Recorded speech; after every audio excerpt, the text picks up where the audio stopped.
It's all yours, SFT. Hello, we are here tonight on Standing for Truth. We got the entire team here. It's going to be a blast. So I hope everybody is excited. I mean, we want to give everybody something to enjoy during this time of quarantine. So that's why we've been putting on a lot of debates, discussions. Please check out Neff's debate last night with T-Jump. It was utter evolution destruction. It was a great debate.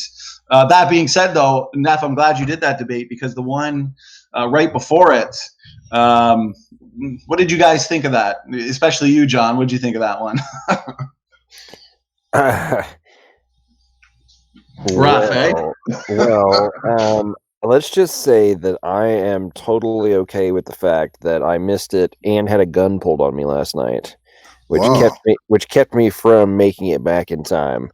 But as I tuned in to the second half of that first debate before Neff's, I was just thanking God that a gun had been pulled on me to keep from being associated with that madness. Meant to be. Wow. I hope you're okay. Everything's okay, though? I mean, that's a scary story, John. Yeah.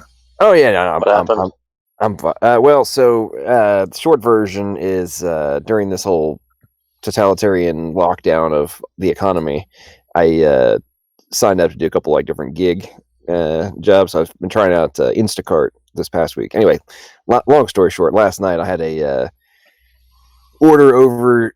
The delivery area was over, let's just say, in a not so good part of town, and I arrived. The house was we call them tall and skinnies here in Nashville, where people are it's basically gentrification.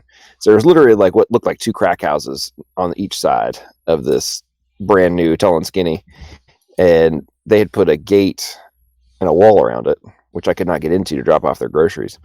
Anyway, so I'm standing there trying to call these people, and out of nowhere, this dude walks out of the house next door, and let's just say there was very strong language being directed my way that I should not be present and needed to leave, which I said I was not because I'm doing something right now. Anyway, very long story short, he says, I'm going inside. You best be gone when I get back. And I had a gut feeling that there was about to be confrontation, so I went and grabbed my gun out of the car, stuck it I had a hoodie on, and stuck it in my pocket, and sure enough, a couple minutes later, he walks out, gun in hand, and starts waving it. And let's just say we had a bit of a Mexican standoff. And anyway, it all ended in fine. I still live, obviously, and ultimate irony, he's never dropped off those groceries, and apparently Instacart has a policy: if things don't get delivered and the customers don't respond, you can actually donate them. So I went and drove around for about 30 minutes, found some homeless people, and gave away those groceries. So I was joking that it took having a gun pulled on me to be able to have my Good Samaritan act of the day. That's incredible. Right. That's what happened to me. That's good what you did in the end, though. Yeah, that's good what you did in the end, I suppose. But it's not nice. It was an interesting experience, but as I said, I'm actually glad it happened because watching I actually felt sorry for Erica and Mark for having to put up with that, and I usually that's all I'm gonna say about that one. Well, it just it makes our position almost look bad. Like, these guys come in there clearly not prepared at all and can't even address some of the basic arguments for evolution. It's like some of the advanced ones, okay, you're not up to date on the literature, but even some of the basic ones, like vestigial organs, I know was brought up, and they had no response to that. It's like there's been arguments against that for 30, 50 years. Right. I noticed that Austin and Nathan really didn't have a very strong knowledge of the subject matter. They were quick and smart to come back a lot of times with snappy rebuttals for blatant assertions that nobody provided evidence for. But a good bit of study would do those fellows some good. They do need to learn some of the more basic arguments, I think.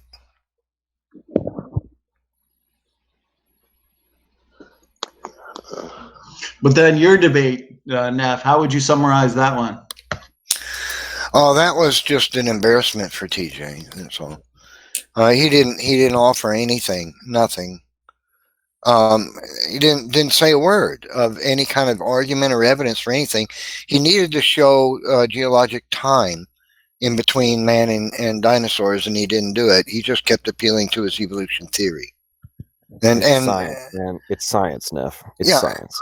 And that's, it's science. And constantly interrupting me, which I saw as damage control, an attempt to prevent me from, finishing a point or making a salient point. So it was so clear that he had no argument whatsoever that he should be feeling embarrassed about it.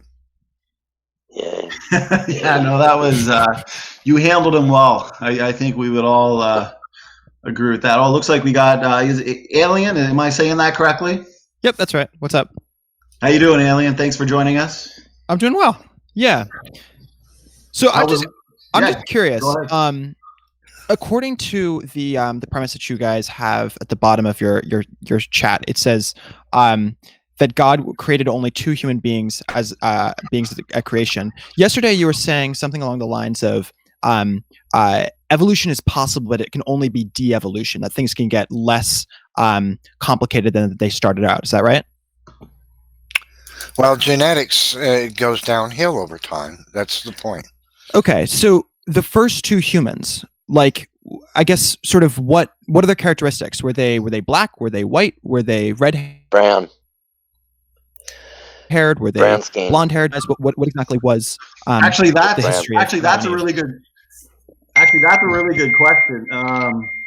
Matt did a really good video, and I can answer this too based on our model of pre-existing genetic diversity, but I think it's appropriate to let Matt there explain it, because he did a video solely on that. What color was Adam and Eve? What were some of their traits, for example? Pretty well answering your exact question. Matt, what do you think, brother? Yeah, I usually explain it in terms of genetics, but the best way of doing it will be just looking at a positive and our dominant and recessive. So inside of white people, we carry the recessive, so all lowercase letters. What that means is that when a white person has another child, they can only produce another white child because of that. Now, if they carry some dominant genes, like black people, they carry only the dominant genes. So when they produce, they can only code for more black-skinned people. However, the only skin color on Earth that can actually code for every variety of skin color is brown. So therefore, they would have had to be brown eyes, brown hair, and brown skin, because it's the only variety that contains all the genetic diversity to code for everything. See, in out of Africa theory, that would have made man split from a chimpanzee with black skin. But our model says that man was created in the Fertile Crescent, which is the Middle East, and the people in the Middle East have brown skin. So it actually not only validates the creation model, but it disproves the out of Africa theory at the same time.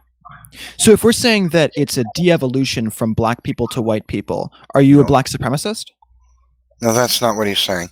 He's saying, the reason I'm asking that, to clarify, is we're saying that that creationism is that it can only de-evolve, it can only become less complicated, less sort of supreme than it started out, right? So if we started out exclusively as black, are white people somehow genetically less? Well, no, I'll jump in real quick, Neff, and then let you take over.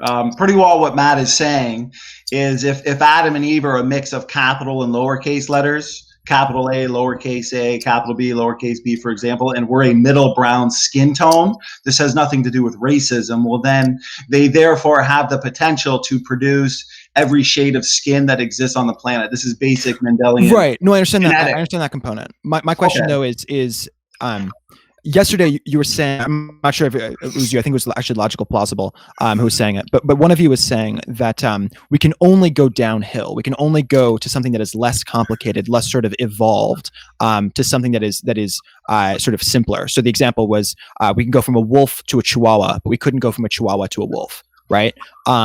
So are we saying that the reason being is genetically superior? Did you want to take that, Neff, or? Well, it's like this.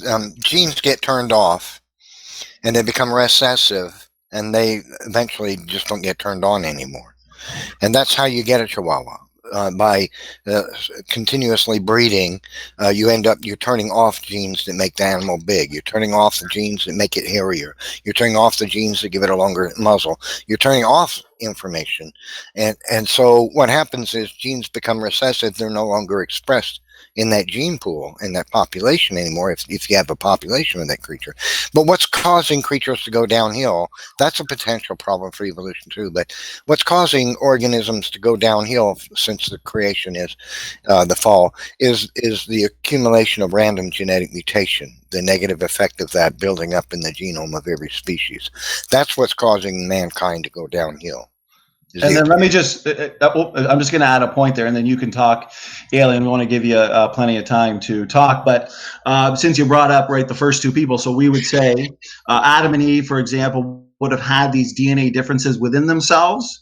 And then, of course, if we were to talk about the biblical kinds, well, that idea would apply universally among species. So, for example, each created kind, as well as Adam and Eve, they would have been front-loaded with these functional DNA differences that through a variety of genetic processes and mechanisms such as recombination, gene conversion, that could actually lead to the origin of species, and in regards to Adam and Eve, the origin of people groups. And then obviously we need to consider genetic drift, isolation, inbreeding, migration. Sure. But the thing is, a lot of these events, especially in animals, they are due to shifts from heterozygosity, so that's more allelic potential, allelic diversity, to homozygosity, so that's less allelic potential, so that's less information available for change, for adaptation. So it's a downhill process. When we look back to the creation event, we're looking back to the expansion of genetic information. Evolutionists, they look back to that single-celled ancestor billions of years ago. They're looking back to the contraction of genetic information, because you'd have to add a lot of genetic information to take your single-cell, bacteria-like organism into a whale over time. So that's kind of our point there. Did Adam and Eve have genetic diseases? Not at creation, no. Not at creation. No. So how do we get genetic diseses? By genetic mutations. Mutations damage genetic information. Well, of course. Virtually all human diseases are caused by mutations. Sure. And the largest percentage of them are caused by the ones that cause deformity. Is it NEF or is it free? It's NEF. The ones that cause deformity can happen a couple of ways. They can happen to non-coding DNA. They can happen to homeobox genes, and they can happen to proteins that are critical in cell specialization and organization during development. So for certain ones, so like sickle cell, and for example, having one code of sickle cell, right? Having one of your two being the sickle cell is actually beneficial, but having two is a negative trait, right? So I guess my question is did Adam and Eve, did they both have one sickle cell, or did they just not have it at all? There's no reason to believe that they would have had any. There was no mutation taking place. Theologically, there was no mutation that occurred to man's genome or any species until after the fall. Okay, so God made them good, and they had no flaws in their DNA. Okay, so all diseases also throwing stuff away. Yeah, so they wouldn't have had one. They wouldn't have had one mutation for sickle cell and then had to get another one to match so that the disease would make itself apparent. Sickle cell is throwing something away. The sickle cell mutation, it's not beneficial in the sense that it's throwing a part of that protein away or whatever, you know what I mean? It's not new, it's not gaining, it's not becoming larger and more complex. It's just throwing away parts of the genome so it can avoid something like, sort of like Batman and Robin. Like Batman and Robin are chasing the Joker, and he blows up a bridge to stop Batman and Robin from getting to him. You know what I mean? It works for a while. Yeah, I guess my struggle.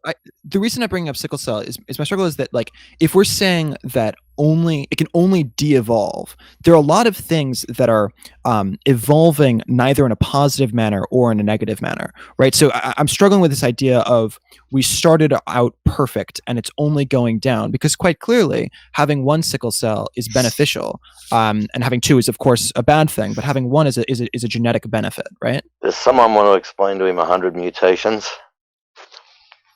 because every generation born, we're having 100 mutations. Every single generation, near neutral ones that natural selection cannot see, and it's unselectable. So they're building up and building up and building up, and there's no way that they can get rid of them. So if you're getting 100 mutations, near neutral mutations building up every single generation, then how have we been going on for hundreds of thousands of years? This idea that evolutionists have that mutation is the designer of fantastical things in the body plans of organized organisms, that it is the designer, that it is the builder of structural design, biological structural designs, is a myth. This is what evolutionists. Charles Darwin didn't know about DNA. Nobody knew what DNA really was until the early 20th century. They really began to fully understand what the DNA is. A package of information that defines an organism. It prescribes the organization of cells to make an organism. They began to understand that around the turn of the 20th century, and so they began studying organisms by mutating them. They would irradiate them. And see the effects of them, but because we have discovered that DNA is this package of information that prescribes the features and functions of an organism, not all of them, but certainly how an organism's cells are organized for the most part to make the animal. Because we know that today, evolutionists are stuck with they don't have a choice. They're stuck with having to believe that changes to that package of information is why the organisms morph over time to become fundamentally different types of organisms. Because if that process occurs, you have to have. I'm just a little bit. You have lost to have there. changes to the information. Could you just clarify to make that happen? Neff, I'm a little lost. So I'm just trying to understand still. When we're talking about things that are both positive and also negative, so sickle cell is an example, but there's other examples might be certain neurological issues, right? So like you think about example of evolution. Yeah, so let's talk about so like dyslexia, for example, or a lot of people who are super smart from a scientific perspective are really struggle for biological reasons that are related to that in terms of their sort of social ability to interact with people, right? These are things that are both positive and negative from a perspective of sort of evolutionary benefit, if you will. So did Adam and Eve have dyslexia? Did Adam and Eve have right? If we go down all of these things, they're both good and bad is my issue. Yeah, as I've explained, the theological position of the Christian is that there was no flaw in the DNA. They had no deformities, no genetic flaws, no biological flaws whatsoever in the beginning. And the evidence from genetics is that it's mutation, changes to the original package. Changes to the original package of information that God designed that is causing all the problems. I just want to clarify. Okay, well, just let me finish a sentence. Well, I'm still kind of lost here, so I'm just trying to clarify. So you're suggesting that they're simultaneously they have the benefits of having dyslexia and don't have the costs of having dyslexia. They have the benefits of having one sickle cell, but they don't have the costs of having one. Let me respond to this one real quick, Neff. Okay, so we are rapidly discovering that the vast majority of diseases we are beginning to discover are caused by a misbalance of certain aspects of gene regulatory networks, non-coding regions of the DNA, and a variety of other slight modifications, as Neff was referring to in terms of mutations. So just because and very often you're using very high IQ individuals as an example of having social issues. Well, a portion of that stems from very often there's a misbalance in some other portion of their overall operating system, if you will. There's an overexpression of different variables.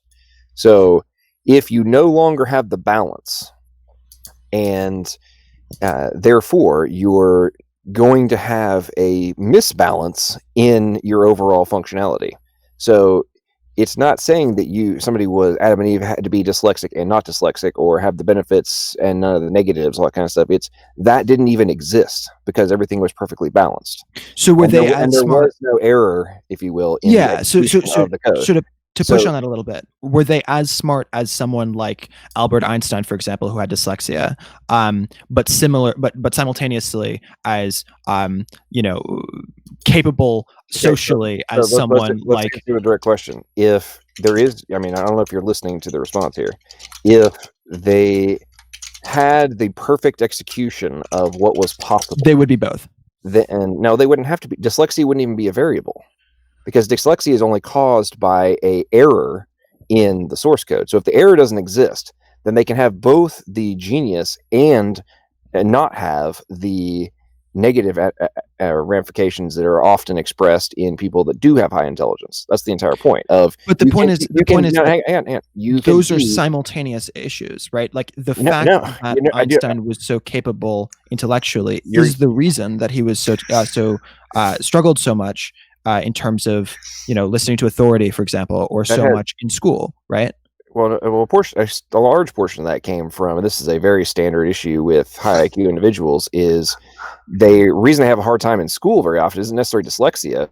It's that they're so smart, they get extraordinarily bored with what they're learning because they grasp it in a fraction of the time. Intelligent, you must be dyslexic. No, I'm not. I'm saying dyslexia is a specific kind of intelligence. Dyslexia is that there's a flip of your the way that your brain works, and so you're using your creative side of your brain to do certain tasks that are generally used by your functional brain, and so you're actually better at certain things and you're worse at other things. Because here's a remarkable observation: you're talking about things like dyslexia as an argument for evolution.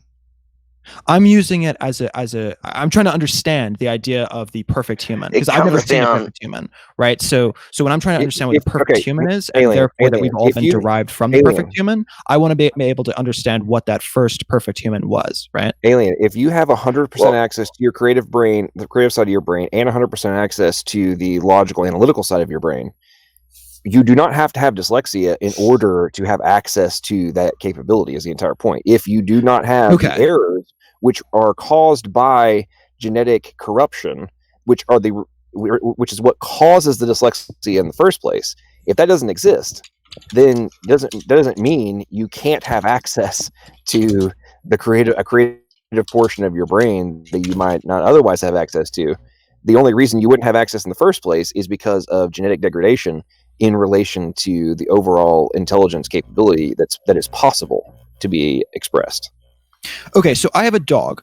He's a total mutt, but let's pretend that he's a poodle for a second, because poodles are cuter. Okay. Is a poodle in every single way worse than a wolf? Well, a poodle has its hair just keeps growing and growing. It's lost a part of its stop codon region that tells the hair to stop growing, so the hair just keeps growing and growing and growing. And if you don't cut a poodle's hair, then the hair will just keep growing until it dies. So there's nothing beneficial there. It's actually lost something. That's why it's a poodle, and that's why it has the hair that a poodle has. My issue is that there's other ways in which I'd say that my puppy is better than a wolf. My puppy is certainly much nicer than wolves. I think that kindness is generally something that we'd consider to be positive, right? I say that my dog. Wait, enough. I just want to. The reason I just want to clarify what exactly I'm trying to frame. My uncle owned a wolf. He owned a dingo, a huge dingo, a massive dingo, the size of the biggest German Shepherd you've ever seen. He was purebred too, and he was a pets as therapy dog. He used to go on, like my uncle used to take him, and retarded kids would pat him and stuff like that. We're claiming that wolves are cuter and nicer than poodles? I think the it depends on how a dog's raised, mate. It doesn't matter what it is. No, I don't think that's true. I think it's fair to say that a poodle... Yes, it is. Time out. We're going down a subjective thought. Well, that's kind of the point, though, right? Like we're saying... Subjective.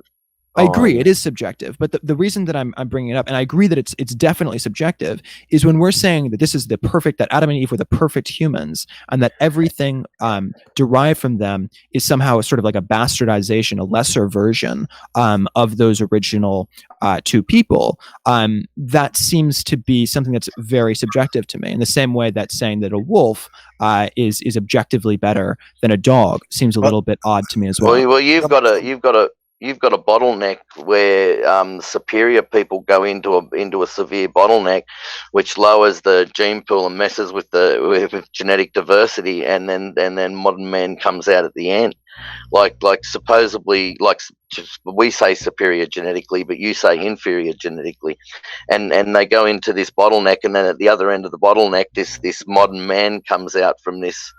You know what I mean? Like from these sort of not quite human, subhuman type creatures. It's that we're getting, and you always say we're getting faster, bigger, and stronger when the evidence is right there. I don't say that. I say that evolutionists do. Evolutionists say that. Yeah, to clarify, when I'm describing evolution, I'm not saying that it's getting better in a sort of a straight line. It's always better than the generation prior to it. Obviously, that's not the case. I think that most of evolution is simply different, right? But difference over periods of time. That difference, the ones that survive are the difference in a better way, and the ones that die off are the different in a less good way, right? The problem for evolution is this: evolution allegedly explains the arrival of features, not the loss of them or the variety of them. There, how organisms' features can show variation doesn't provide support for the evolution theory. Sure. So Neff. So let me give you an example. Go for it. Longer hair or shorter hair is still hair.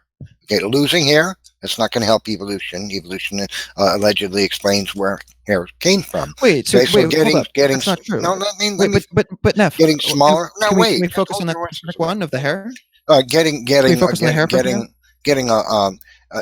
this kind of the variations that we see, changes to the muscularity or the height, the weight, the girth of creatures, how long a tooth is or short a tooth is, will never bring a fundamentally different type of organism into existence.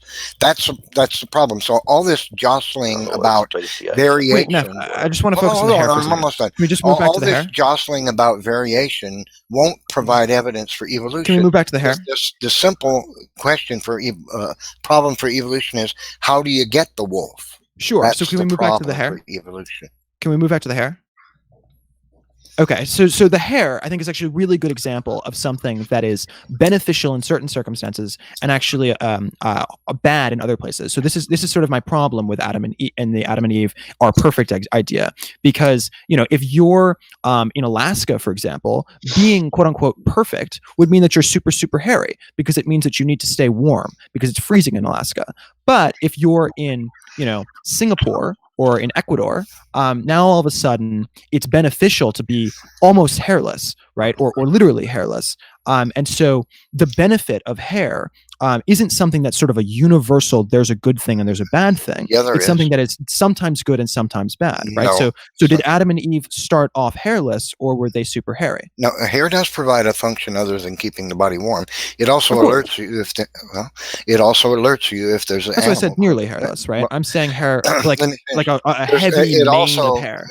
It also alerts you if there's a small creature that could sting you or cause a poison cyst to develop in your skin, crawling on you. Right, so Nev, okay. So my question isn't whether they had hair. Let me finish the statement.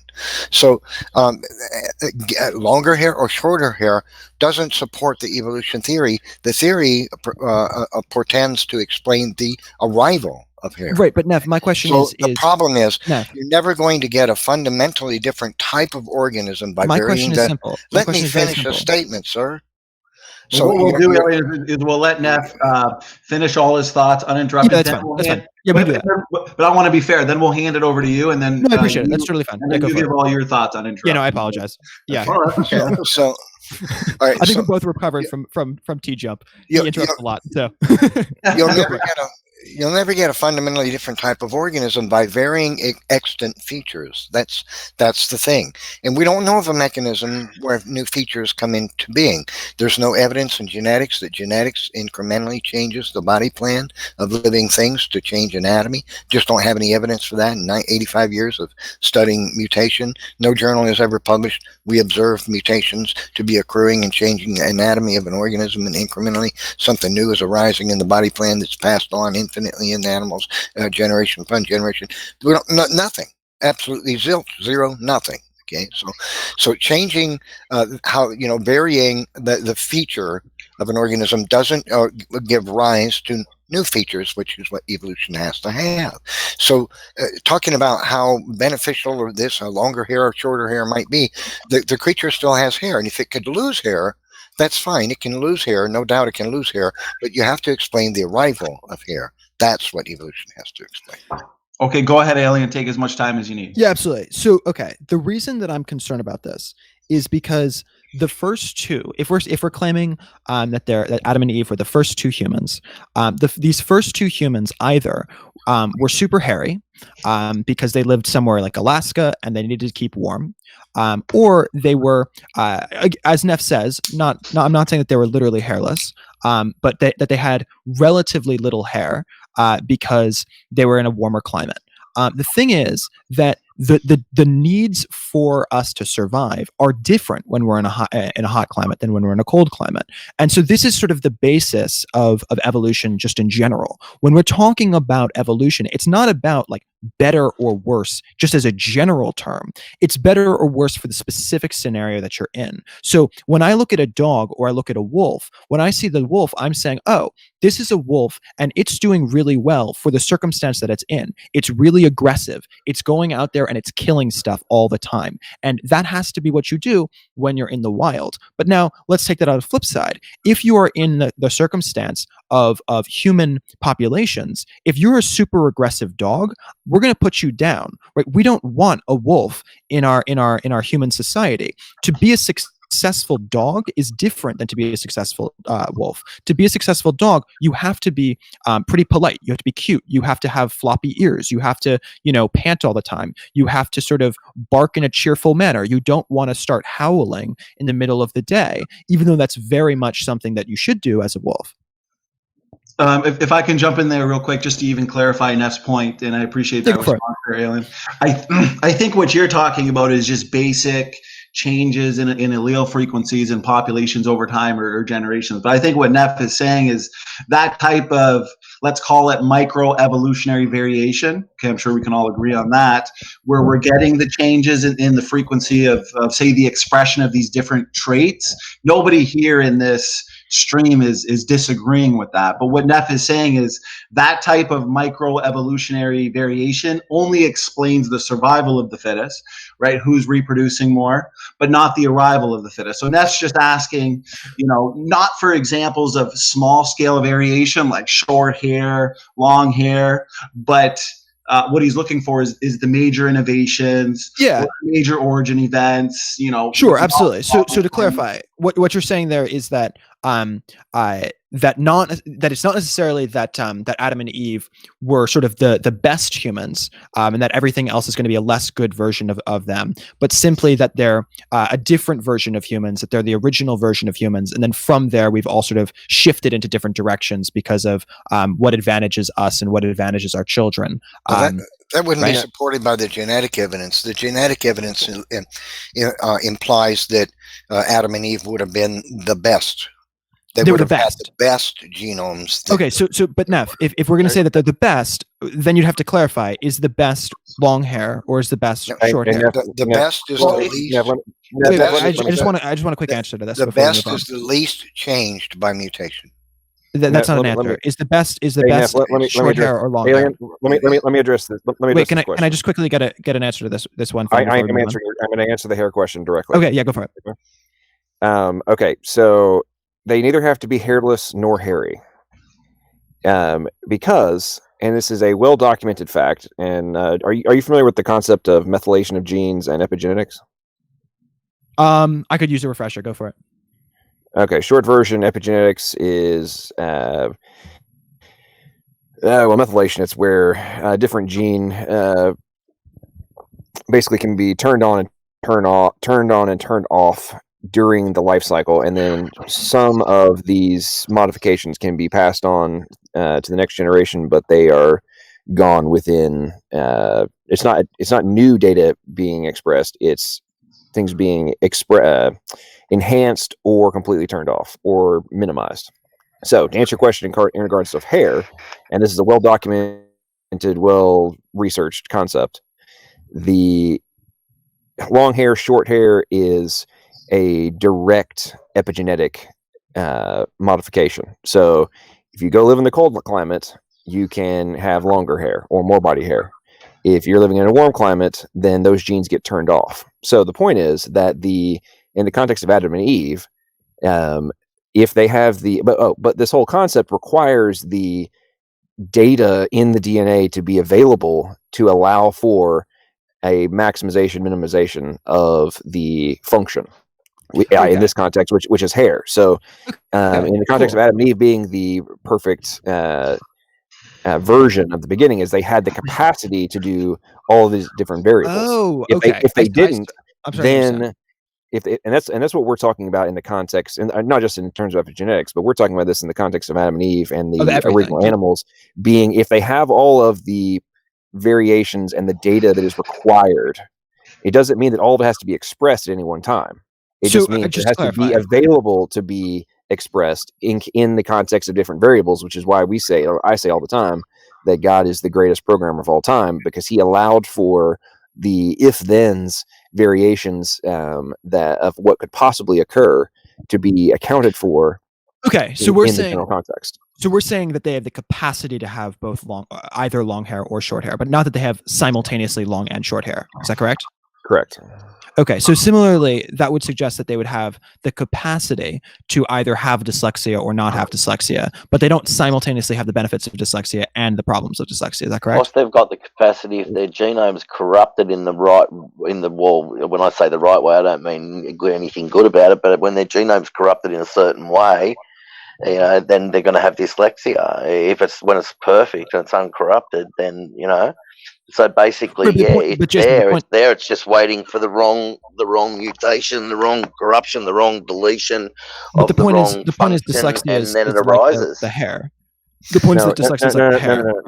No. The dyslexia is a deletion of data. It's caused by a deletion of data. No, that's not accurate. No, that's not accurate. Well, that's just not what dyslexia is. Dyslexia is that there's a flipping of the brain. The cause? What is the cause?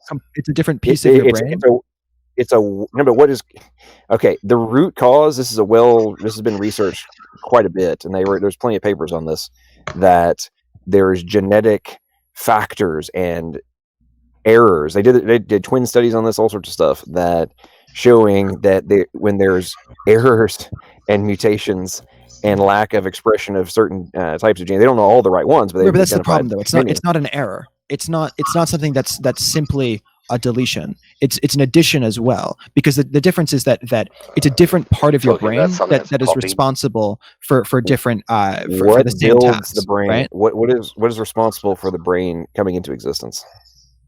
I don't understand what that has to do with dyslexia. Okay. It's an addition. He said, is a copy. What makes the cells? What makes the cells in the brain? What makes the cells in the brain? What is the source of the structure of the cells? Yeah, it's made of atoms. No, it's chemical reactions between atoms. Obviously, atoms as well, like molecules, but what is required for the different types of cells in the brain to be manufactured by the ribosomes and the proteins? Chemical reactions? I don't know. What are you looking for? We discussed this the other night. The genetic code and the information, the sequences which enable it to happen. Oh yeah, right? Sure. Okay. Sure. Yeah. So but that's the point. There's different cells and the errors. The errors in the neurons and the errors in the variety of gateways and switches. That's my point. The point is that the outcomes. It's not simply a deletion. There's an addition as well. When we're talking about the differences between a dyslexic brain and a non-dyslexic brain, there are both additions and subtractions to a dyslexic compared to a non-dyslexic brain, right? Well, are you talking about function, or are you talking about I'm talking about like the literal, variation? the literal. If you looked at all of the full information being held in a dyslexic brain and compared it to the full information being held in a non-dyslexic brain, there's different information. It's not simply that there's less than one; it's that there's different information. You're looking at capacity. Dyslexia is not what the cause of the differences is. No. I'm just saying. I'm just saying you're like. But dyslexia is not a positive thing. My point is not. My point is that it's not simply a deletion of things. It's also an addition of something else. Right? But it's not a positive thing. But how's an addition? Wait, but Neff, that's simply untrue, right? Because when we're talking about dyslexia, it doesn't support evolution because it doesn't change the structural. It doesn't change the structural design. When we're talking about dyslexia, we're talking about Albert Einstein. It's quite clear when we're talking about dyslexia. It's quite clear that it has the effect, admittedly, of making it much more difficult to learn to read, but it also has the effect of substantially more creative ability. Okay, so the bottom line is Albert Einstein. This is true of Frank Lloyd Wright. This is true of a huge number of the creatives that we know had serious mental quote unquote disabilities. If that being said, it doesn't matter. It doesn't support evolution because it doesn't change anything about the structural design. My point is simply that it's both a positive and a negative. It's are you trying to say that won't support evolution? Are you trying to say that about things that don't? Are you saying that there's a trade-off a lot of the time? Exactly. Yeah, that's exactly what I'm saying. There's a trade-off. Exactly right. So if there's a trade-off, then we can't say that there's this one thing of the non-dyslexic brain, and then something was deleted to get to the dyslexic brain. It was also something was also added to get to the dyslexic brain, right? Okay. The problem is the question would be, and then Neff, I'll let you elaborate on it. Is that trade-off actually sustainable? Because if the vast majority of mutations are deleterious, and we're accumulating 100 new mutations per person per generation, and now we know that our genetic code is vastly more functional than evolutionists previously thought, that means the degradation problem due to the mutations is a lot faster than was ever predicted. And most of these beneficial, sickle cell anemia, I mean, we can point to 100, they're mainly reductive, which means things are not being taken forward, they are degrading. So yeah, there might be a trade-off, a benefit here, a negative here. Yeah, so can I respond to that? Sure, go ahead. Okay, yeah, absolutely. So you're totally right. You're absolutely 1000% correct that the majority of changes that happen to our DNA are negative. You're absolutely 1000% correct in that sense. The issue, though, is that when we're talking about both things that are happening positively and also things that are happening negatively, the positive traits are going to stick around for many generations because the people with the positive traits or the animals with the positive traits are going to be able to reproduce more efficiently than the ones with the negative traits, right? If you have negative traits, you're probably going to die in infancy. That's the case of many people and animals that are born with genetic defects. However, if you have 1 in every 1,000 of the children that are born with genetic quote unquote defects are actually benefited because of those quote unquote defects, then the people or animals that have those defects are soon, eventually, going to become the majority of that entire population, right? Right, and I appreciate that response. See, here's the problem, though. Okay, so while the genome is degenerating in so many ways based on the accumulation of these nearly neutral mutations, because those are the ones, Alien, they build up in our genetics, but natural selection can't see them. They are essentially invisible to natural selection. Yeah, I agree with that. Even though, okay, good. I'm glad that we're on the same page. So I agree. I'm almost done. Yeah, go for it. I'm sorry. So even while there may be, a few adaptive gains that are observed, so many nucleotide sites are being degraded. So you're basically throwing out all of this information from lots of these nucleotide sites, and then you're trying to replace all that information for a few single desirable beneficial mutations. But the question is, can a few beneficial mutations actually counterbalance the damage? Yeah.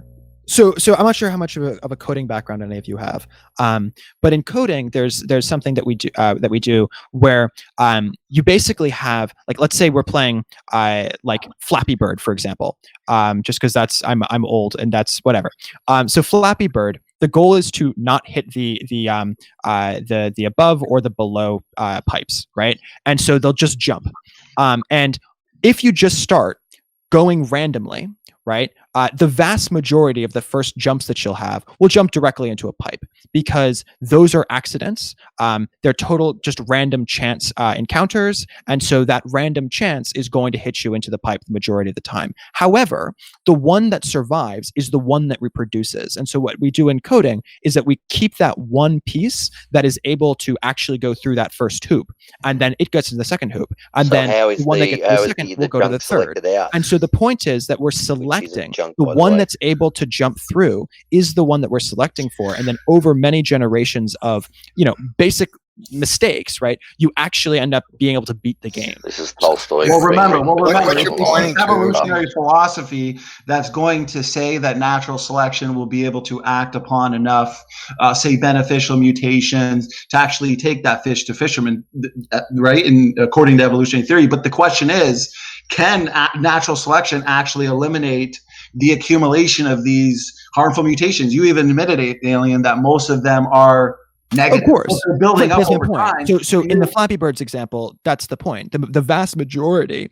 of the first 1,000 times that you try to do this with a computer, it will make terrible mistakes, of course, right? But the point is that they're learning from those mistakes. Not I shouldn't say learning, because that suggests sort of an intelligent system. But the one that's able to reproduce, the one that's chosen, the strategy that's chosen, is the one that was able to succeed last time through.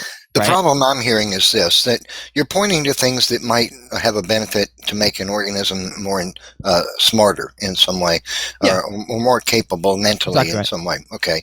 But that just doesn't support evolution. That's the problem. See, well, let me explain. If you had a countless number of mutations that modified the brain and made the organism somehow smarter, sharper, whatever, more witty, it doesn't matter how many of those you get. Unless you change the body plan, the anatomy of the animal, you're never going to get a fundamentally different type of organism. There'll be no evolution. Smarter, the ability to survive, all that's great, and it would be necessary if evolution is true. The organism has to be at least intelligent enough somehow to get by, and it needs to be able to survive. It's got to survive, or it won't be passing on anything. So that may be true, but nonetheless, none of that supports evolution, because it doesn't change anything about the structural design of the animal at all. And unless anatomy changes, there can be no evolution. So really all you're doing is dancing around the theory with little stuff that really doesn't support the theory at all. You need to be able to explain to us how fish evolve into amphibian tetrapods. When you see the structural that's design the kind of of thing that you need to do. When you say the structural design of an animal, what exactly do you mean? Well, the various anatomical features that it possesses and their location in the body plan. Okay, this is what evolution portends to explain the arrival of. Neff, working with that definition real quick. Wouldn't, like, for example, the length of hair be part of that definition, right? No, the length of hair is not an explanation for the arrival of hair. Would intelligence be?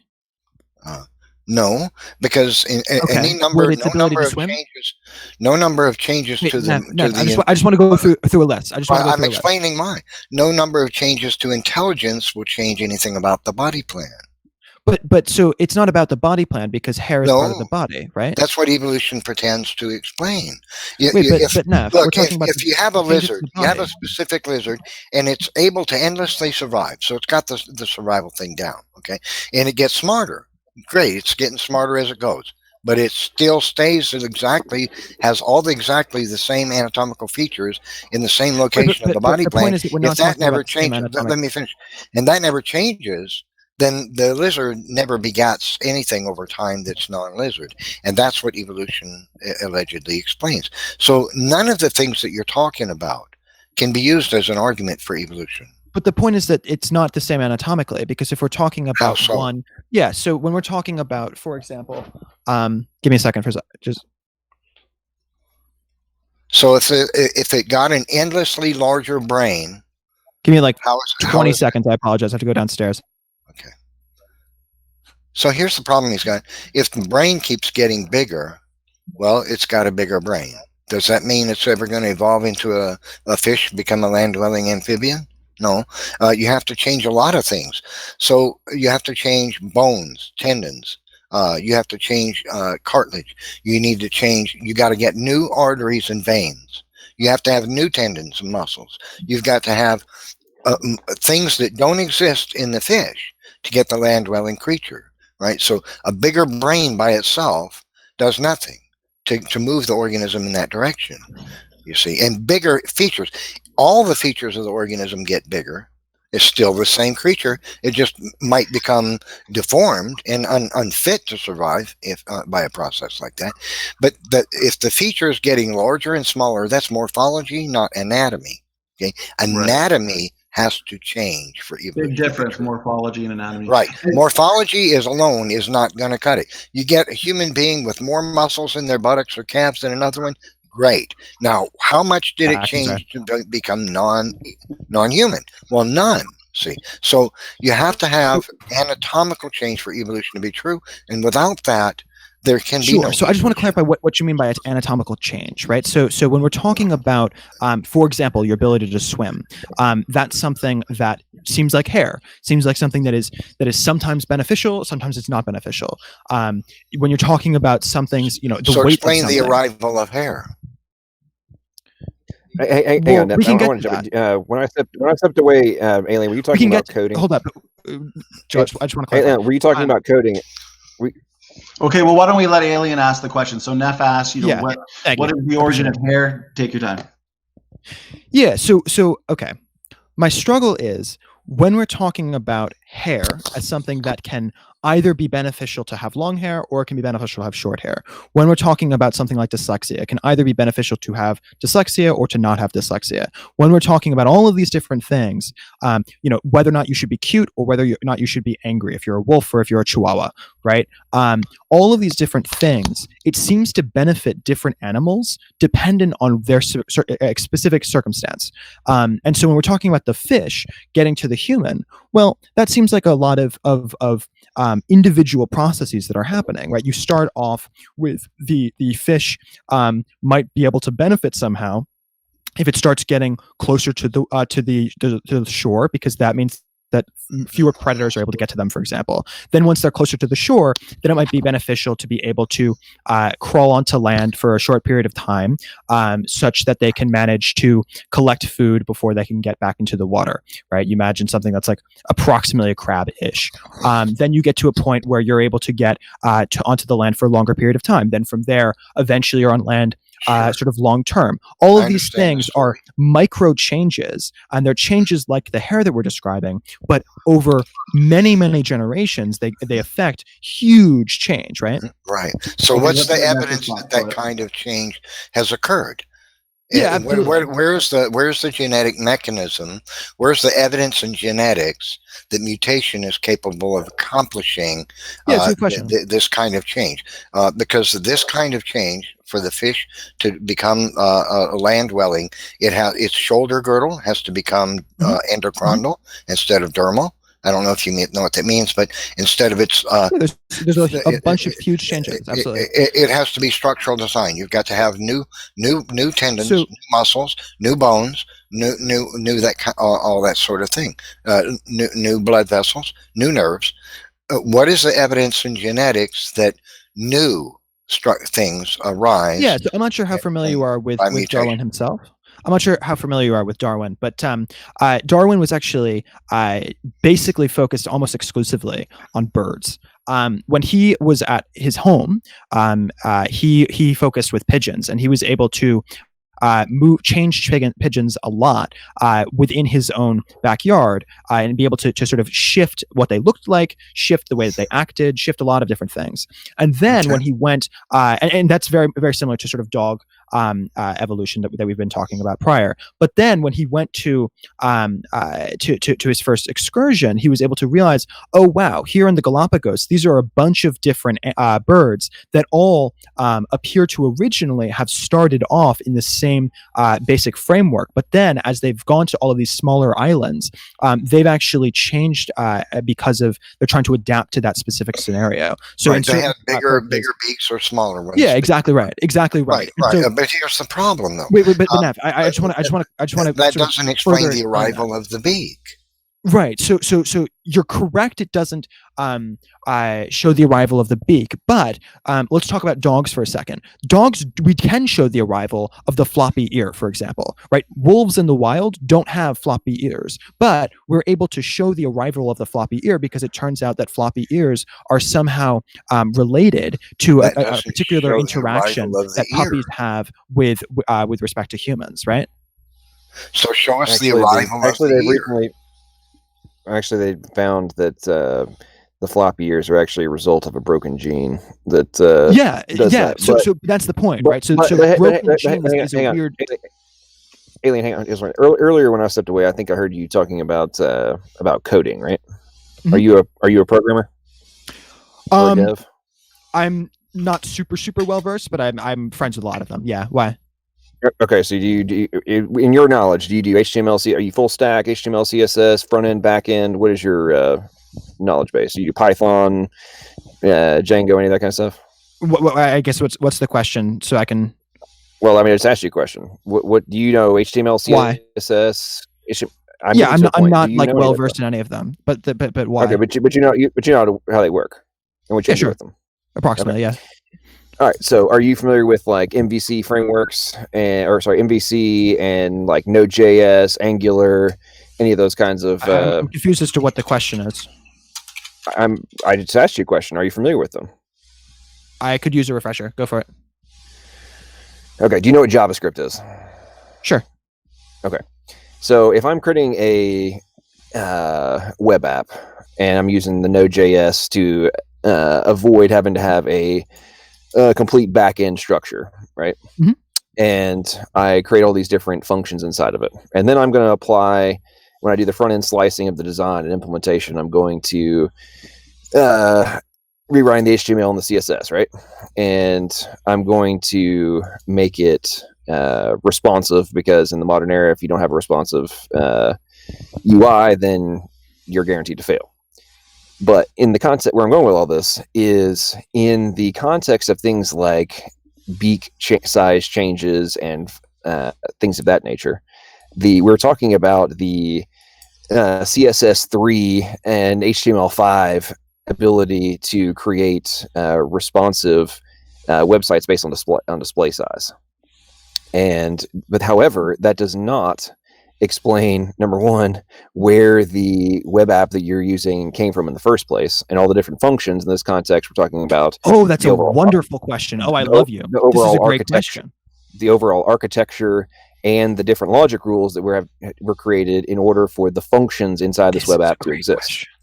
So ultimately, you haven't the genetic code is just like the source code for the initial framework. Now, it doesn't matter if you have I don't think there's a person on this planet who's a dev that would ever think that somehow magically your web app is going to connect to the love your question, the Google Maps API without a intelligent agent being required to do so. Now, in the context of genetic advancements that would be from the evolutionary model that would be required for a new body plan to come into existence, we are not talking about slight modifications to an existing web app. We're talking about an entirely new web app creating itself.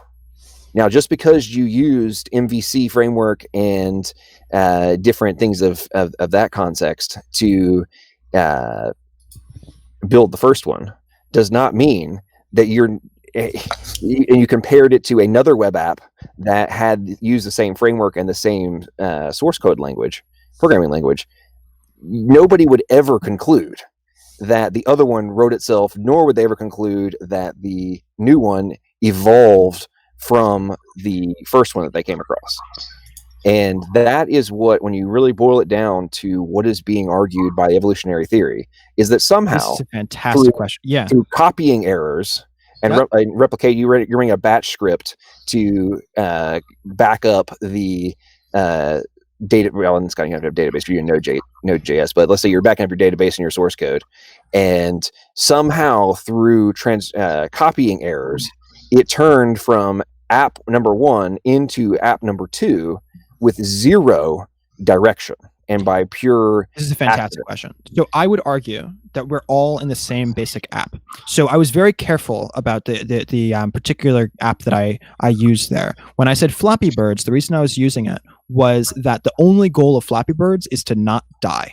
Right? You're trying to get through each one of those things in order to stay alive for as long period of time as possible. Flappy Birds going to turn into Angry Birds?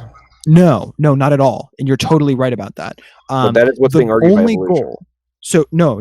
You're completely right, and I want to sort of further extrapolate from that. The only goal of any animal and of any cell of any form of life at all is to, number 1, stay alive, and number 2, reproduce. Right. This is something that Richard Dawkins goes into a lot of detail on in his first book. I'm blanking on the name of it, but I discuss it in the God Thesis Part 2. Actually, I call it the basis of objective morality. Actually, but so this is a really interesting question.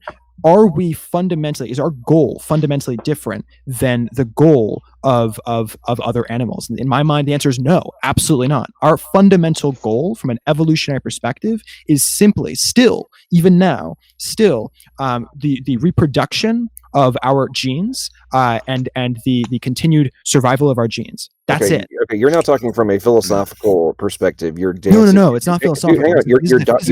You've dodged the entire point that I was making, which is, could a web app or a mobile app ever turn into another one without a intelligent agent causing that to occur?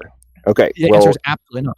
Okay, so when you are talking about an entirely new body plan, you are talking about the equivalent of millions of lines of code that are different between the two of them. Yes, it is. So here's the way. Here's the way. 100% you are absolutely so right. What we're talking about is the only. So the game of Flappy Bird is to survive each one of those levels, right? It's a very simple game. Flappy Bird. We're not talking about the cause. No, we're talking about causality, not. I just want to be able to. I just want to be able to answer this. It's going to take me like 15-20 seconds to answer this. The goal of Flappy Bird is simply to survive to the next level. The goal of evolution is simply to survive to the next level. Okay? No. And so, wait, Neff, no. I just want to be able to sort of go into it for a little bit. I appreciate it. So given the goal is simply reproduction, the way that you reproduce in a cold climate is that you manage to have longer hair. The way that you reproduce in a hot climate is that you have shorter hair. The way you reproduce if you're a wolf is that you're very aggressive. The way that you reproduce as a chihuahua is that you're very cute. These are different goals. The way that you manage, the goal is still the same, but the way that you manage to go about getting to that goal is different. What's happening is you're dodging everything there is to explain about evolution with microevolutionary changes that have no bearing on whether or not something is able to evolve or not. You're only talking about survival. Survival by itself is not evolution. Okay. Of course it is. Natural selection by itself is not evolution. Evolution, I'll say it again, allegedly explains the arrival of features. Otherwise, there is no evolution. If you never get the fish to change in its structural design, you'll never get the land-dwelling amphibian tetrapod. So all you're doing is talking about how an organism can change so that it survives, even if an environment changes, like longer hair or shorter hair. All that's great. That's fine. That explains how the organism continues to exist. That doesn't explain how one type of organism begats over successive generations a fundamentally different type of organism. That's what evolution must explain. We don't know of a mechanism. But that's my problem. I don't understand none of the things that you're describing promote the idea, support the idea of evolution. You're only talking about survival. That's not good enough. What do you mean by an attribute? If not the hair, if not the floppy ears, if explain not the arrival of the ear and the hair. I thought I already did. The goal. Okay, so I'll try again. You have to explain it from a biological look. Yeah, absolutely. You're talking about it from a philosophical way. No. It's not philosophical. Let me finish. We all know the story. We hear it all the time. You're giving us a storyboard. No, I'm not. You're giving us a storyboard. You're not giving us scientific biological evidence. Yeah, that's what you've got to have. You have to be able to explain the ear, the arrival of the ear, not how an ear that already exists can turn down like those of a collie, but where the ear come from, or how did it get hair? Oh, these are the things you have to explain. Modifying the various features of an organism so that they're longer, shorter, whiter, thinner, fatter, skinnier will never change the anatomy of an organism, and it will never support evolution. So I just want to clarify at this point. We're saying that an animal can get to a point where it has longer hair. We can get to a point that it's shorter, that it's taller, that it's nicer, that it's meaner. We can get from a place at this point from the perspective from say an otter to something like a bear, right? You can? Yeah, under the premise that you've already accepted, the idea that it can get larger. No, I know. Wait. Let me address this again from a coding. Can I just explain why I think that we've already gotten to that point? No. Can I explain why I think it? Alan, you clearly have not listened to a word. I just want to be able to see. What we'll do is we'll give the floor to Alien to explain and try not to use storytelling or philosophy. Tell us scientifically how you can, well, I guess in your own words, get from an otter to a bear, and then we'll allow either John or Neff to respond. Go ahead. Sure. So, okay, if you are an otter, you are in the water all the time. Well, okay, go ahead, Alien. Take your time. I don't quite understand what the meaning of if it's a storyboard is. When we're trying to explain something, it's going to be in the form of an explanation, right? But you're not doing it with biology. That's what you got to do. Well, I mean, if you wanted to talk about biology, you'd have Steve McRae on, or you'd have like Jackson Reed on. But I'm not Jackson Reed. Right? We don't need lessons in the theory. We understand it already.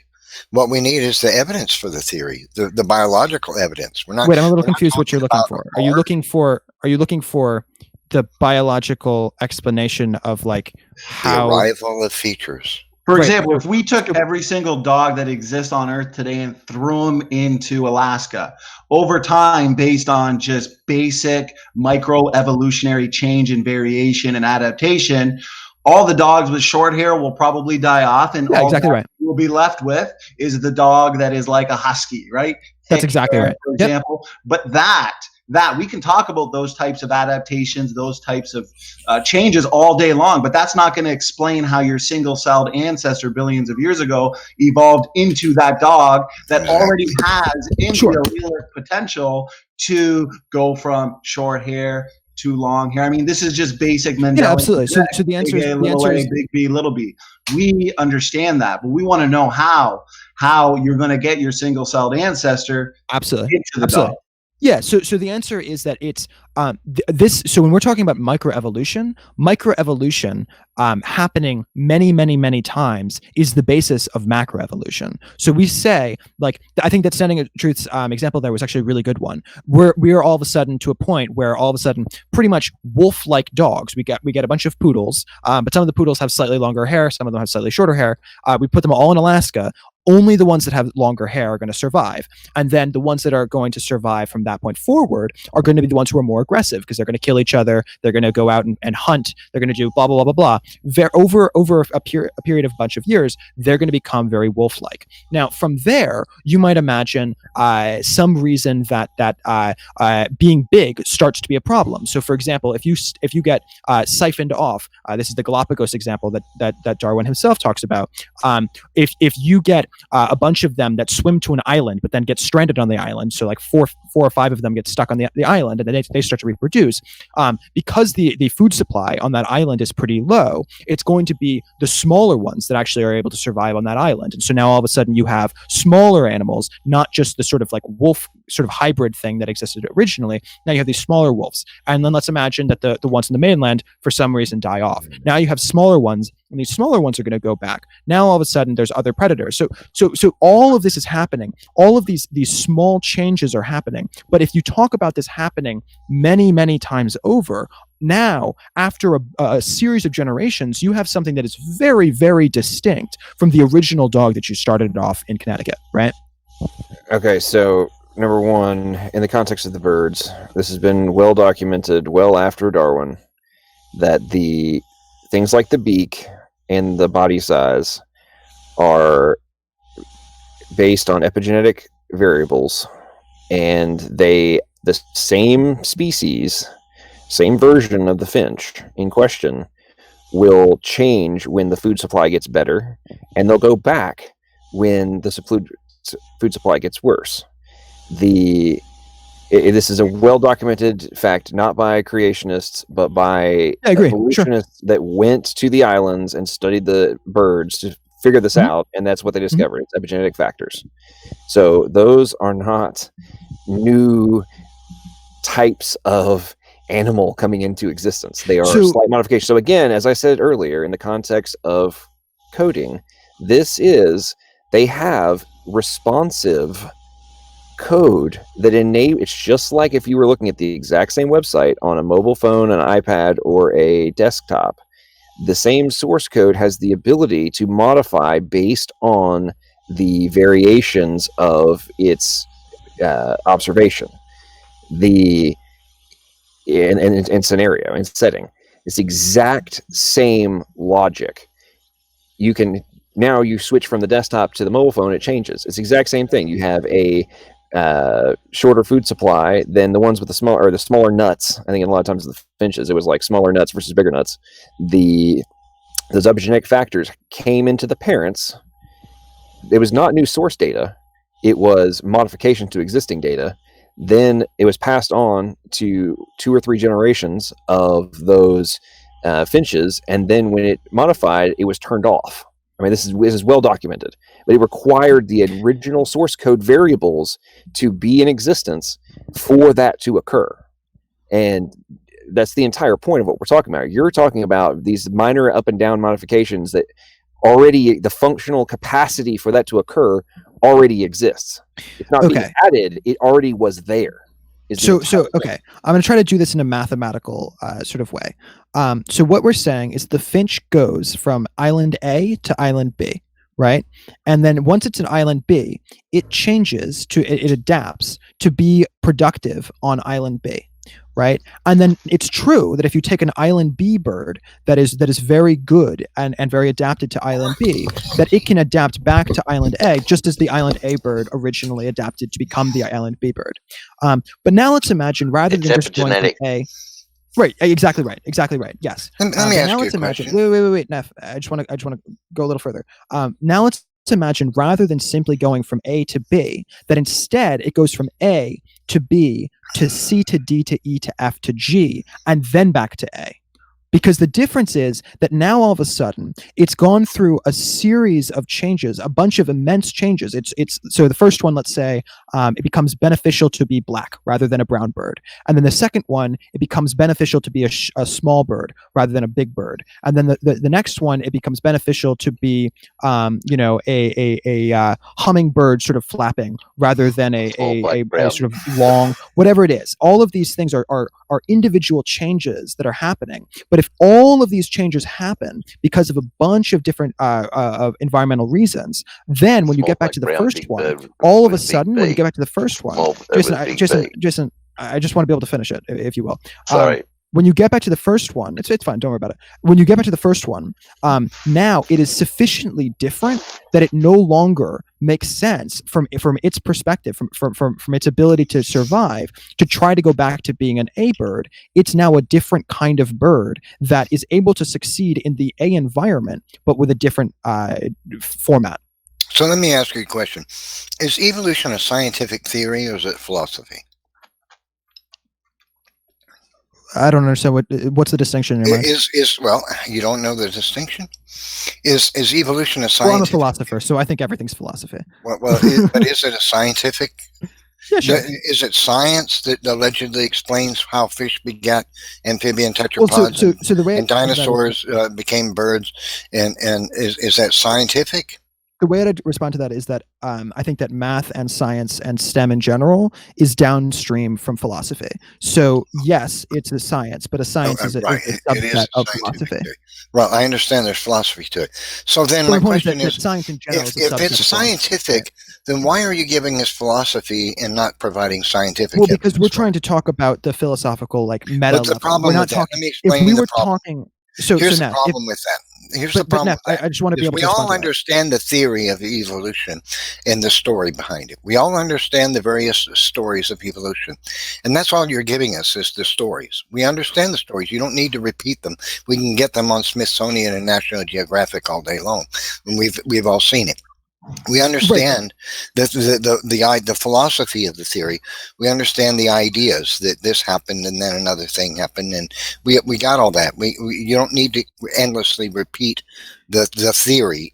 So the reason I'm talking at a level of philosophy, but the problem is if you don't ever get to the science of it, you never explain it. We understand the philosophy of it. This is a good question. So what you need to do, though, is provide. Finish, and then we'll give Alien equal time. Yeah, I'm sorry. We get passionate. It's totally understandable. Go ahead. Finish your thoughts. Take as much time as you need. Then we'll give Alien the same courtesy, uninterrupted thoughts. Yeah, no, I apologize. Go ahead. No, that's okay. That's okay. Go ahead now. Yeah, you need to be able to explain, for evolutionists to demonstrate that evolution is true and it's scientific, they have to be able to show that, firstly, there's a mechanism that causes incremental change to the structural design of the organism. That the structural designs that is changed, caused by mutation and selection, predominantly, is preserved in the body plan of that animal and passed on. That means it gets to the gametes, it gets to the germline cells, and it's passed on. And then further subsequent mutation will change the information that's already caused that change to cause an additional incremental change to that thing and that feature. And then it turns up in the germline cells and is passed on. And then this repeats over and over and over, so that the stinger in the tail of a scorpion comes into being when there was not one. Okay, that's what evolution has to explain. Now, for that, you need, because we don't observe in any of the body plans of any living thing any partly developed features, and because we don't see this in the fossil record, I'm going to say we don't, and because we have no scientific evidence that mutations accrue to cause this kind of change, I'm going to just flat out say we have zero evidence to evolution. But what you've got to show is it's not, I understand that it's not logical to believe that we can test in the laboratory a species of lizard, let's say, and mutate it, and then mutate its offspring and mutate its offspring. And they've done that a bajillion times, especially with fruit flies, right? And they don't see any structural design change except deformities that make the organism unable to survive outside the environment of the lab. But so there's no evidence been provided by mutating creatures generation after generation to produce this kind of change. And I understand for most species we shouldn't expect to be able to observe that to any significant degree in the laboratory in a human lifetime, according to evolution theory, right? I understand that. But then you need to be able to show that there's a mechanism genetically for it. But then, since we can't observe most of that occur in a human lifetime, what you're going to have to do is be able to show in the body plans of living things and in those in the fossil record that mechanism exists, because we can see the structural design change from generation to generation in those creatures that once lived on the earth. Okay, that's what you're going to have to show. You're going to have to show that kind of evidence. You can't just endlessly say, well, look, the hair can get longer or shorter, or eye color can change. An organism can get taller or shorter. All that's great. Take a fish and add all the fins to its body plan you want. You're still stuck with a fish. We don't even have evidence that the new fins. All right, should I go for it? Right. So instead of giving us storyboard after storyboard about what the theory says, because we've all heard that a majillion times, let us hear the scientific evidence for evolution, because it sounds to me, not trying to be rude, no, just sounds that's like fine. you're wasting everybody's time. So I'll respond. Okay, thanks, Neff. Okay. And they only take as much time as you need now, and then we'll allow Neff to counter that after. Go ahead, Alien. Sure. Okay. When we're talking about philosophy in general, the goal of philosophy is to be as based in fact as possible. So what the purpose of mathematics is, what the purpose of science in general is, and specifically evolution, is to be able to figure out the minutia. From the minutia, the goal of philosophy is to use that minutia to extrapolate something larger. Right. So the goal of science very much is to show, and we have shown, and everyone in this room is agreeing that we've shown the microevolution, that we can show that the individual A to B bird is possible, the individual finch that moves from one island to another island. We can show that this individual wolf, or not the individual wolf, but rather the genetic history of this individual line can go from a wolf to a dog. And a dog and a wolf are clearly distinct. Now, admittedly, they are relatively similar to each other when you compare them both to a fish. However, the point of philosophy, whether that's in the context of scientific philosophy or that's the context of philosophy just in general, is to look at that basic data of, okay, it's possible for it to be done at this level, and therefore extrapolating that it can be done at a larger level. That's how philosophy works in general. It's not something that I'm doing. Neff, I tried hard not to interrupt you, and I did it admittedly a little bit, but I just want to be able to finish. And so it's really important that we're approaching this from a sort of fair perspective, that when we're saying something is done at a macro level, we're not looking for every single point at that entire history. What we're doing is we're connecting dots, and those dots do exist. We can see not just the individual ape, but we can also see a bunch of different animals that were somewhere in between an ape and a human. We can't just see the individual fish and then also the animal. We can also, or the mammal rather, but we can also see a bunch of amphibians and sort of things that were approaching, becoming closer to an amphibian from the fish side, and then from the amphibian side towards the mammal side. And so these things, these individual points on this overarching thing, is the reason that we're able to say it. But it's not as though, in order to prove, quote unquote, the theory of evolution, you'd be required to have every single point on the graph. It's just a matter of trying to connect those dots. Okay, so my point is this: I say you took a leap when you said extrapolate. You say from microevolution we can extrapolate the macroevolution, and then you acknowledged, which I was surprised to hear you say, that we can show that these kinds of changes occur, that we have the physical evidence that one begat the other type, the other fundamentally different type of organism over time. And that's now we're beginning to get somewhere. Finally, after an hour of storyboarding, we're finally starting to get somewhere. So where are these forms, and can you explain how they show that, say, the fish became the land-dwelling creature or some other such transition? Where's that evidence? Because without that, everything you've given us is just what's in your mind. So the answer is something that can be substantiated, right?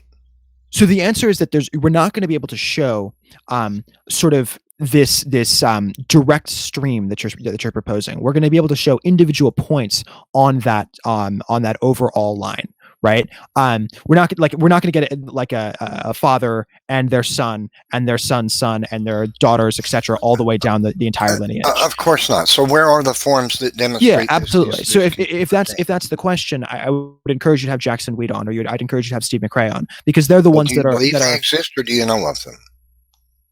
I have watched their videos. I'm not an expert on that component. I'm a philosopher, right? So my goal is to explain this level of connecting the dots, right? Their goal, because they're scientists, is to focus on the individual piece by piece, finding those dots, right? Well, you can philosophize and connect all kinds of dots in your mind all you want to, but that doesn't provide the evidence. The thing is, you need to be able to show with the physical evidence.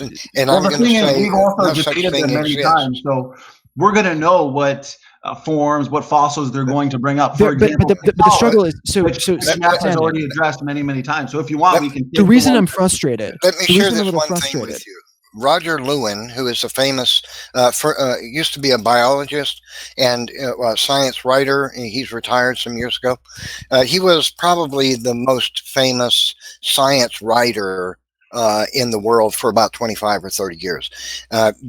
He was very prominent, wrote for Nature, wrote all kinds of articles, very prominent because he was a high-level biologist before he became a science writer. And he said this: in 1980, the biggest eggheads in the evolutionary theory field came together for a conference in Chicago. And the title of the Chicago was Macroevolution.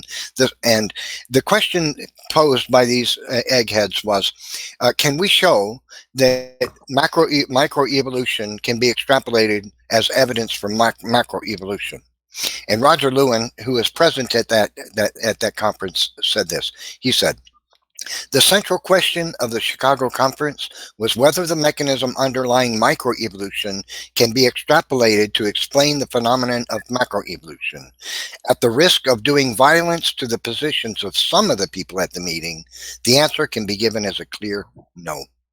In other words, the most prominent evolutionist biologists in the world came together for this conference, and Roger Lewin commented extensively on what they argued about and talked about, and he stated it was the consensus opinion of the men in that room that they could not show that macroevolutionary change supports the idea of macroevolution. So this has already been covered. Evolutionists have already acknowledged we can't show that microevolution can be extrapolated to show microevolutionary change can show macroevolution. So the point I'm making is this: all the philosophy and the connecting of the dots that you speak of in your mind don't support evolution. Okay, so I guess you have to move from there to the scientific, the physical evidence in order to do it. Because at this conference, even these prominent evolutionist biologists acknowledged that the kinds of changes you're talking about cannot be used to show macroevolution is a true process. Okay, you have to move from philosophy and connecting dots to physical evidence, be able to show macroevolution is true. Microevolution will not do it. So I guess my confusion is this.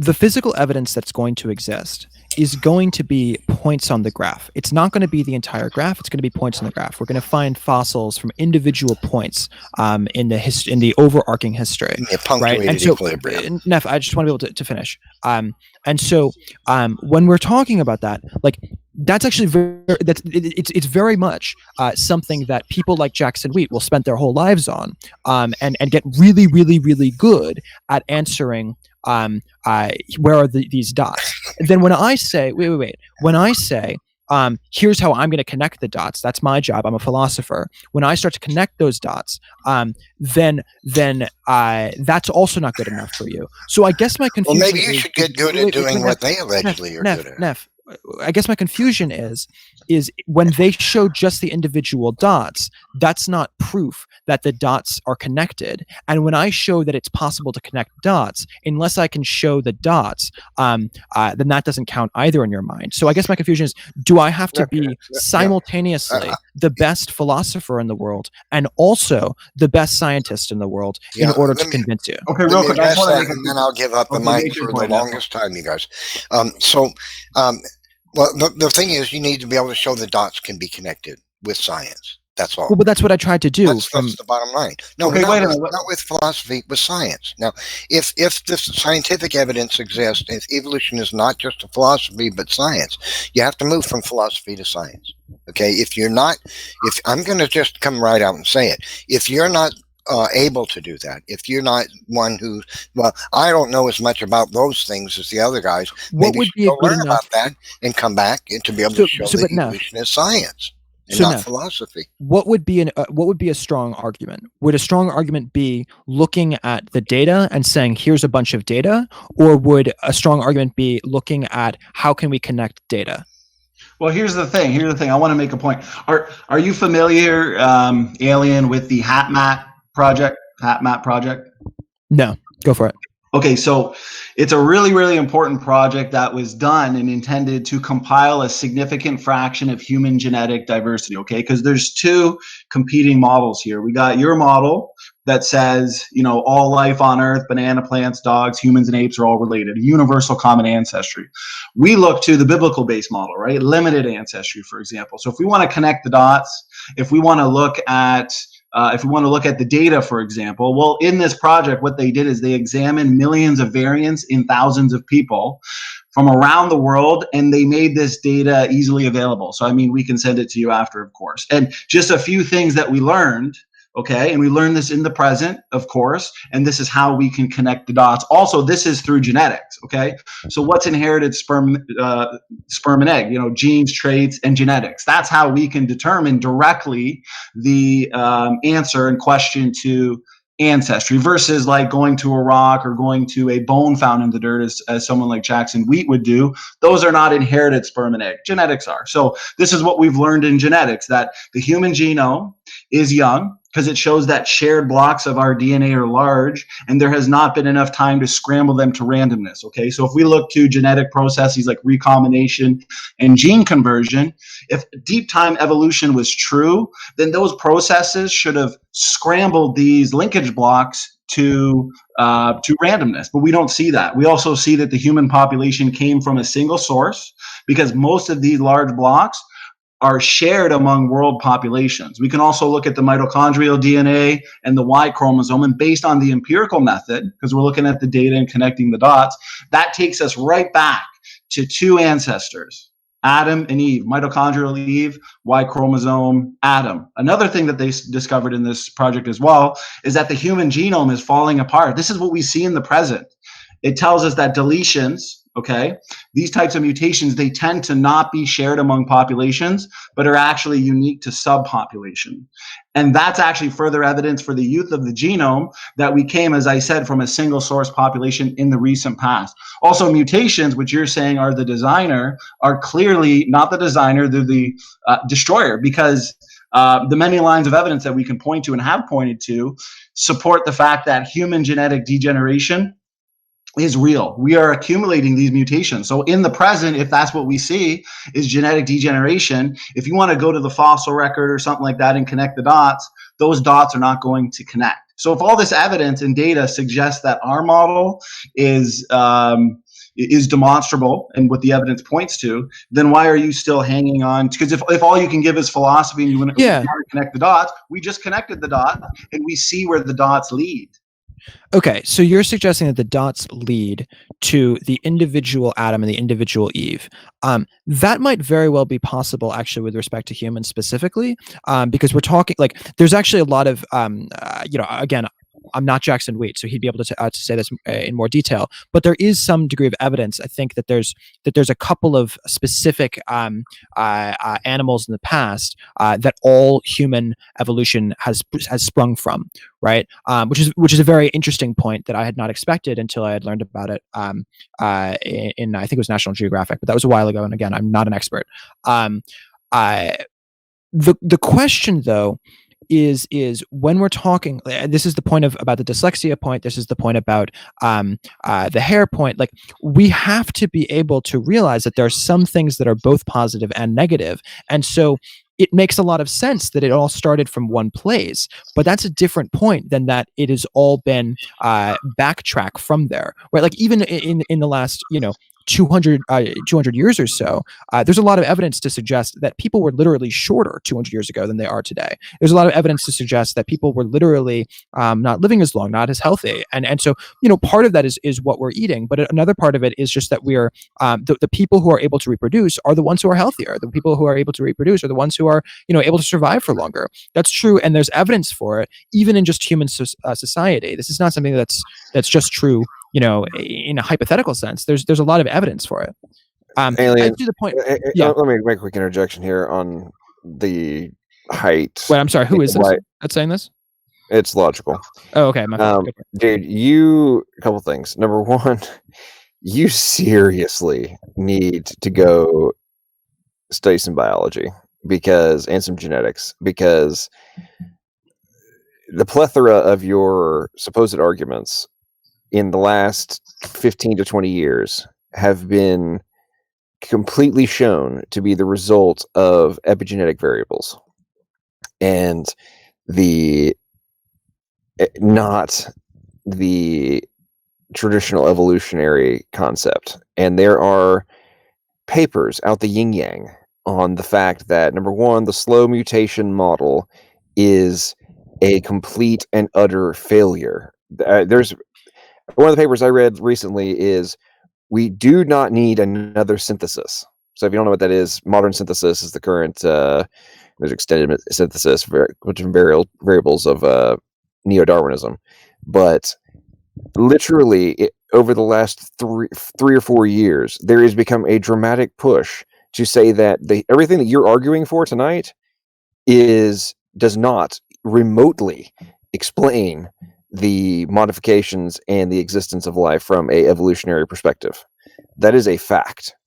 And the Jackson Wheats of the world, who crack me up, to be honest, but they continue to cling. I think he's a really smart guy.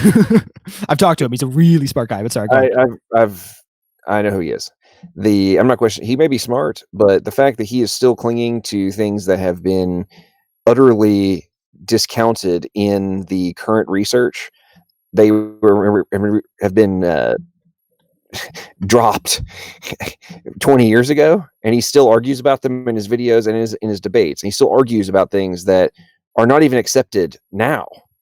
And they weren't accepted 20 years ago. They sure as hell aren't accepted now. And to continue these arguments when the evidence is growing by the day that the slow mutations over time resulting in new types of organisms being a false assertion. I mean, if you want to go down that rabbit hole, you are trapped in a purely philosophical argument, not a remotely scientific one. And the reverse engineering that you're talking about of, as an example, let's say I came across a car, I don't know what the hell a car is, I've never seen one before, and I see it and I start trying to figure out how it works. I'm taking off the wheels and the axles and the brakes and look at the brake pads and the combustion engine and the exhaust, and I'm figuring out, like, holy crap, here's how that works. Oh wow, it exerts heat and pushes this, and then the exhaust goes through this pipe. That's really cool. Just because I now know how something works has literally nothing to do with whether or not it could come into existence by chance. And the entire point, we made this point in our discussion the other night, that the human cell, or not just human cell, any cell, is exponentially more complicated from a technology perspective than a vehicle. The code and the logic rules and the programming that is required for all of these different functions that we're talking about, whether or not it's hair to grow longer if you live in a colder environment, or not to grow as long if you live in a warmer environment, that requires the source code function to already be in place. You have to have the source code, which is why earlier I made it. Okay. I asked you the direct question. I just don't want to forget everything. So can I talk to those 2 points before we move on? Sure. Okay, so the first point there was about scientists currently. There are a lot of scientists who believe a lot of different things, right? Of course, there's millions of people who are in the field. There are tens of thousands who are equally expert as Jackson Wheat himself or as Steve McRae. none of us are either of them. And there are people, admittedly, who are creationists and who are experts. That's true in every single field. There are people who disagree with the consensus in every single field, and I don't mean to discount the credibility of people who disagree and are creationist in the field. However, when we're trying to, I'm not talking about creation. Hang on, dude. You're going down the wrong rabbit hole. The people I'm referring to who are discounting this are not creationists. We're talking about staunch atheists who have been very adamant. Atheists and creationists, but yeah. No, I'm saying they're evolutionists who are staunch atheists. They are not creationists, nor are they theists. Okay. And they are very aggressively being like, guys, on a dude, there's conferences about this whole deal from some of the most prolific and elite academic institutions on this planet that are in agreement that neo-Darwinism and modern synthesis but do not even remotely account for all the things they are discovering, and that the entire concept needs to be discarded because it does not. And they're literally writing papers about how this kind of discussions that we're having right now are stupid. If we're saying that there's difficulty, there's no point in even having this debate in the first place because the evidence says it is not even viable or logical. If we're concerned about some degree of confusion and grappling with issues in the scientific community, I think it's completely legitimate, and we should absolutely look to them, and we should continue to read up on them, and we should continue to be interested in what they're doing, and we should listen to people like Jackson Wheat. We should listen to people like Steve McRae. However, the larger issue is that, like, we have to look at the aggregate. When the aggregate of the scientific community is saying that the evolution is real, then I think that it makes a lot of sense to say, oh, if the aggregate of the scientific community thinks it's real, they're probably right. Right? I don't think they're stupid. I don't think that they're like paid off or something. They're often wrong about things, So yes, Neff, I agree. But there's a question of Neff. Wait. I agree that scientists are potentially wrong. There are about, let's say, 3-4% of people who are experts in the field might be creationists, something very small, right? So let's say it's possible that 3 or 4% are wrong, or it's possible that 96 or 97% of people who are experts in the field are wrong. I think it's more likely that 3 or 4% are wrong than that 96 or 97% are wrong, right? Now, to the second point about the source code point, I 100% agree with you, but that's the reason that I'm saying the source code is that everything in the world is interested in, at a genetic level, the ability for those alleles, those specific forms of genes, to survive into the future. And then, Dawkins suggests, and this is a little bit more controversial, but I agree with him, that it's also possible, once you get sufficiently complicated as an organism, for there to be cultural evolution. Now, unfortunately, it's almost 1 a.m, and I have to leave because I have a video come out in the morning on with the libertarian candidate Dan Berman. Taxation is theft. Dan Berman. Yeah. Do us a favor. I want to have some closing arguments before I leave. Next time. Okay, man. Right. So you are your entire argument completely avoids and doesn't even address any of the points that have been made that completely eviscerate every single one of your positions. Yeah, obviously, I don't think that's fair. You said I can make a. Sure. I'm sorry. You just did a little promo for your candidate that you're working for, and I interviewed him. Just like you did last night. So, thank you. I know you're trying to get traffic for your channel, so shut up and listen. To talk about the source code, it has a purpose to evolve and advance and all that kind of stuff.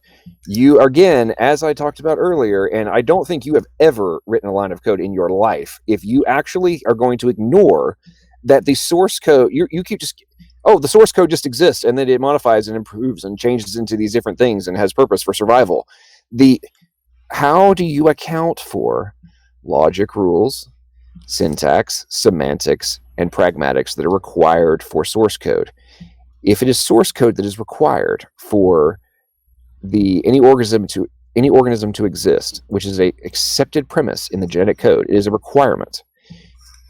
And new functions and new body plans require new code and new variable functions to exist in a structured format using a universal code base, in this context the genetic code of DNA, you are completely avoiding the premise. And I'll ask you a direct question.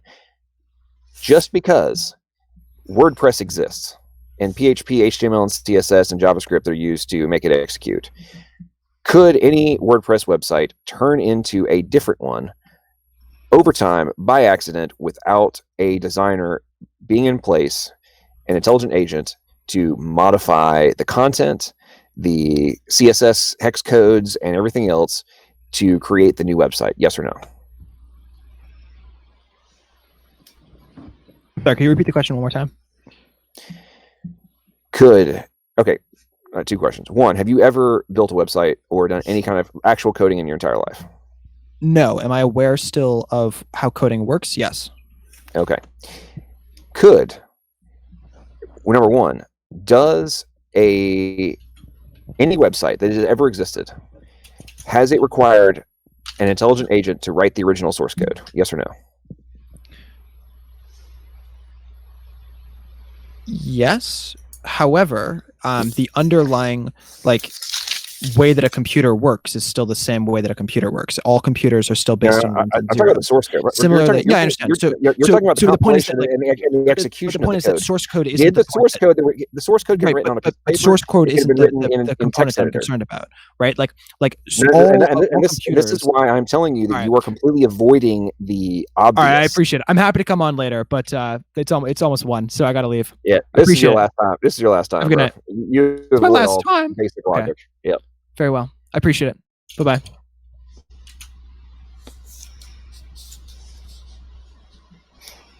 Yeah, we're not wasting time with that guy again. Oh, that was pretty good. Nothing but philosophy, storyboarding. That's all it was. He lied, though. That's quite honestly, I'm not concerned about the source code. Are you kidding me?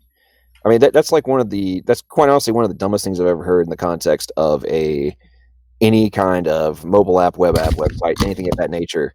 I'm not really concerned where the source code came from. I mean, that's beyond ridiculous to even. I just want to jump in. Try to be taken seriously. So we got Emo here. He said I'm not sure how much battery life he has left, but during the portion, the portion where I believe Neff and Alien were discussing new anatomical change, new anatomical novelty. Emo in the chat, I believe, had a couple maybe arguments or objections to that. That's why we have him here right now. Emo, thanks for joining us. I'll mute myself and let you, I guess, make the argument you wanted to and have a little back and forth. Hold on, just before that, I have to address a lie that guy brought up. He says that 4% of people are creationists in science. That's a lie. Actually, 1/3 of scientists now reject evolution, or at least that they doubt evolution. And then there's also descent from Darwin, and there's a whole slew of scientists on that assign that they reject evolution. So I mean, if it's really maybe 2/3 at the most, that's as maybe.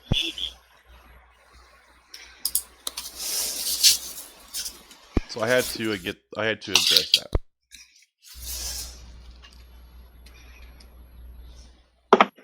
Yeah, I can see the why. It's hard too, because if you're a teacher or you're a scientist and you're in the secular field, you're not really going to say that you believe in creation. Your job's probably on the line or something. So there's no reason that we would know the exact numbers anyway. I mean, I don't think Jensen was in Harvard University saying I'm a young Earth creationist. You know what I mean? Give me a break. Yeah, exactly. Cool. Well, I wanted to mention something that he brought up because the guy talked 100 miles an hour, and then he would kind of move on, right? Well, I wanted to tell him, okay, let's not really use science then. Let's just use some logic about this. Think about long body hair. It's not seen in the Eskimos or people in the northern region, especially the Eskimos. And these people live in some of the coldest regions on Earth. But according to evolution, they should be the most hairy. similar to Denmark, Norway, Sweden, blonde hair, blue eyes, low body hair. But why is that? You notice that? When I was talking to Erica, she said that, well, we started wearing clothing, so we didn't need fur. So wait a minute. That means that we were wearing clothing when we had full body fur? It doesn't even make sense logically. See what I mean? So I would say that it's kind of pointless. But then we see natives worldwide with very little body hair, and they have the ability to grow facial hair. So down the line, well, except for, I would say maybe there's some Aboriginal tribes that are able to grow thick facial hair, but it doesn't really matter because we know Adam and Eve were in the beginning were the same as the people in the Middle East, which had the ability to code for it, right? They had the ability to code for body hair and facial hair, and they probably didn't need much of it because they were living in a nice warm climate, just like natives today. So they don't have much body hair and they don't have much facial hair. But yet think about how natives even today are. They have the ability to grow extremely long hair on the top of their head, and it never falls out because they have good genes. So their genes allow their body to be protected when DHT builds up and gets into the bloodstream and converts over and usually binds to hair follicles, which causes people to lose their hair. They don't have that problem. They have better genetics for that. So, I mean, the guy was kind of saying, like, I don't understand why, we shouldn't have, like, did Adam and Eve have long body hair or no body hair? It's like, well, their ability to have body hair is what matters. It's not what they did have. So anyway, if you guys have any ideas, go ahead. Or Emo, is he back yet? I guess not. That's a good point, Matt. Hello? Yeah, I heard you. Hello. Who's that? I heard hello. It's me. It's Emo. Oh, okay. What's up? You guys see that in the screen? You know, we hear this all the time. Okay, go ahead, Emo. Make your argument. Come on. Right. So Neff was making an argument that you've never seen anatomical.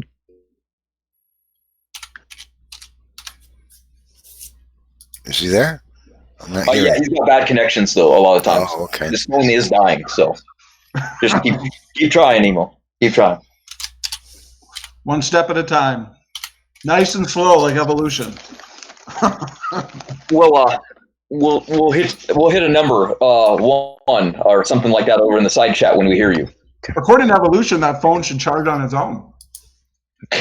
But evolution goes fast. Fast, slow. Damn, he waited all this time. You just keep losing information, and you'll take that fish to fisherman.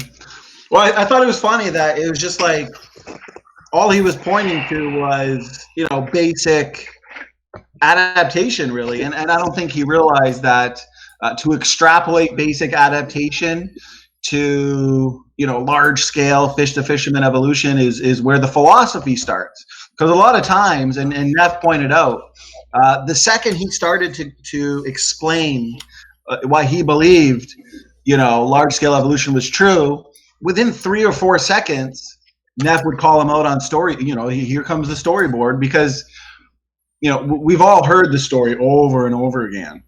And when it takes an hour to get past the storytelling into the actual discussion of the evidence for universal common ancestry, it just gets a little redundant. So I like the way you pointed that out there, Neff. Well, I mean, seriously, I get tired of hearing evolutionists use their storyboarding. Tell us the story of evolution as though, long ago, listen, kids, get around the campfire, long ago and far away, there was a fish named Fred. Fred got some funny looking legs. I mean, we've heard it a million times. We don't need the story. What we need is the science behind the philosophy. Then we don't get it. I think their inability to discuss that and avoidance of it, like the gentleman we were speaking to a little while ago, is evidence of the weakness of their argument. And if he had the scientific evidence, he'd have laid it on us. But he didn't, and he couldn't. And it's like I pointed out, you can take all, and this is all he did the whole time. You can take all the dogs in the world today, throw them into Alaska, and however many generations later, natural selection acting upon the genetic variation, you're going to get a population of dogs like huskies, right? You can throw them into the deserts of Australia, and generations later, you'll get probably a population of dogs similar to like the Australian dingo, long, skinny legs. But going over these types of changes in adaptation and environmental related adaptation is not actually giving us evidence for how that single-celled ancestor billions of years ago evolved into all the life we see: dogs, whales, human beings, plants, animals. That's where they have that's where they're guilty of their extrapolation fallacy. Talk about microevolutionary variations all day. And now we should all bow down to the philosophy of evolution. No, we agree with adaptation, and all creationists do. Yeah. Well, he didn't seem to understand a lot of the principles. Like I had to explain the skin thing to him, and he goes, "So the best color is black." I'm like, "Wait, no." You said brown. I directly said brown, and then I think I should have explained it like this. I said, picture all albino people, all the palest people you can get, and put them on an island. Can they ever make any other color of people? No, they're stuck. They're reduced. That's what our model says. Things can diversify, sure, and there is diversity, but the reason that humans keep being able to produce different races is because we mix. Because there's no difference between humans, just skin color. But if we get isolated, we're screwed.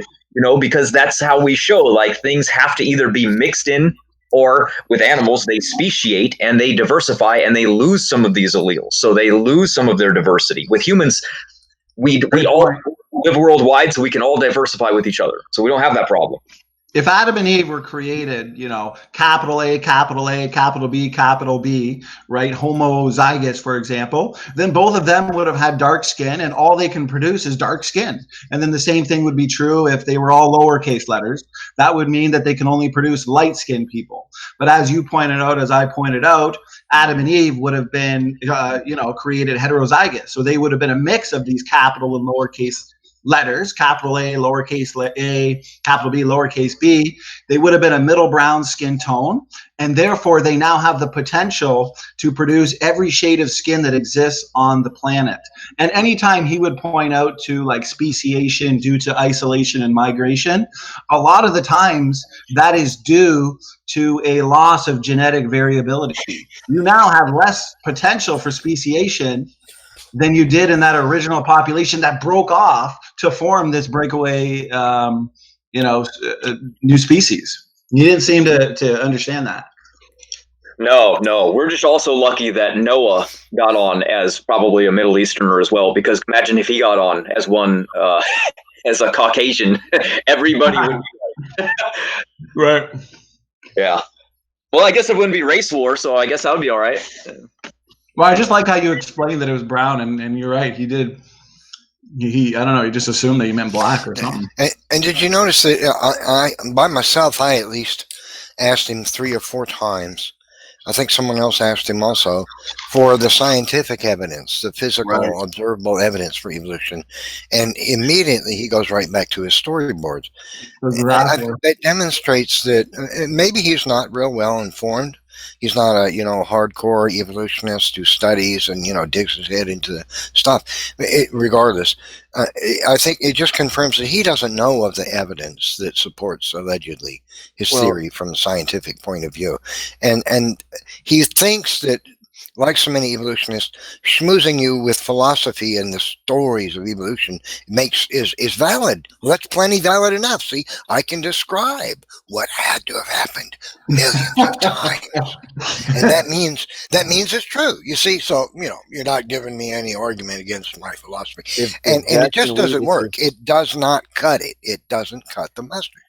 If Jackson Wheat is his foundational source, then we understand why he's on the and we all know that we all know that the evidence that Jackson Wheat would look to is, for one, some of the evidence that we refuted directly to Alien. A lot of them would be very specific fossils that actually we've addressed numerous times, Tiktaalik, for example.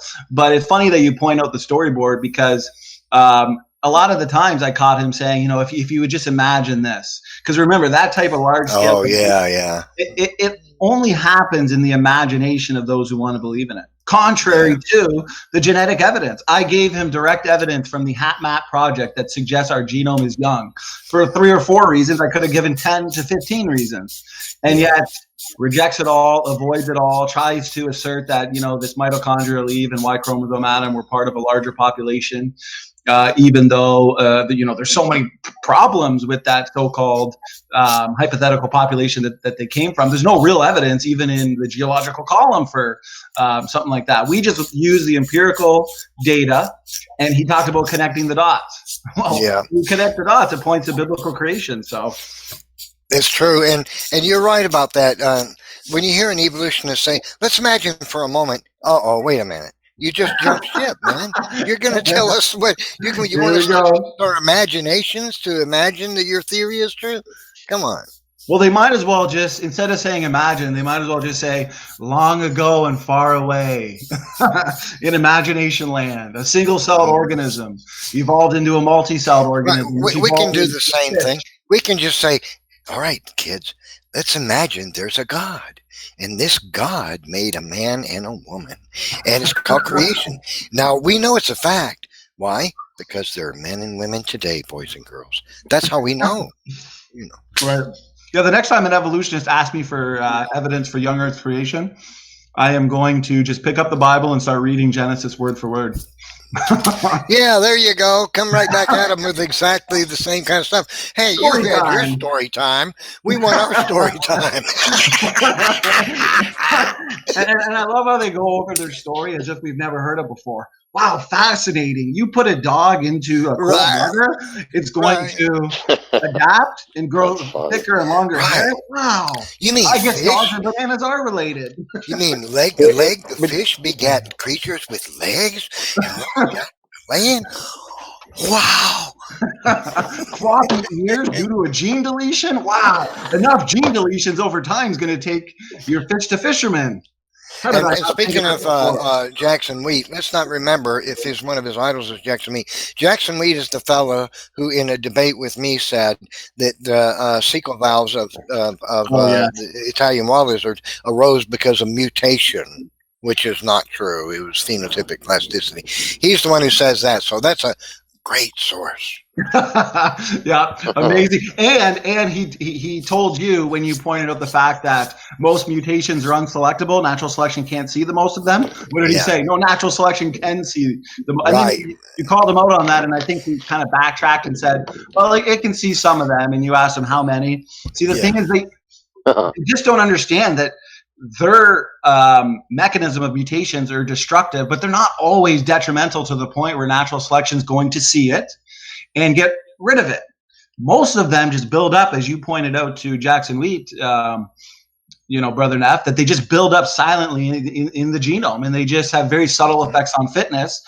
And that can only go on so long before extinction, degeneration, for example. So he can talk about his story and philosophy all he wants, but you know, his own mechanism to accomplish what he's explaining in his philosophy is destructive. You know, the next time he comes in, let's let him talk and talk and talk and talk and tell us the story. And then when he's done, we'll say, oh, fascinating. That's fascinating. Now, listen, let me have a question for you. Did you say there was scientific evidence for evolution? Because, I mean, we listened to the big, long story, but now we're just wondering, is there science behind this? You know? Next time we'll title the hangout Evolution Story Time. We'll let them all in. Jackson Wheat, Aaron, Rob. We'll give them the floor for 4 hours. We'll sit back with our thumbs in our mouth, in our pajamas. That's what we'll do. And we'll get some little wind-up kitty toy music, you know, ding dong, ding ding ding ding ding ding ding ding. And we'll play that in the background. And then we'll all become evolutionists after story time. You can't deny a good story. You know, it really fascinates me how I know everybody on the panel right now, we all know this, but for the audience, it just fascinates me how the more discoveries they make about the interdependent function requirements, data requirements, logical requirements, all the nanomachines, all those different pieces, that we now know beyond doubt are required to all exist simultaneously for life to exist.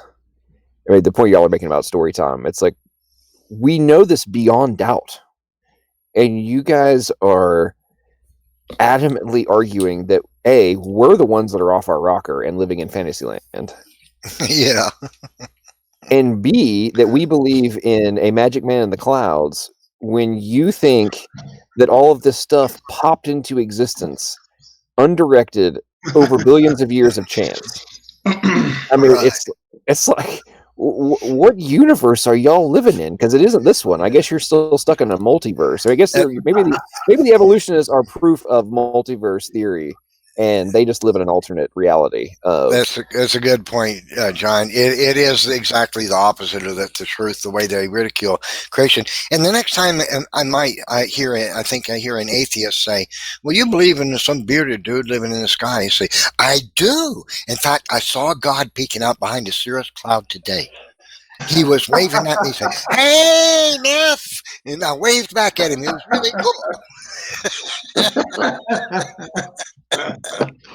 Yeah, that's something I think I actually think about this quite a bit in my moments of solitude and contemplation. I've actually contemplated the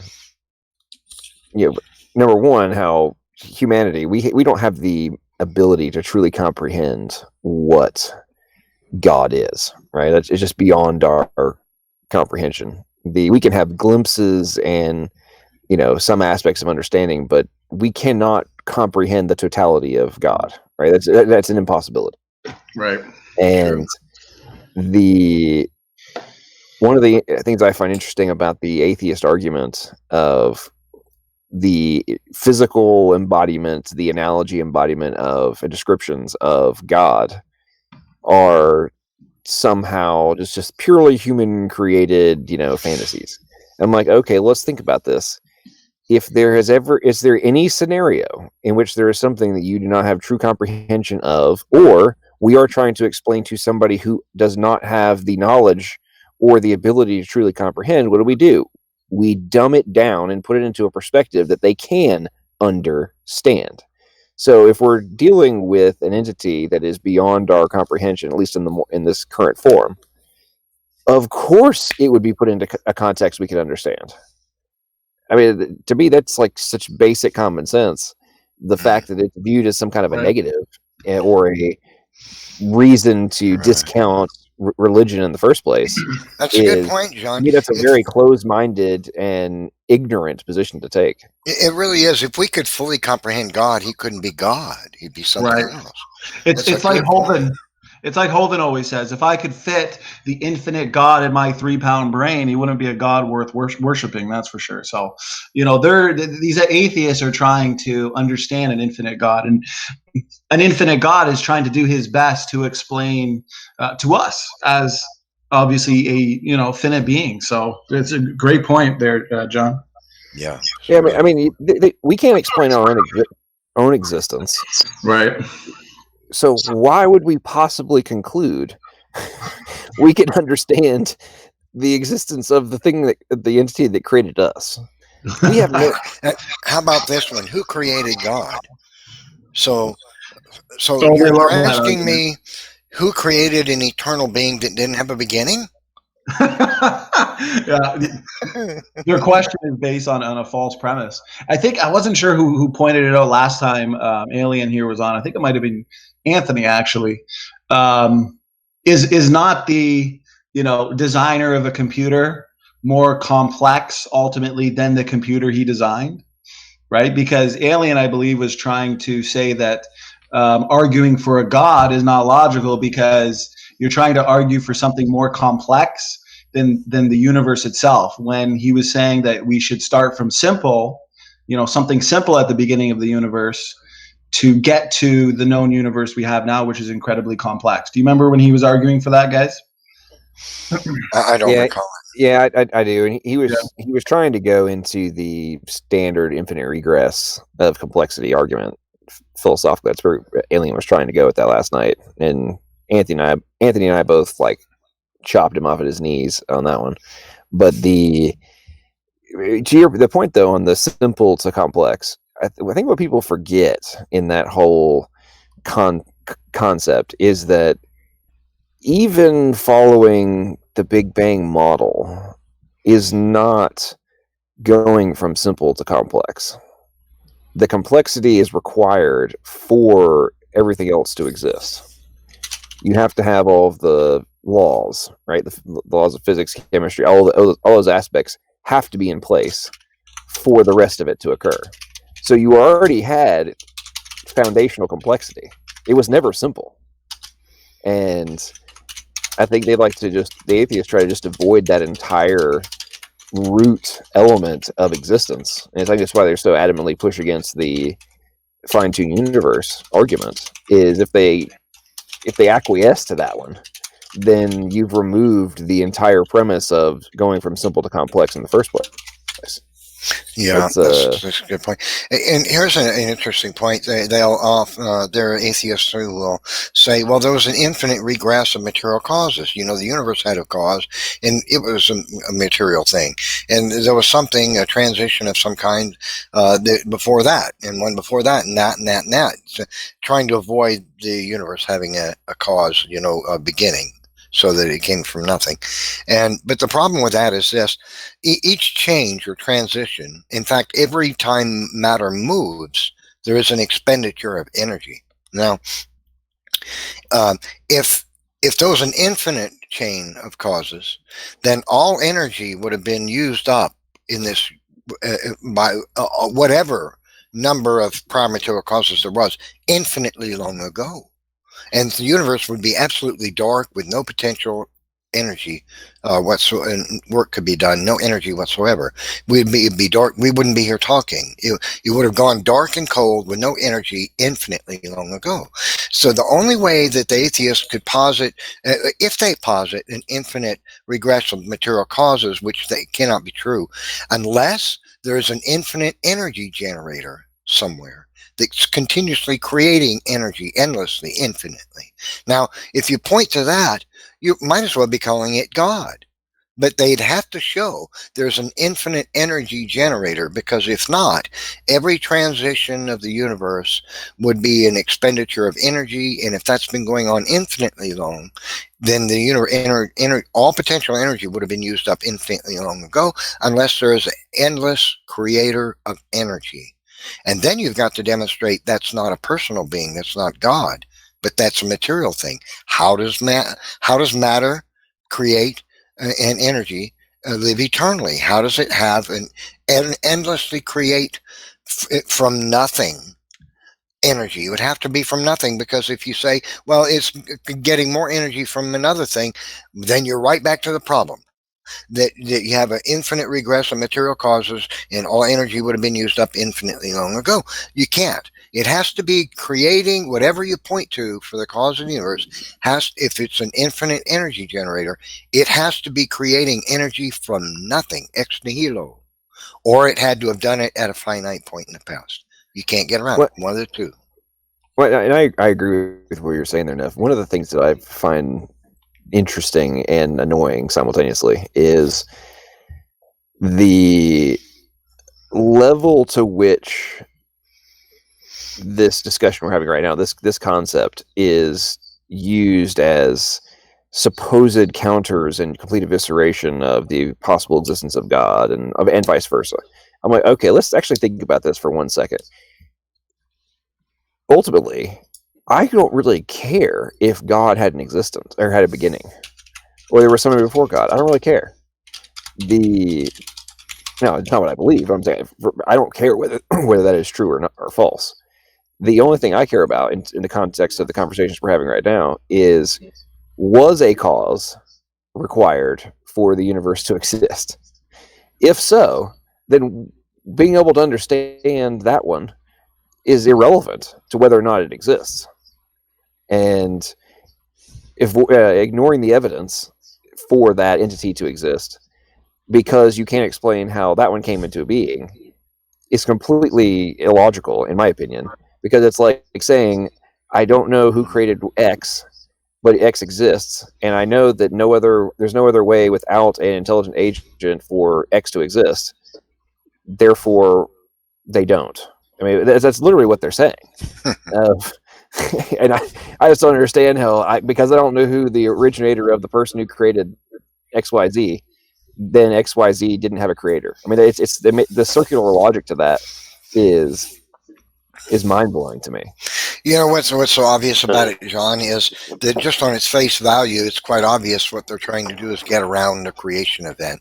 But the universe can't have come into being ex nihilo, because that obviously points to a cause that is supernatural. And they know that. And so that's why, of course, we all know that. I know you know this. I'm just pointing out for those listening that's why they must avoid a creation account at all costs, and that's why they make these ridiculous self-refuting arguments, is because they are desperate to avoid the creation account that the universe came into being from nothing by a supernatural cause. No, I agree with you, and I think it's part of the reason that they're so desperate to circumvent the consciousness requirement for matter and energy's existence in the first place, from a quantum mechanics perspective. I mean, because if that is true and consciousness is required, then there is zero way around the requirement for a external intelligent agent being required for the universe's existence. And to me, that one, almost as much as evolution is, and maybe even more so than evolution, requires conscious refusal to actually consider the ramifications of the evidence. I mean, when you think about the amount of, we've talked about this before, but 200 plus years of experiments that prove that beyond doubt, consciousness being required, and T-Jump and his testable predictions in the lab. Well, we've got that, and yet you guys refuse to accept the consciousness requirement. And I think, to me, that is potentially even more so than things we discuss in biology, is the ultimate dagger in the heart of the atheist worldview. Yeah, they have to explain intelligence from chemistry. Is what they're stuck with trying to do, and of course we know that fails for a number of reasons. It's so mindless to me, and such clear glaring error, that atheists are people who walk around telling people they're a soulless bag of matter, and that chemistry in their brain is what creates all their thoughts and feelings. It's so bizarre that a human being would reduce their belief about what they are to a soulless bag of matter. If I may, you mind if I change the subject real quick? No, bring it on, man. Yeah, well, that alien guy, I just want to critique with something he said. He said that the majority of scientists are evolutionists, and he thinks that they're right. Well, I mean, the problem is they presuppose evolution before they even do any of these tests anyway. So they're going to confirm what they want to believe anyway. So I don't trust, I don't put any stock in what an evolutionary scientist would say. Well, especially because they go through school learning what we just learned today talking to Alien. They learn the philosophy. That's why they're indoctrinated. A lot of the time, it's not an education. It is an indoctrination. That's why when we get even the PhDs, I mean, Neff and I have both debated PhDs. You get them in here, and they think that they're just going to school the creationists. But the thing is, because they've been indoctrinated without them even realizing it, all they oftentimes give you is more philosophy. And then you throw at them some information regarding the true nature of mutations, or just some of the stronger evidence for biblical creation and evidence against evolution. And then they don't know how to respond because they're not taught those things going through school, getting their PhD. And then you get a creation scientist like Dr. Nathaniel Jensen, who writes these phenomenal technical papers showing why large-scale evolution in deep time is not true, and he's doing it directly through genetics. Of course, it's not going to get peer-reviewed in a secular journal, because although little discrepancies and little, problems with evolution can be discussed in those journals, but you can never question the actual theory or the actual, it's not even a good theory, the actual philosophy itself. Yeah. And that's what someone like Dr. Jensen does, is he's actually questioning the entire philosophy of evolution. So no matter how accurate, no matter how well done his methodology is, it's not going to go through peer review, because it's questioning the actual overarching evolutionary philosophy, and it's all indoctrination. That's exactly right. In fact, what we heard Alien say tonight when he said extrapolate from we can extrapolate, remember, and of the connecting of the dots, that's exactly what the professional evolutionist biologists do. If you notice, when you read their science papers about, let's say, genetic mutation observed to take place in a particular fish or something, and what they'll say is, we observed that this mutation caused a change in the regulation of the protein that creates the an enzyme that assists the fish in producing the saliva that lubricates its throat, and to reduce that, this was non-beneficial for the fish. And then a paragraph later, they're saying this is one of the things that makes evolution true. I mean, that's right. What? What? Well, yeah. Well, it's funny because you can demolish evolutionism just from their own secular papers. Like oftentimes in debates, let's say I'm discussing endogenous retroviruses or the ALUs or pseudogenes, for example. I will go through a real technical paper where it goes over some phenomenal, some really, really important functional role that's been discovered in whether or not it's the pseudogene or the ERV, and then all of a sudden you go to the bottom of the paper and then their philosophy comes into play. Well, we know evolution's true, so how did this so-called ancient virus, become so important in, the embryo or, some type of immune response type role, or regulating or determining cell types? And then they go into like, well, maybe this happened or maybe it co-opted the function. And you can just see, like, mixed in their own peer-reviewed papers is philosophy, because there's no evidence of the co-option of these pseudogenes or the ERVs, for example. Then you debate someone like RJ who says, well, that's bad source methods, because that technical paper explained to you why that function exists in the ERV. It's like, no, RJ, that's your evolutionary bias. That's the philosophy part of the actual paper. The real information of the paper is, wow, these endogenous retroviruses are incredibly functional, just as we've predicted.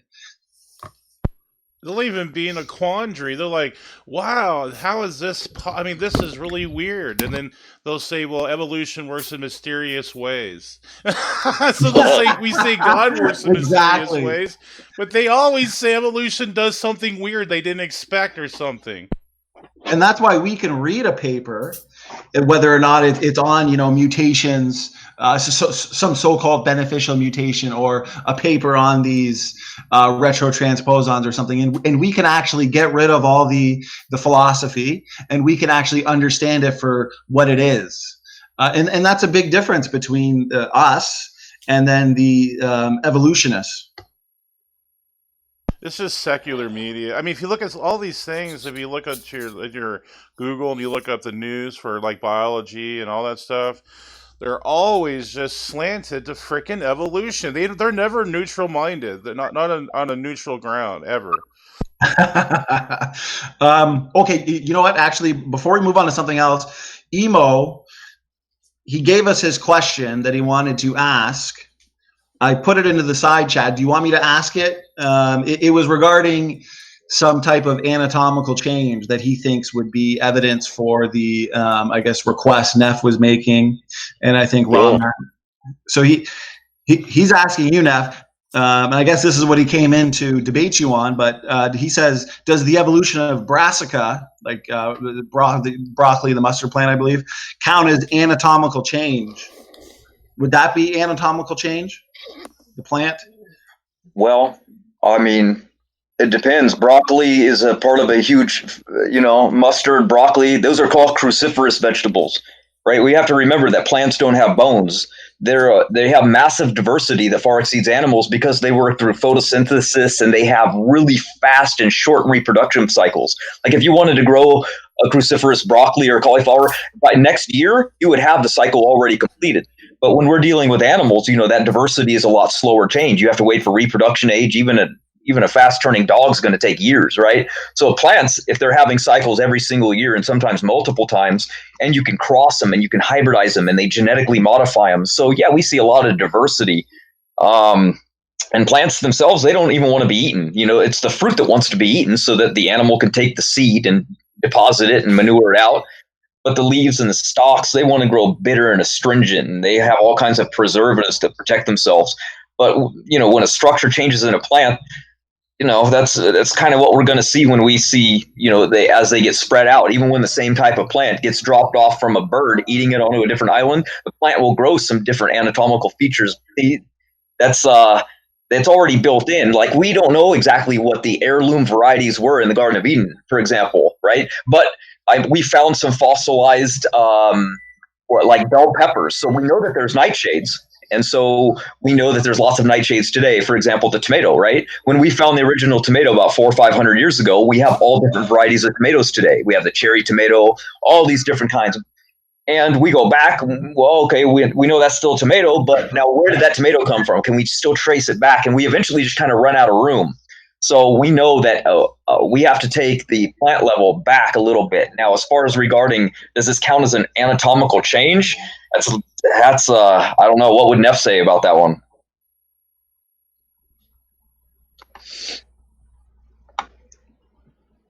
Because as far as I'm concerned, there's definitely a lot of physical differences.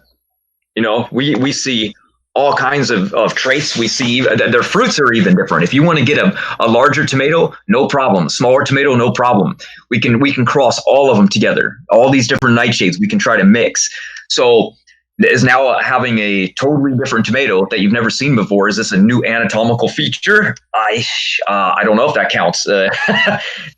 I'm not sure.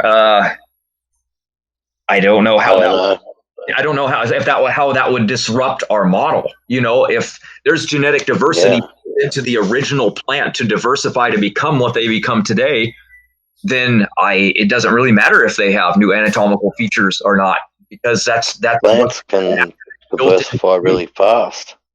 Right, plants can diversify really quickly. Exactly, and you can see them worldwide, and that's just what they do. They have to adapt to their environment, so sometimes they'll have bigger leaves or smaller leaves. But these aren't really anatomical differences that are arising from mutations. I mean, that's what evolution requires. So we're seeing a variety from just looking around at nature, and we're like, oh wow, that's a huge extent. Well, yeah, you have a massive turnover on their growth rates. You got thousands of plants, and every single year they're producing tons of seeds that birds are eating and flying all around the world and depositing. That's what we have today. If you look at Earth from above, you see 3 colors: green, blue, and sand. Great. One of the hardest things to get an evolutionist to understand is their description of how features can vary, like longer, short hair, this kind of thing, longer claws, shorter claws, whatever it may be. It doesn't support evolution. It's like coming at these people with concrete nails and a hammer, pounding it into their head. That doesn't support evolution. Do you understand?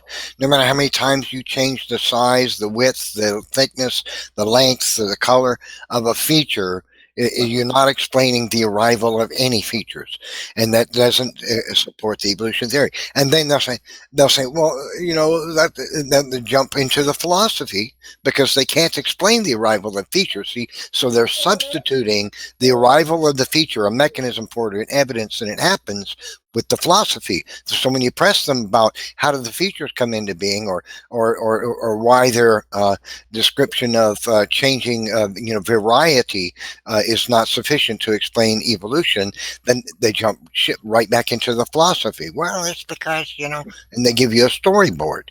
And so they bait and switch all the time. They'll tell you of the idea, and then when you question it, they go right back to the idea. So the evidence is the idea is the evidence itself, and that's really annoying. It's really annoying. It's like their philosophy is the evidence for their philosophy. Exactly. They think what's in their head is evidence. That's right. It's circular. What about like Matt? I know that Emo pointed out that he believes an extra rib found in a pig in the farm is an example of a novel anatomical change. Would you say that is an example of a novel anatomical change? I thought it was an extra backbone or something. Oh, was it? No, they're hybridizing.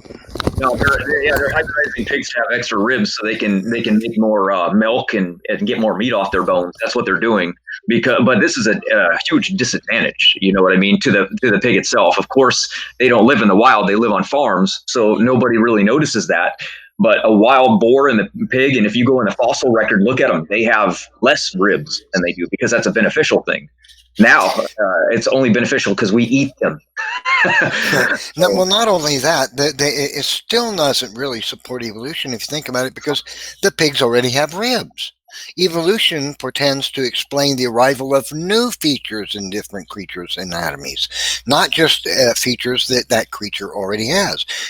Duplicating an existing feature in the body plan of an animal doesn't move that creature towards becoming something else. And the most obvious explanation for that is, okay, let's take a fish. Give him 30,000 ribs. What do you got? You got a really long fish with a bunch of ribs.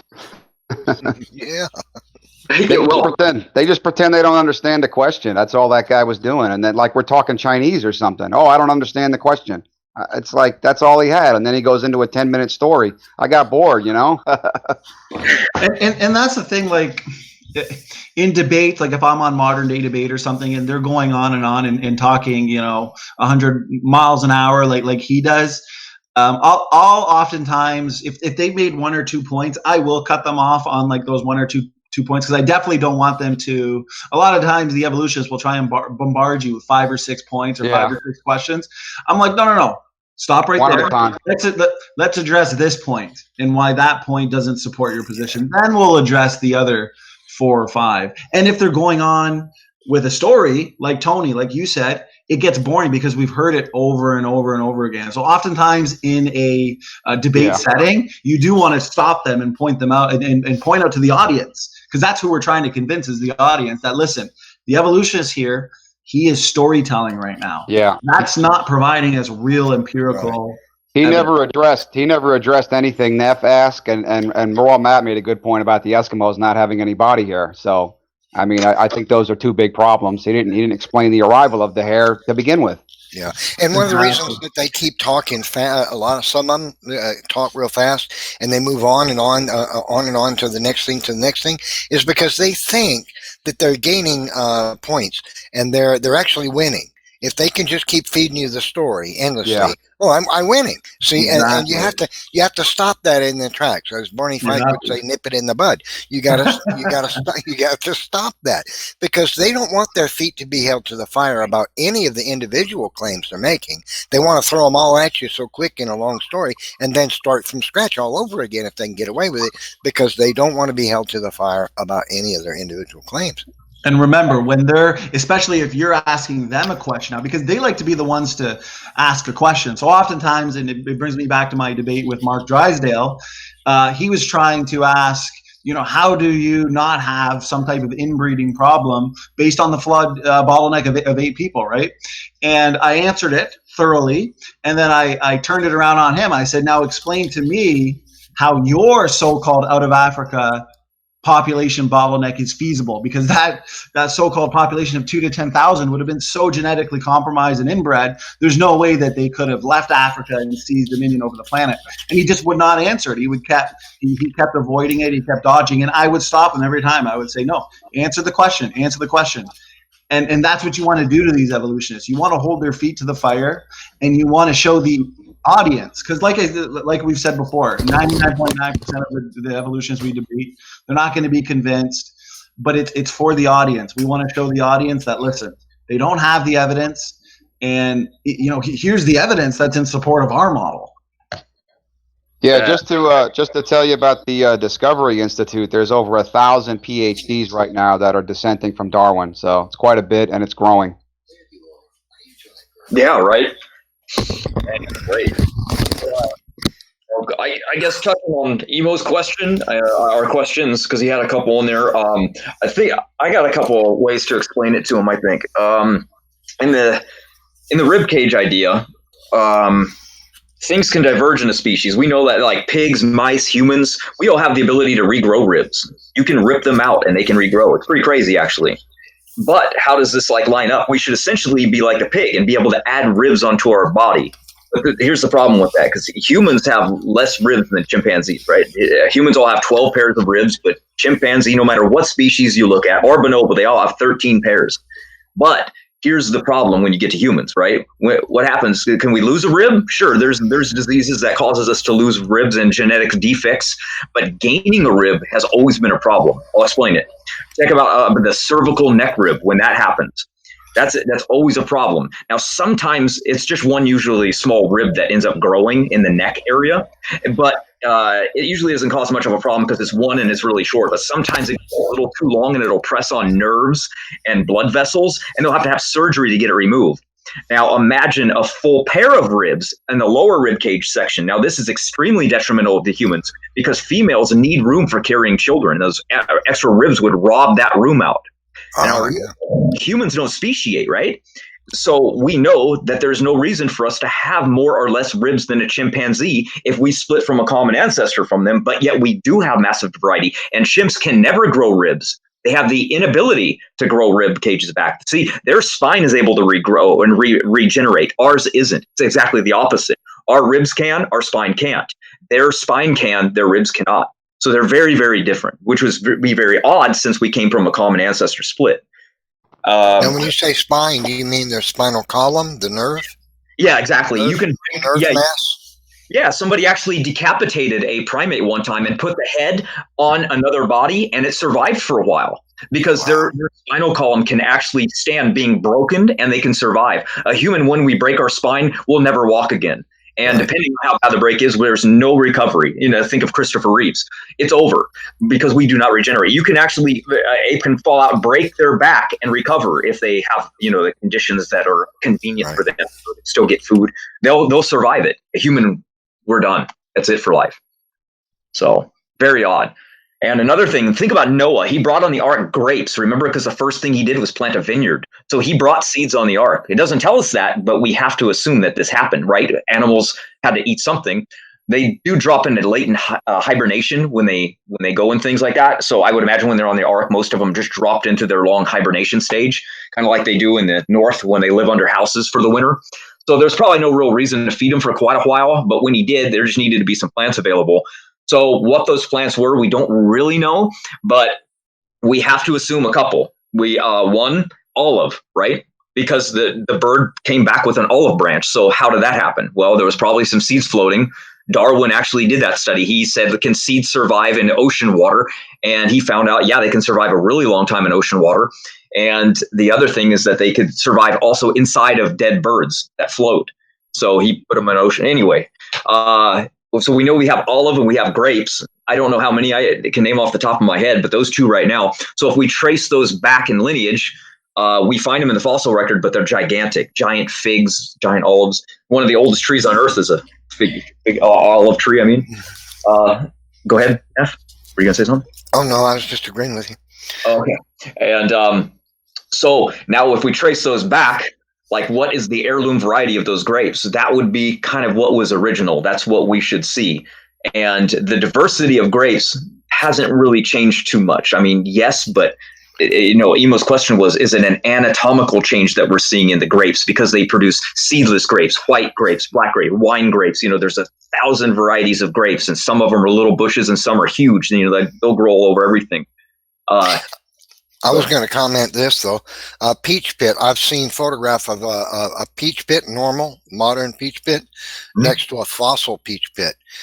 You know how big a peach pit is? A typical peach pit is about maybe half the size of a golf ball, or 2/3 the size of, not a ping pong ball, right? Maybe 2/3 the size of a ping pong ball, right?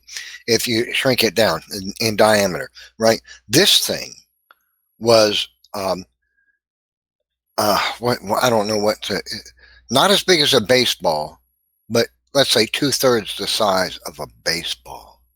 That's a huge peach pit. That's a peach that would have been as big as a grapefruit, a big grapefruit. That's how big peaches were in before the flood. Huge. Yeah, the figs that they found were like softballs. Huge, gigantic. Could you imagine you eat one fig and that's your meal? Awesome. I'd love it. Your whole tribe's meal. Yeah. Still one of those Titanoboas or something, and you got your whole tribe, the whole town eats off one snake. Well, man would have been bigger before the flood too. I've often thought about how funny it would be to see Noah today get into a skirmish with a couple of normal human beings, and Noah would be standing there with his hand on his hip and the other hand on top of the head of the other guy, a 6-foot man. He was holding him back as the guy swinging at him, saying, "All right, now come on, little man, stop, just stop." Yeah, that superior, that ancient world would have been so convenient for pretty much everything. And if that guy was like, well, no, didn't they have mutations? It was like, well, they've actually shown mutations arose in our article that we found about 5,000 years ago. But that was also based on their math here. I'll read it off to you and the audience so that you can read it yourself. Gene mutations began to show up in the last 5,000 years of human evolution. This is a recent human history has profoundly shaped the pattern of genetic variants present in the populations, says researcher Joshua Akey, A-K-E-Y, at the University of Washington. And he found that the results suggested that 90% of all evolutionary deleterious variants arose in the last 400 generations.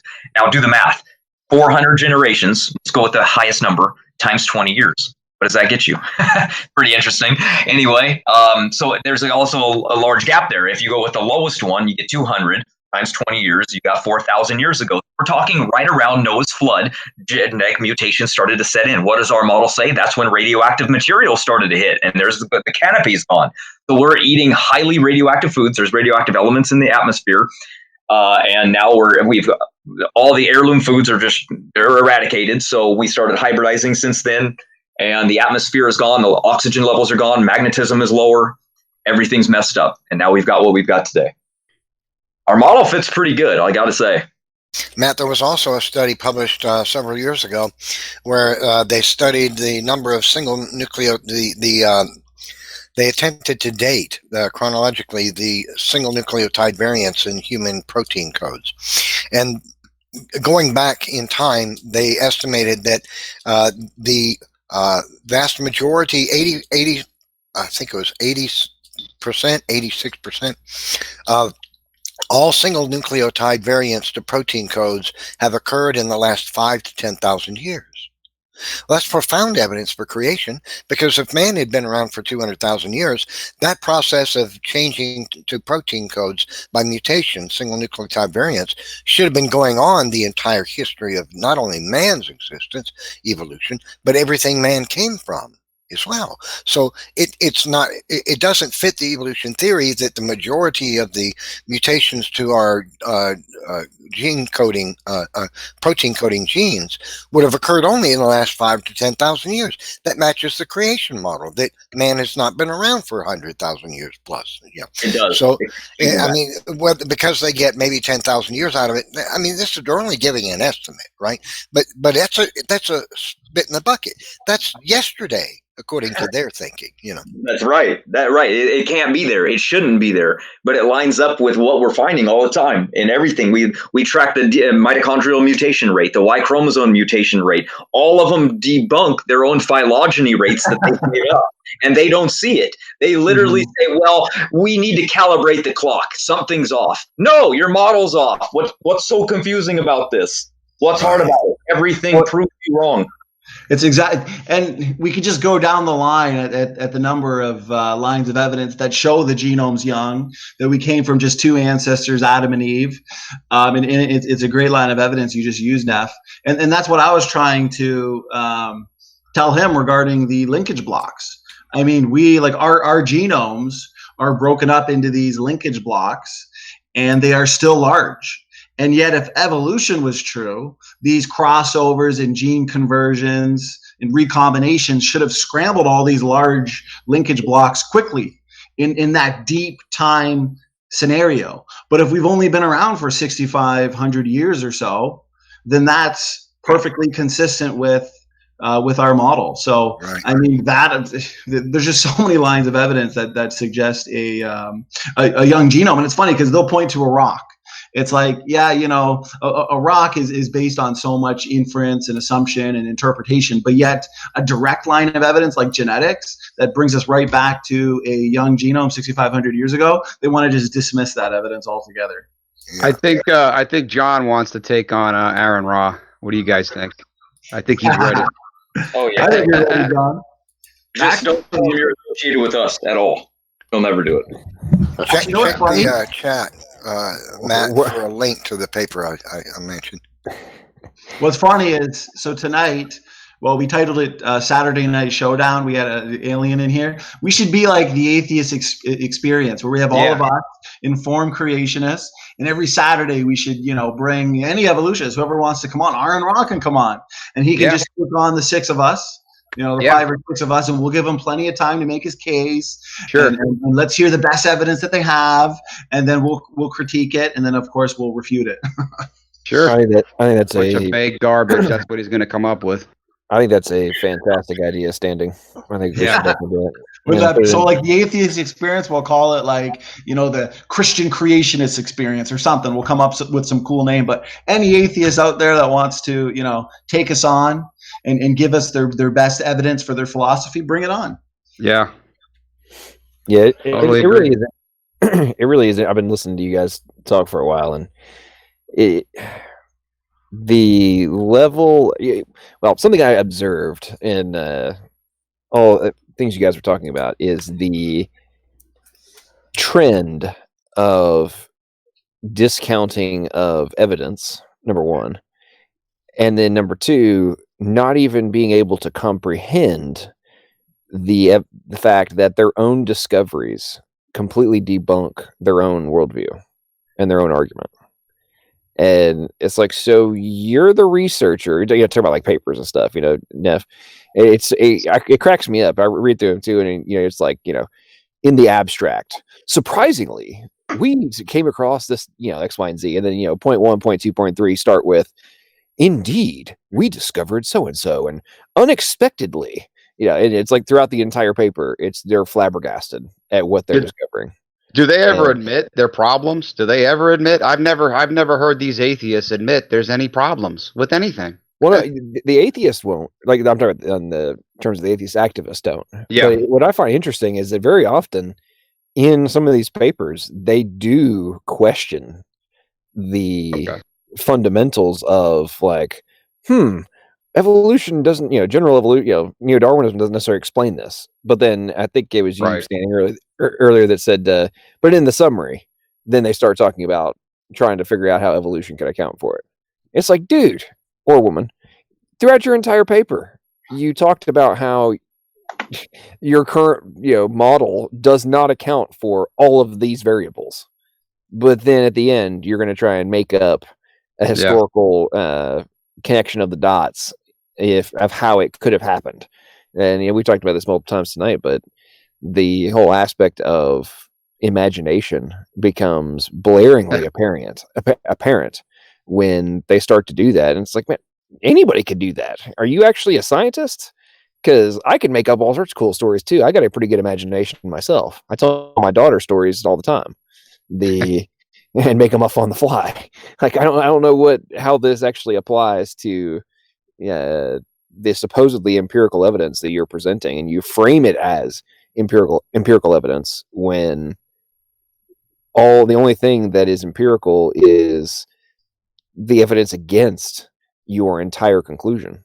Do they ever consider anything a failure? So, like, at what point would an experiment be considered a total failure? Where I guess they would just come up with a new hypothesis and run that experiment for another 10, 15 years and then say, oh, well, that doesn't work. Let's keep running another experiment. Oh, and that doesn't work. Let's do another one. When does it reach a point where, hey, this is a failure? I've never heard them, say that. You know what's interesting? You bring that up.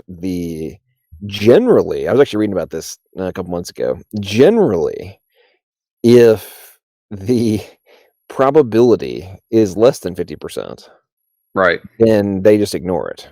Or sorry, less than 50%, they usually won't pursue it unless there's some pretty significant. Okay, yes, but if this variable was different, then the probability changes dramatically. We just need to figure out what that one variable is.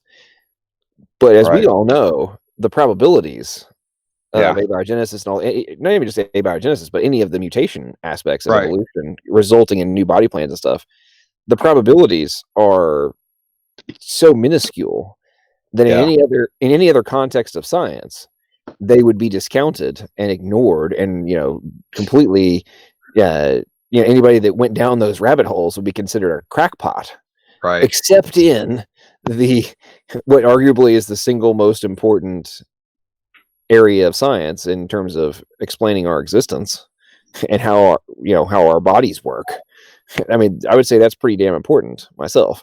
But yet they throw all that out the window while simultaneously arguing that we are not using critical thinking in reaching our conclusions. Yeah, exactly. A matter of fact, it's funny because that you brought that up is I just added in this video and all the current ones under show more under every video. I decided to give everybody an introduction about our channel and what we believe here. And underneath it at the bottom, it says evolution falsifies itself constantly, but because they cannot allow the theory to die, they just rename it, rehash it, and resell it to the public, basically. Remember, Darwin, gradualism became punctuated equilibrium. Remember, slow natural processes that can't make leaps, makes leaps now. Junk DNA became non-coding, regulatory DNA. Functionless organisms, or organs, they became functional organs, being leftover vestigial organs. Single evolutionary tree became a 3-tiered domain tree. Abiogenesis became panspermia. I love that one. All the time. Constantly. Very true. That's a falsification, guys. You predicted it was a single evolutionary tree of life. Now it's gone. But yet, where's the falsification? Why is there not another theory? Oh, that's right. You can't be falsified. You are the only theory. Yeah. I love those points. If you notice, that's what Luca does when I chat with him. He's a character. He's all right. But he'll just basically, he'll go into the panspermia argument. He doesn't – he'll never say abiogenesis has any real problems. He just pushes it somewhere else. So, yeah, I totally agree with that. Nice. Yeah. Well, Matt, I really like that. That's a great I love that. That's good stuff, man. We need to create a meme out of that one. I can't believe people argue against abiogenesis, because you get into an argument, they'll just say, well, we don't know, so why are we talking about this? And then you'll argue with somebody else and they'll say, we do know, we can defend this. It's like, what? Well, yeah. I don't know what they're going to defend. They don't have one single example. I don't know where they're going with it. Aaron Ra was on with Erica the other night. And, she's funny because she claims to be so neutral, but I see her on every atheist channel. And she's bashing, Young Earth Creationists. But Did you say she wants to talk to me about the flood in an email? You said that? Yeah, she was, me and her were emailing back and forth. So she has a geologist friend who's interested in a discussion on Noah's flood. So I'm writhing my hands. Well, I know how good you are at defending the flood. I mean, I'd love to talk about the flood with a geologist. I'd love to do that. I did once years ago. She calls herself Claire, something Claire, on the internet, and I made a rebuttal video to her stuff. That was years and years ago. Yeah, I remember that. Talked to a geologist. Do you really? Yeah, that's going way back, man. Yeah, I remember that. Yeah, Wood Claire or something like that. Yeah, I'd love to talk to another geologist about the flood. That would be great fun. Well, you're a beast at defending the flood, Neff. Like, what was that one? One of the more, well, I guess one of the more recent ones was with Bill Ludlow on this channel. You did phenomenal there. Yeah, so I'll try and set that up because. Yeah. Hey guys, as a sidebar, I was telling Matt and Stanley this the other day. So you know how Erica loves to defend radiometric dating with the argument that, oh, well, the oil industry uses radiometric dating, and therefore it must be awesome, right? Yes, and we know she got that from RJ and Jackson, which means you're about to debunk all three of them. Okay, so I won't name names, but I happen to have somebody who is extraordinarily close to me anyway, who happens to be a geophysicist and a expert rated explorer in the oil industry, with, just as an example, worked with Exxon, Chevron, has worked in onshore, offshore, and is like a very high, actually about 15 years ago actually discovered the single largest natural gas repository on the planet. So not anybody to shake a stick at, right? And when I thought I was going to be debating Erica and Mark yesterday, I actually called him ahead of schedule to be like, hey, do you guys ever use radiometric dating in exploring for oil? And we had a very good conversation, about 30 minutes. And long story short, it ultimately concluded in my 30 years, we have never spent a penny on radiometric dating to find oil. Wow. And that's cool. Which I thought was rather interesting. He was explaining some of the different aspects to me, but something I hadn't really considered, but he brought up, was that in the context, he's like, okay, I guess theoretically there might be a few variables where if there was an intruding igneous rock, okay, maybe we might, I mean, I could see how you might do it. It was pretty fun. He was like trying to go through like all the potential outliers that might apply. But he's like, but yeah, when you really get down to it, 99% of all oil exploration is in sedimentary rock, and it would have zero bearing. And now if we're doing something in igneous rock, it might, but we don't. So I thought it was very interesting when he was talking about that from a geology perspective as well. Was this a recorded conversation?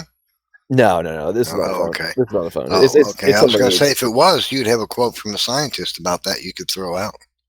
Yeah. The I won't name names on the publicly, but yeah, okay. It was a very interesting conversation of just listening to him for 30 minutes, trying to figure out any kind of, trying to make sure he wasn't missing something, and like I said, at the end of the conversation, it was, nope, in my 30 years, to my knowledge, we have never spent a penny on radiometric dating for finding oil.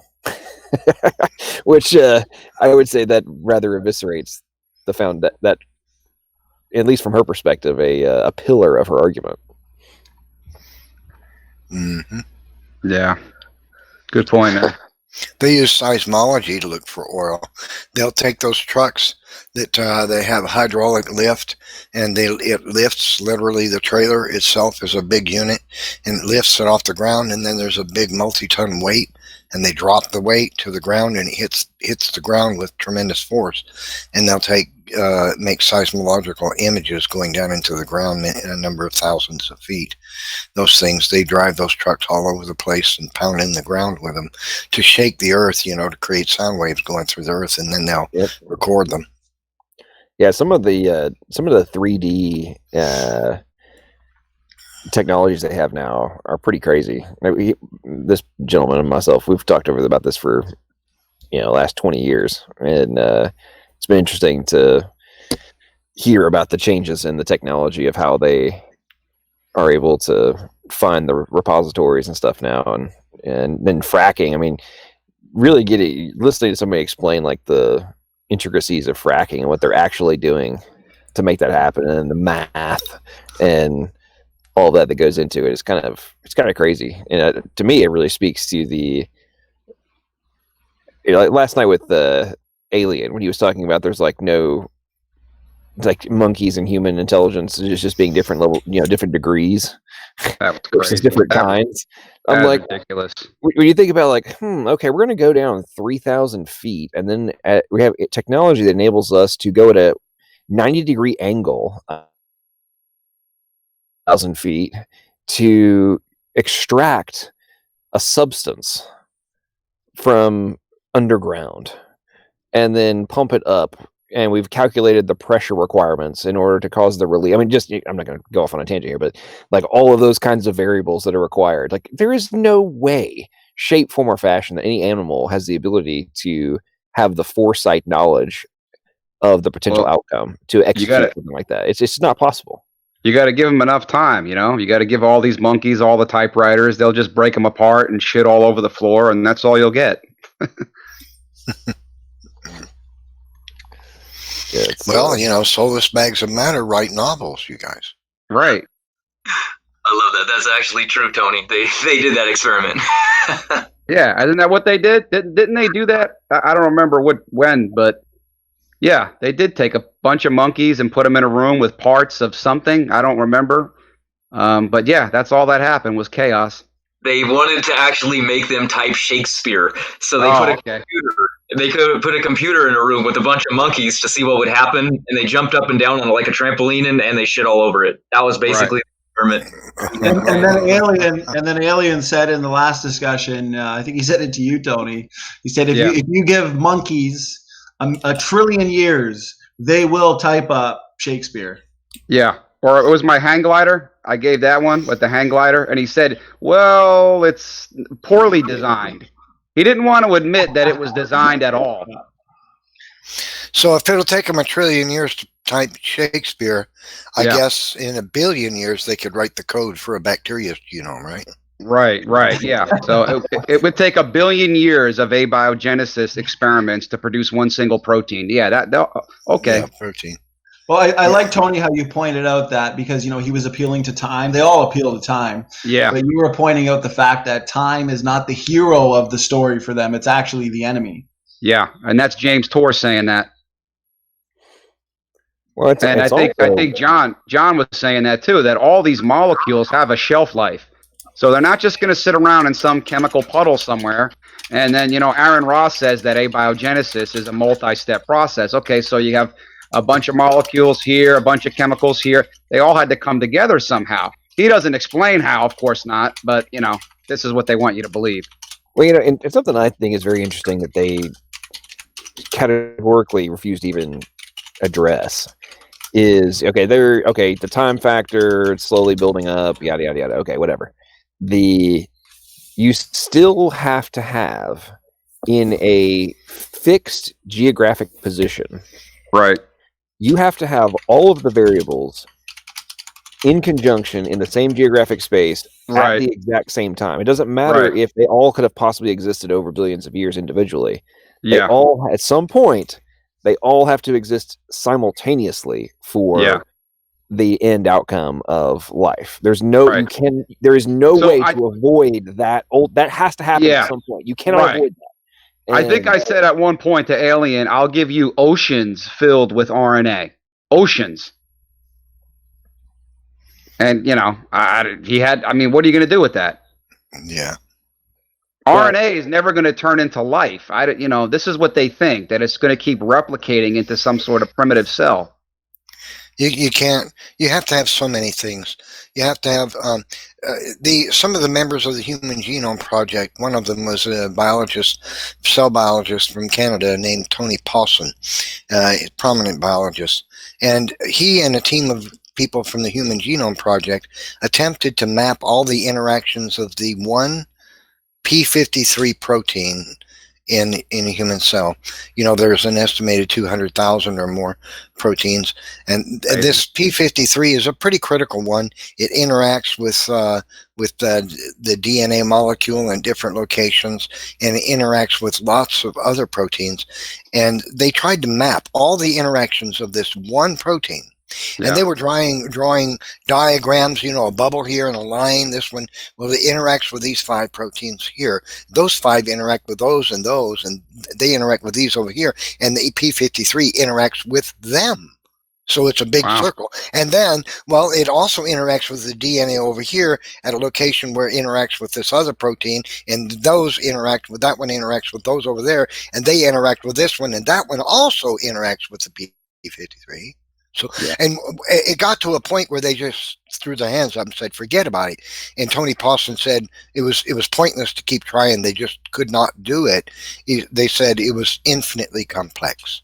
So the interactions between the proteins, the complexity of the biochemistry of the cell is so incredibly not just complex, but interdependent with one protein that they couldn't even map all the interactions of one protein. They literally just gave up. So, Neff, what you're saying is they were struggling with just a protein. Yeah, just one.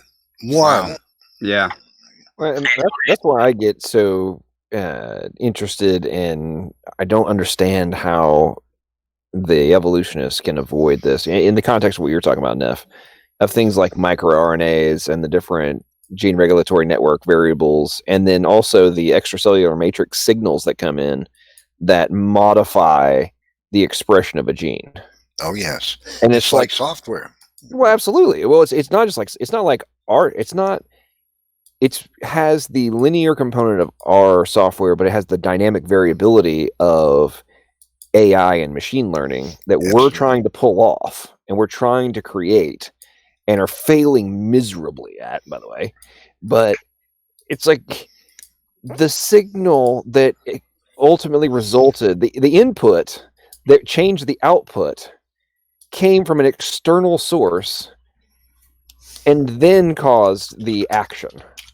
Like, how can you argue that does not require controlled logic for the ultimate outcome? Like, it's the only conclusion, and we can witness it.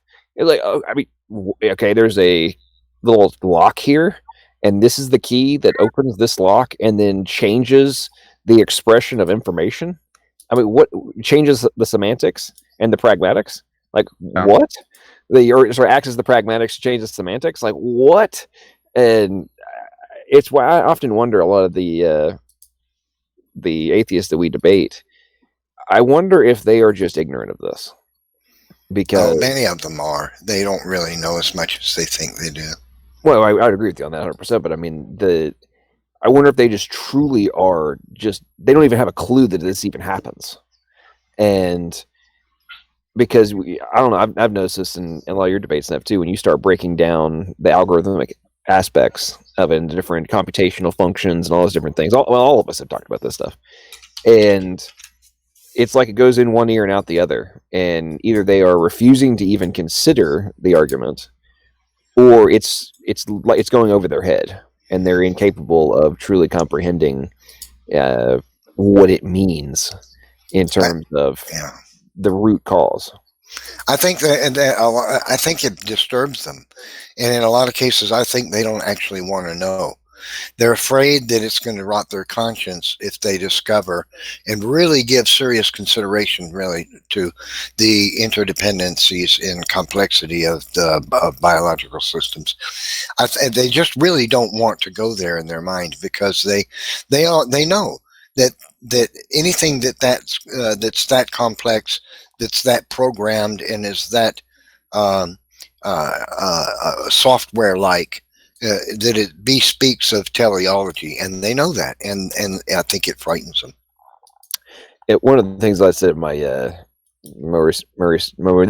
my most recent video on the state of denial of the atheists is I broke it down. It's like, okay, you guys don't want to talk about like high level complexity, so let's break this down into, and you want to argue it's just pure chemical reactions. Fair enough. Let's think back to the last 4th of July, New Year's Eve, and all the fireworks that went off. Are the fireworks nothing but deterministic chemical reactions? Yes. Did those chemical reactions require order? Absolutely. Timed explosions, different colors, the outcome, and we see things from different color patterns all the way to sometimes 4th of July especially.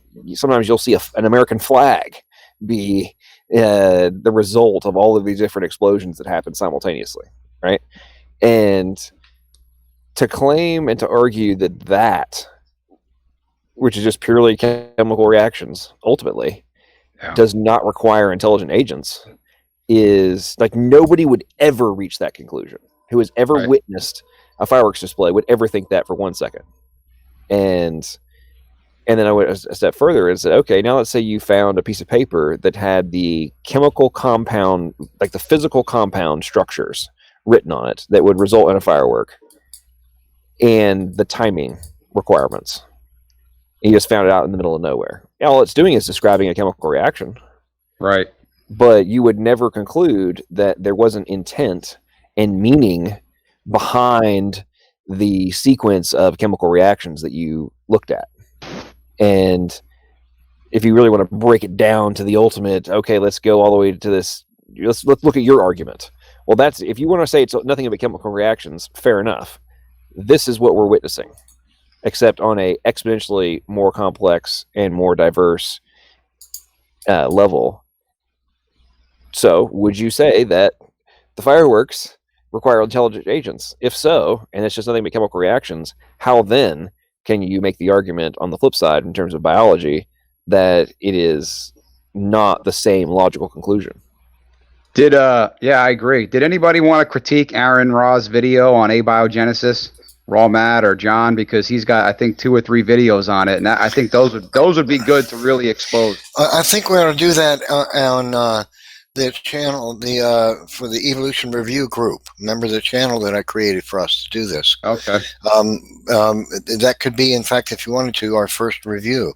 That would be a really good thing to do for that, and we could develop that channel, and it would be like a secondary thing that we could do. Perfect. Actually, that's a really good idea, Neff, because actually, if you could even, because your first video that you uploaded to that channel, Neff, was really, really good. And I know it's been a while. That channel, if it's still up, maybe give us the link real quick so the other guys can look at it. But I know I've got a few videos in mind that I'd like to debunk. Tony does. We all do. So we can like compile a list of them, and then we should start that group and start doing videos on that channel, because that's hey guys, a good idea you had now. Let's do it. So here's the link to it in the chat here, and I'll put it in the link on the external chat as well. Awesome. Yeah, check that out, guys. It's a really, really good. It's like a trailer you did, Neff? Yeah. You did a really good job. And then we can all, like, after we do our video originally on there, we can always mirror the videos too on these channels too. So here's the link in the chat here. Let's do that. Hey guys. Yeah, check those out, guys. That's my bad. You didn't even know, eh? No, I did actually. I usually pay attention to that. As for me, guys, it's been a really, really good night. I actually got to get up early tomorrow morning. My wife's working midnight. I got to be up with the kids, so I'm going to head out right now. But that was a really good debate with Alien, and the discussion afterwards. We need Snake in here tonight. Come on in, Snake. Yeah, let him in. Oh. I don't know, I thought Snake retired after his last debate with John. After he got whooped, you'd think. No, Snake is in the chat right now, talking about how function does not require. Let's see, what's his exact words here? I'll take him on right now. Function does not require intent. I believe it's his exact words. Let's see. Remember, he's like emo. He'll go back, like, after a big loss, like that one time, he'll go back to the drawing board, right? Come on, Snake, Snake. Things can have function without intent. I feel like I have a T-jump argument coming in. You need testable hypothesis. Come on, Snake. Stain just posted the link for you.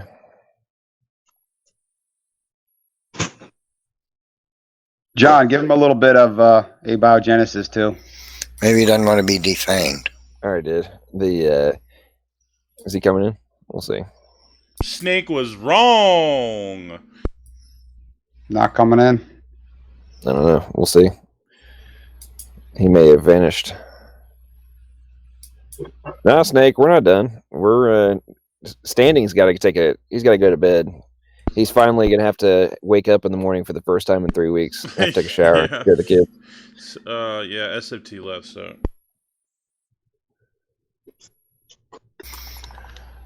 The link's already posted, Snake. He's probably afraid to come into this den of sheep. What a wussy.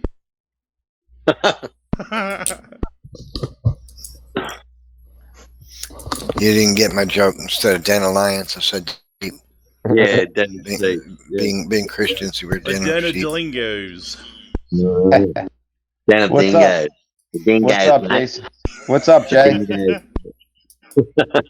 Oh, nothing much. You have to have Snake. If you want to come in, you have to have the intent to scroll up and use that function to find the link that Standing posted. But I'm going to have you need to naturally select it. But I am now going to intentionally publish the link to the function that will allow you to come into this debate. Yeah. You're going to naturally select it.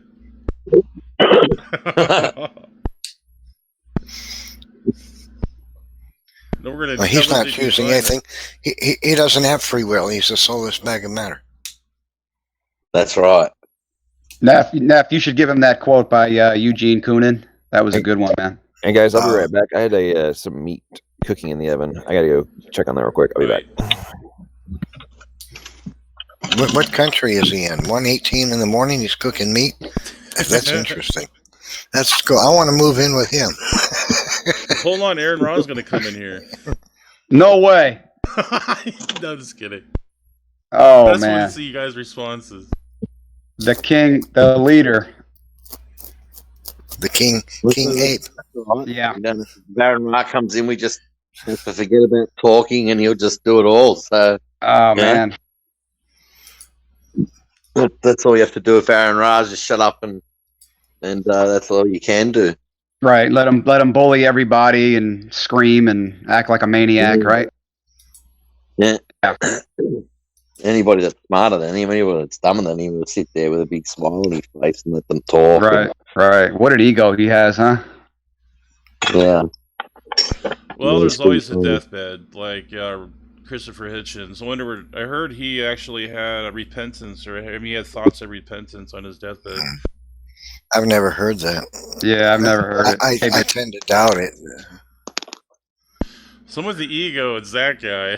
There. And Richard Dawkins. I mean, gosh, why does the atheists have these huge egos? I mean, I guess there could be a couple super preachers with huge egos, but oh yeah. Well, they're not angry and pissed off all the time, you know. Right. Yeah. They're not pissed off at God running around trying to force people to hate God. Right. I hate God, therefore you must hate him like me for us to be friends.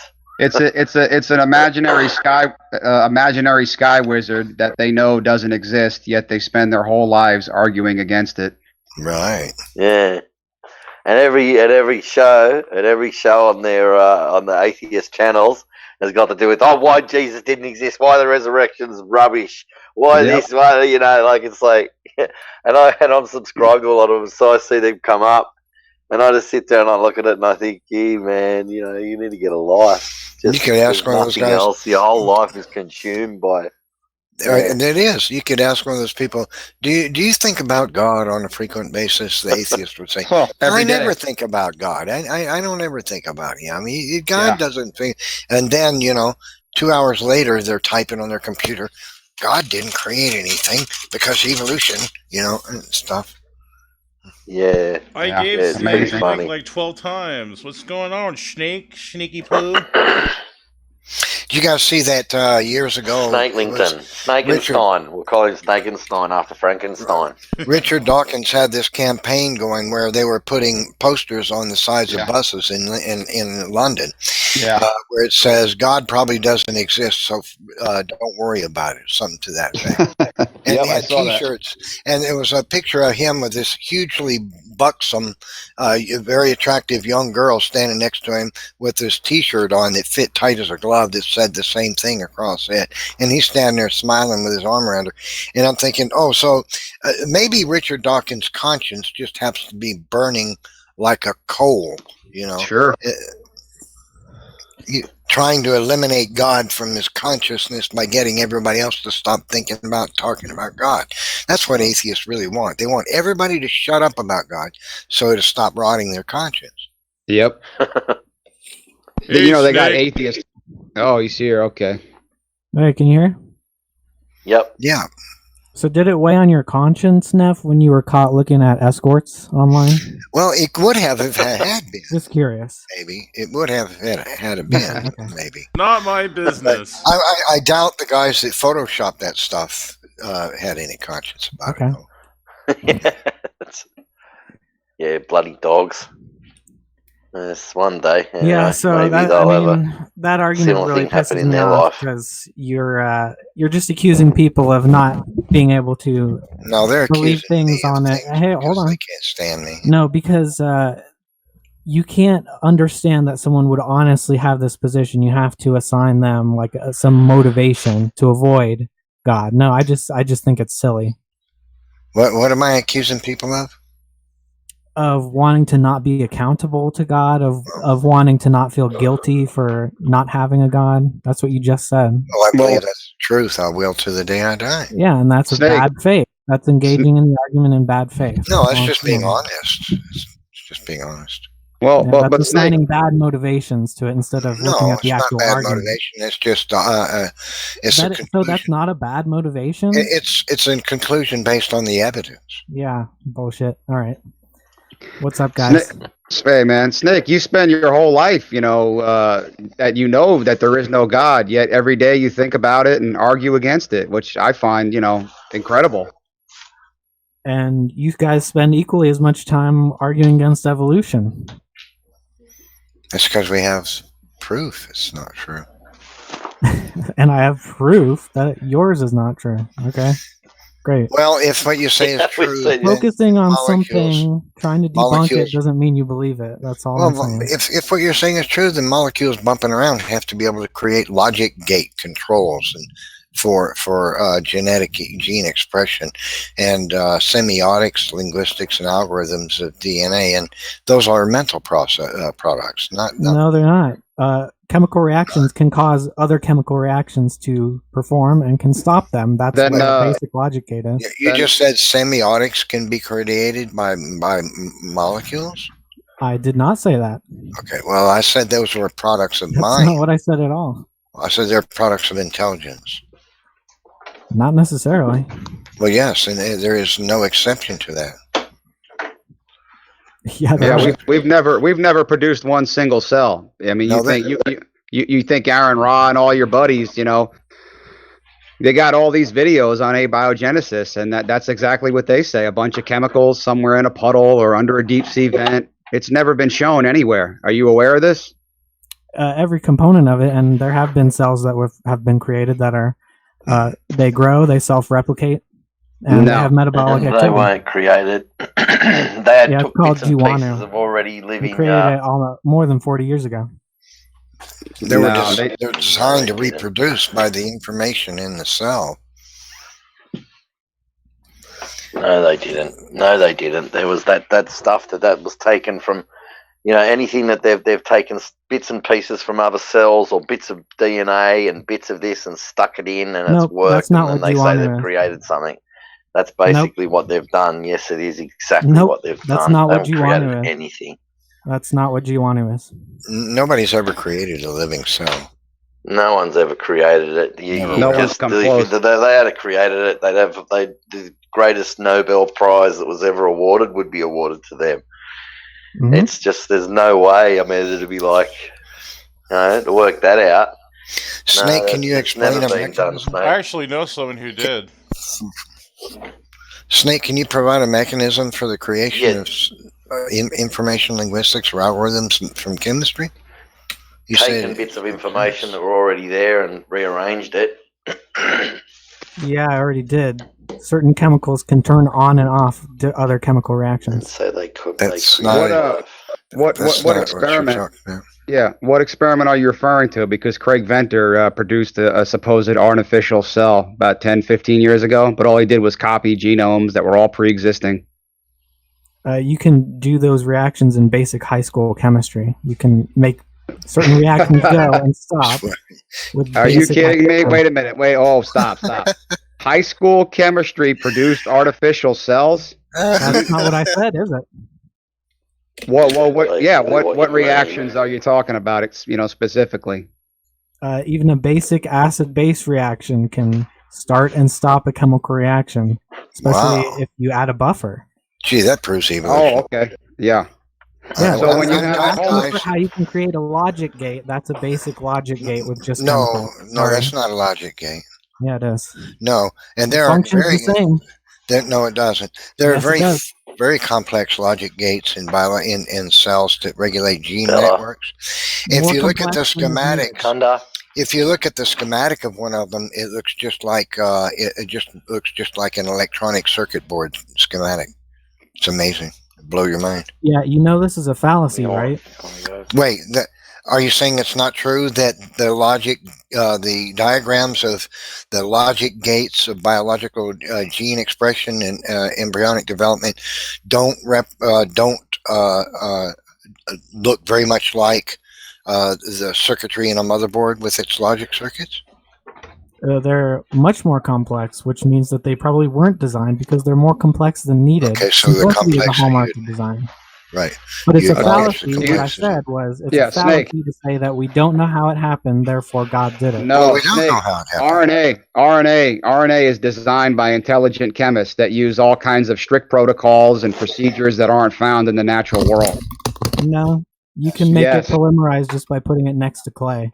Absolutely not. Do you know that those chemicals have to be purified? Wait a minute. You just think they're taking a bunch of chemicals and amino acids and dumping them in a test tube or on some clay and out comes RNA? You're delusional. That would still be intelligent design. No, it doesn't. They have to be prepared in a certain way. Even if it was only that. So? Yeah, well, that requires intelligent input and manipulation that does not relate to natural chemistry. Okay, RNA is being engineered. RNA can't represent natural processes. Okay, got it. Say that again. I couldn't hear you. So you're claiming experiments cannot represent natural processes. The level of control has to relate to the natural world. Fuzz Rana just debated your buddy Aaron Ra on that, and he dodged all the RNA world problems, by the way. He's my buddy? I want to be friends with Aaron Ra. Well, he's your delusional leader. He's my leader? liar. I see you on his channel commenting, Snake. You're all over his channel, man. Hey, Jason, are you bad faith, dishonest, and false? Over what? Over what, man? Bad faith, dishonest, and false, he calls me. Yeah.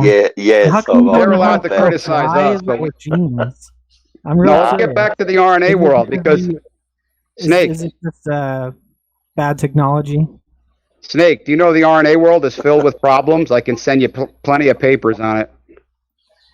RNA world itself does not solve the whole problem. No, it doesn't solve step one. But again, RNA is being engineered.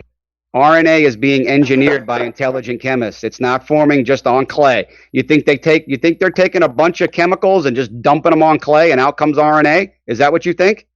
It polymerizes on the clay. How are those molecules prepared? Are they purified by an intelligent agent? I doubt you even know, man. Do you even know how these experiments work? Get the paper on it, and we'll go into detail, deep detail. Yeah. Man can't begin to create what God has created. Why did God create it so badly, then? Well, why don't you redesign it?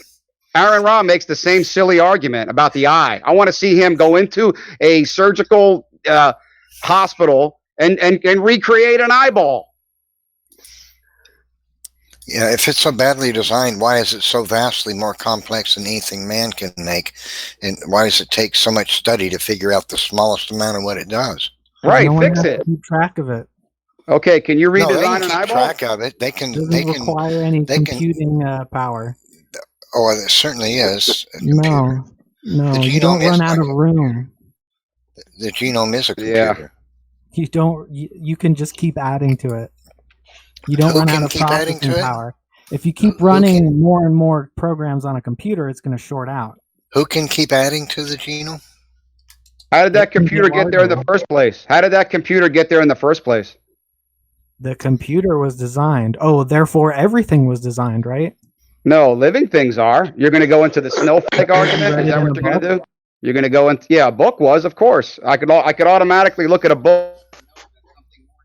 Something had to be intelligent to write it. Could a book write itself? Yeah, if you put it through the right selection process. Wow. What? I know. Monkeys could build typewriters, right? They would throw the parts all over the floor and crap everywhere. So molecules bumping you into each clearly other don't can understand create the argument mental at all. properties? Molecules bumping around can create mental products? Products of mind? You just assume that it's a mental product.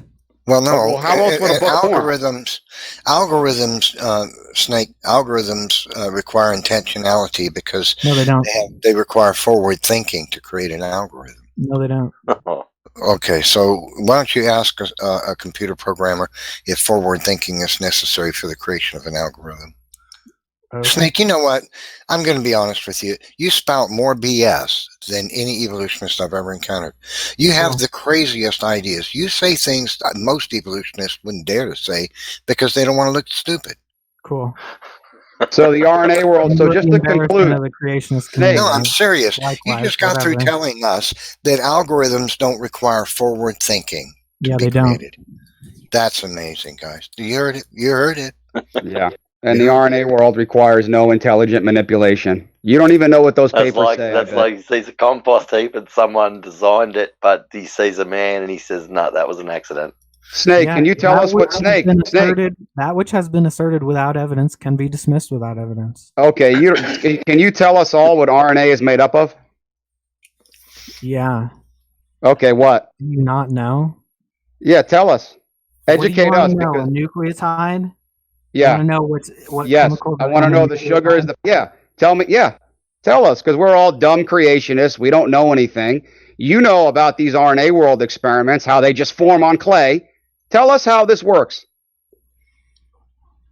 How what works? You left. Am I from, speaking Chinese? Am I you're speaking just Chinese? leaping all over the place. You're gish galloping. Which do you want me to tell you? The chemical composition of an Tell me RNA both. or how it polymerizes? Yeah, tell me both. So you don't know. You don't know that there's oxygen, phosphorus, carbon, hydrogen, nitrogen. Right. Tell me how it forms on the clay. Because Fuzz Rana just told. Clay. Yeah. Did you watch the debate with Fuzz Rana and Aaron Ra on the RNA world problems? I can give you the timestamp where Aaron Ra was silent. He sat there silent. It's an hour and 23 minutes. Call the Guinness Book of Records. Yeah, he was totally silent. Yeah, because you had a PhD going up against Aaron Ra on the RNA. Yeah, he had no answers, and he sat there silent. So I'd like to hear your answer, because Aaron Ra didn't have an answer. So what the clay does is it binds the individual nucleotides, and so that they can't move when they repel each other, and it neutralizes the charges that repel each other because of the chemical composition of the clay, changes the physical orientation of the atoms within the nucleotide. When those are close enough together, the fact that the neutralization of charges is now in place, they no longer repel each other, and they automatically locked together. And who activated those? Who activated those? Were activated nucleotides. Do you know how that procedure is done with UV radiation? Guess what? The sun emits UV radiation naturally. Okay. You're going to have that on a deep sea vent. Because that's what Aaron Ra embarrassed himself and said that the RNA world could happen under a deep sea vent. Some parts of abiogenesis can happen in a deep sea vent. Yes. Well, that's what they believe. Snake, let me ask you a question. Do you know what an algorithm is? Mm-hmm. Can you tell us what an algorithm? When do I get a question? Well, I answer mine, and I'll be happy to let you ask all the questions you like. Can you tell us what an algorithm is? Let me tell you. Okay, Webster's dictionary. A procedure for solving a mathematical problem, as of finding the greatest common divisor in a finite number of steps that frequently involves repetition of an operation. Now, let's read that again slowly. A procedure, that means steps are laid out in order, for solving a mathematical problem, that means there's a solution that is sought. Okay, these are mental processes, Snake. No, they're not. They're not. So if you want to define it as something that happens on a computer, fine, you're using the term wrong when you apply it to DNA. Well, I understand it as any process that can perform calculations or can be described with calculations. You do realize that every computer program in the world would laugh at you if you said this, right? Here's the definition of procedure. You realize that most scientists in the world are laughing at you currently and have been for decades, right? A particular way of accomplishing something or of acting. Accomplishment. To accomplish something requires that you know. Be accomplished by Snake, nature? hold on. To accomplish something implies that you know of something that needs to be done and you set out to do so. Matter doesn't do that. So you're playing word games now. No, I'm describing. See, if something the happened, thing is, therefore it was a Snake, a word game. You know where it's leading. Snake, evolutionists are word denialists. Snake, do you know that James Tour? Snake, do you know that James Tour just debated Lee Cronin, top origin of life researcher, and he had no answers? And he admitted that he uses all. Keep throwing other people at me. I don't care.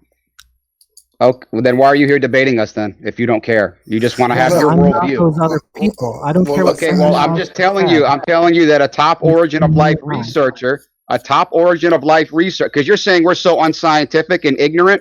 A top origin of life researcher just debated James Tour, and he admitted all the problems with the RNA world and how he uses all manipulated, controlled conditions, purified reagents. None of that is found on an early Earth.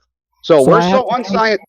So I have to take your word for how that debate. Watch the video. I can't watch it right now. When you can't even represent evolution correctly, so I have to take your word on that. Well, we were just discussing abiogenesis. First of all,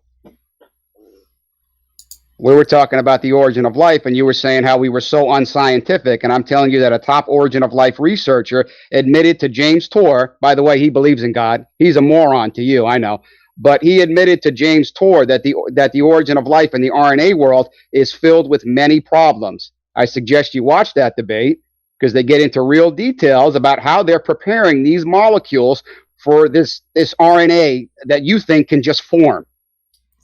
I'm just saying, of course, you're going to say that your side destroyed the other side that you don't like. So no, I'm saying that they're take your word. No. I haven't read anything out of the Bible. I'm not trying to make you a Christian. I'm trying to get you to see that there's problems, serious problems. And a top origin of life researcher, this is recent. This was 2 months ago.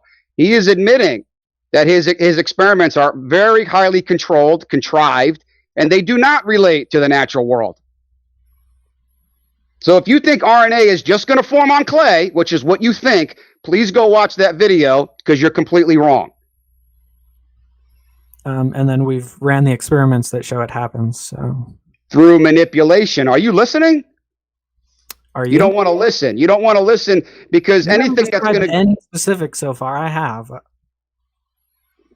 Well, you're the one saying we're so unscientific when I'm trying to tell you that the experiments that you think can happen naturally, they can't.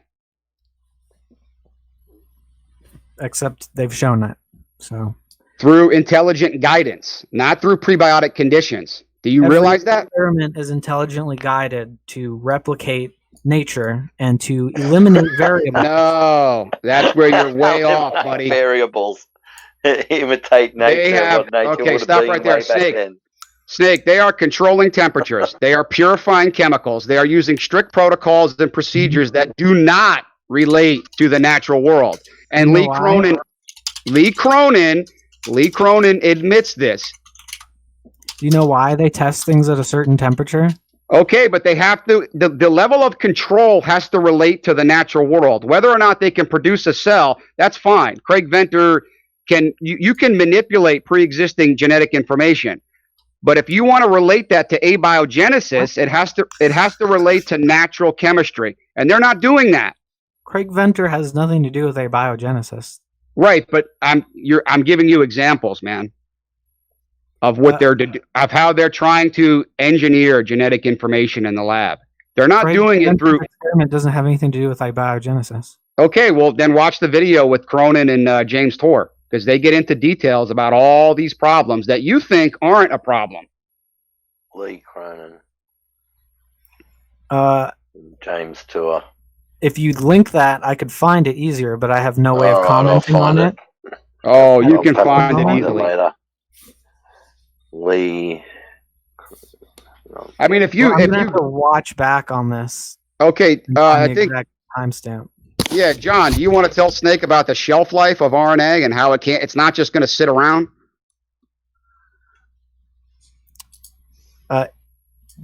They make more of them. Give me just a second. I'm reading through a paper right now on the whole. I'm trying to find this section about the whole stupidity of the RNA clay problem.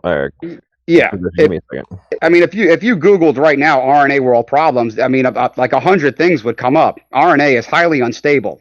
Highly unstable. It's not, it's filled with problems. But I know, you just dump it on clay and out comes RNA. I know. Well, this is the guy that says algorithms don't require forward thinking, Well, nothing does. I don't know why abiogenesis isn't a fact. I mean, they should just take all these chemicals and dump them in a test tube and out comes this primitive cell. Why can't they do it? Okay, so are you going to say, so before we landed on the moon, are you going to say, well, why haven't they landed on the moon yet? How did they get to the moon? With designed crafts. You think they just walked there? What I'm saying is... And how did they get there? Wait a minute. How did they get to the moon? Hang on. They created figured out. They created functions with intent. Right. Okay, so how do you know that there is intent in the Did we get to the moon without intelligence? That's not at all what I used the analogy for, but whatever. Well, I mean, you got to design a space shuttle to go to the moon, Snake. So yeah, but what I'm saying is, you're sitting there saying that would be like saying you can never go to the moon right when they're finishing the shuttle to go to the moon. No, that's not what I'm saying. I didn't say that at all. Even if they started the first step of designing a space shuttle, it would require an engineer and lots of designers. Just like I gave the other night to Alien. At all. What? Okay, does the first primitive airplane require a designer? It didn't even get off the ground. The analogy was not about intelligence versus natural selection. Okay, so how would we get to the moon? By flapping our arms? The analogy had nothing to do with whether something was intelligently designed or not. It had to do with whether a theory was complete or not, and saying that it's impossible before the fact. Oh, it'll never be impossible to you. You'll just push it you'll push abiogenesis to another universe. Oh, if they proved it couldn't happen in this universe, you know what you would say? It happened in some other universe. No. Oh, you wouldn't? No, but I wonder how you could prove it's not possible. Prove that it is possible under prebiotic conditions. That's what we're trying to do. And you know, a long way there. No, a long way there. Wow. Okay, you're not even close. Billions of years, hundreds of billions of years away. Yeah. You don't want to admit any of the problems with the RNA world.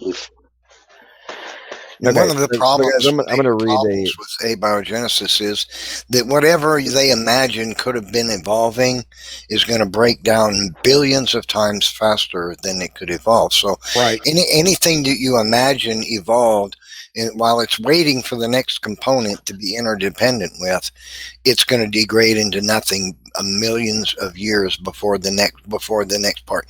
Then the next part comes along and says, "Hey, wait a minute, where'd the other guy go?" Because in a protected laboratory environment, yeah, I would agree with you, Snake. We can engineer things. Would that relate out in nature? No, never. But I know. All right, yeah. I'm going to read you have to bear with me for a minute because I'm going to read a long piece from a paper. Go ahead. In evolution science, we, operative word, say that environmental selection favors the fittest small groups. But selection is still the key factor, not chance and necessity.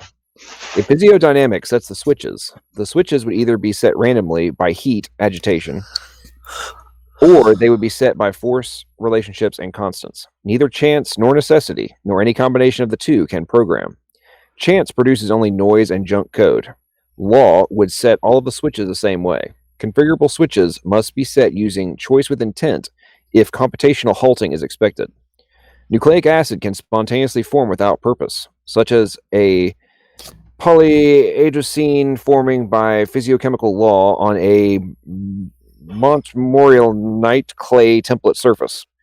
But the latter is a classic example of all the switches being set the same way when law is involved. A something or other is nucleic acid, but it can't program anything.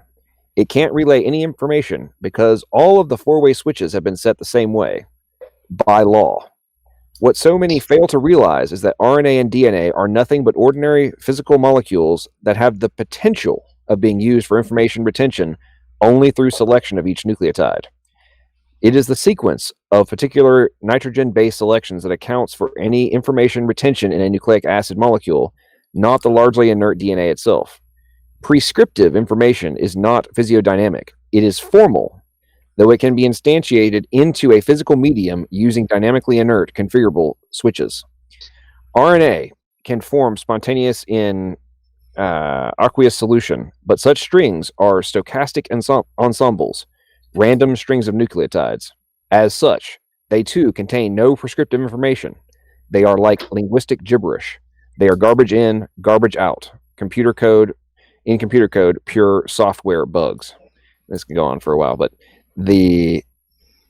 in multiple aspects, one that addressed the, by the way, that's from the head of a Origin of Life Research Institute. The one, it's directly addressing the problem of the inability for the syntax to form, even if the RNA forms on clay, and will not result in the semantics and the intent of the information, because by itself, just because the medium exists, does not mean that the information is contained in it. And that is the entire point, and that's the ultimate conundrum and the ultimate question in abiogenesis as well as evolution itself, because you are requiring an inert substance to gain new information that is prescriptive information into the physical medium. And that is the entire point, and that is what you, Snake, avoid at all costs, is that the chemical reactions that are occurring and the chemical compounds are not the information that is being executed. They are the medium. And that is the foundational problem in all of Origin of Life research, and is freely admitted by Origin of Life researchers on a regular basis. So I don't understand why you so categorically attempt to avoid this and act like it is not a relevant question when the guys doing the research publicly state that it is a significant problem and is not just it can't just be accounted for by random chemical reactions. So if someone says it's a problem, we don't know how to create enough thrust to get to the moon, that means that's debunked forever and always? Let me read a portion of this again. What so many fail to realize is that RNA and DNA are nothing but ordinary physical molecules that have the potential of being used for information retention only through selection of each nucleotide. It is the sequencing of particular nitrogen-based selections that account for any information retention in a nucleic acid molecule, not the largely inert DNA itself. Prescriptive information is not physiodynamic. Wait, need my glasses. It is formal, though it can be instantiated into a physical medium using dynamically inert configurable switches. Okay, are you not comprehending what is being stated there? It doesn't only matter. through selection of each nucleotide does it have the sequence that accounts for information, because it's not the molecule itself, it's the sequence.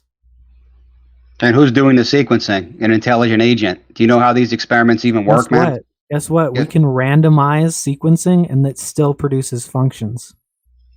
No, it doesn't. You Yes, have to have something that can function in life. No. So if you can get a, did you listen to what he said? So there are several experiments which produce random sequences of RNA, and they have and some of them have the function of creating nucleotides out of sugars. And they can be, and after 10 rounds of selection, they can be made far more complex and far more efficient. Okay. Just randomly. Yeah. Okay, you do realize that there's a... Oh, God. Okay, that does not mean that there is prescriptive information. Blows your claim out of the water. No, it does not. There is no prescriptive information in what you're referring to. And yet it still has a function that's highly relevant. It does not have a function that results in a executable protein sequence. It has a function that results. What is the function other than being a random computation? Proteins are typically enzymes, and ribozymes, which are made of RNA, can function as enzymes. Okay. Complexity cannot compute. Although a robust mathematical definition of complexity exists, much to our chagrin, complexity has absolutely nothing to do with function. Yet, more often than not, we appeal to complexity as an explanation of computational life origin processes. Algorithmic function, primordial biocybernetics, and initial organization are what we are hoping to explain. Mere complexity provides no mechanism for any of these three. Computation is formal, not physical. Both computation and any form of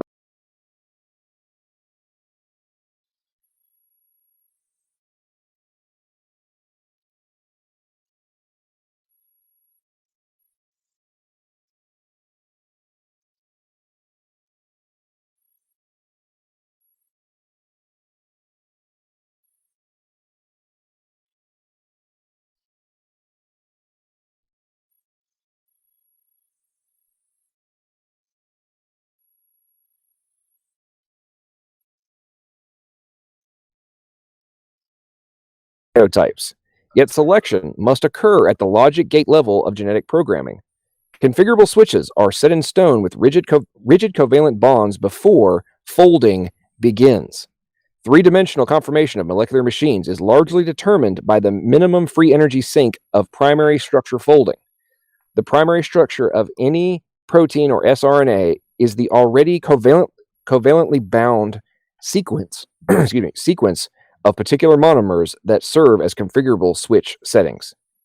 That completely eviscerates your entire argument. No, it doesn't. Mere complexity doesn't provide including intelligent design. Anything that you are... I'm not even talking about intelligent design. We're talking about the... Sum it up in your own words. What do you think that means?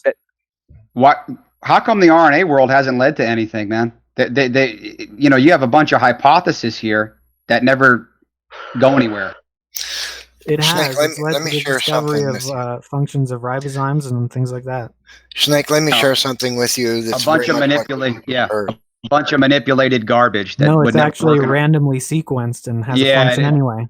Right. Okay. It's not all random. I'll send you the papers. And unlike any of you who have asked for papers and you never send them to me. Let me share something with you, Snake. Very much like what you heard read to you. This is from a paper, a science paper published in 2012. It's called Dichotomy in the Definition of Prescriptive Information Suggests Both Prescribed and Data and Prescribed Algorithms. Biosomatics Applications in Genomic Systems. Okay, so this is what the authors state. They say, functional information has now been formalized in two sets: descriptive information and prescriptive information. The formalization of definitions precludes the prevailing conclusion of information systems terms in the literature. The more specific and accurate term, prescriptive information, has been championed by Abel is a man, to define the source and nature of programming controls, regulatory and algorithmic processes. Such prescriptions are ubiquitously instantiated into all known living cells.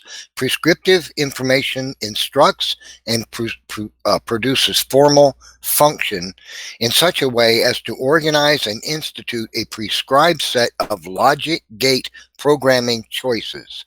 Without such steering of physiochemical interactions by choice, contingent, causation, and control, metabolic pathways and cycles would be impossible to integrate into a cooperative and holistic metabolism. The organizing principle states that non-trivial formal organization can only be produced by choice, contingent, causation, and control. So what they're saying is what we find in the cell, what we find in the, I'll read the title again in a moment. What they're saying is found in the cells is this: functional information, which is descriptive information, and prescriptive information, and it operates with choice, contingent, causation, and control. In other words, choices are in it, just like an algorithm. If A is greater than B, then go do C. You see, that's algorithmic, right? Choices are involved. All right. What do you got Choices for that? are involved, and also the ribosome. And from the same paper, they describe that the operations of the algorithm is of the ribosome machine, as it's putting together the amino acids to make a protein, or also uses logic gate controls. It's called the R-algorithm, the R algorithm, and it operates with choice contingent controls. So actually, the ribosome machine that makes your proteins, it operates with algorithmic processes as well. Now, can you tell us how choice, contingent, causation, and control can be produced by unintelligent matter without a mind? Yes. Seeing as how I don't think you've taken very advanced chemistry, you wouldn't understand what a acid-base buffer reactor. Hold on. Chemistry than you and I ever will, I promise. What are you reading this from, by the way? This is from, I'll give you the title. Creationist website? It's called, no, this is a secular paper. It's called Dichotomy, and that means it's a problem, dichotomy. Dichotomy in the definition of prescriptive information suggests both prescribed data and prescriptive algorithms, biosemiotics applications in genomic systems. Yeah, this was published in Theoretical Biology and Medical Modeling Journal, 2012. So let me explain something. If A is greater than B, then X. This can happen with simple acid-base buffer reactions. So the question was, choice, contingent, causation, and control is how biology functions. Much of the biology going on in a cell by prescriptive information. Now, prescriptive information means I'm going to provide you for some information that explains how to do a thing. That's why to prescribe something, not describe, but to prescribe. See, somebody can come along and say, somebody sits down on the table in front of two people. I want you to describe what you see. And then turns to the other guy and says, I want you to prescribe how to make what you see. So there's a big difference, you see. The genetic information is not descriptive, right?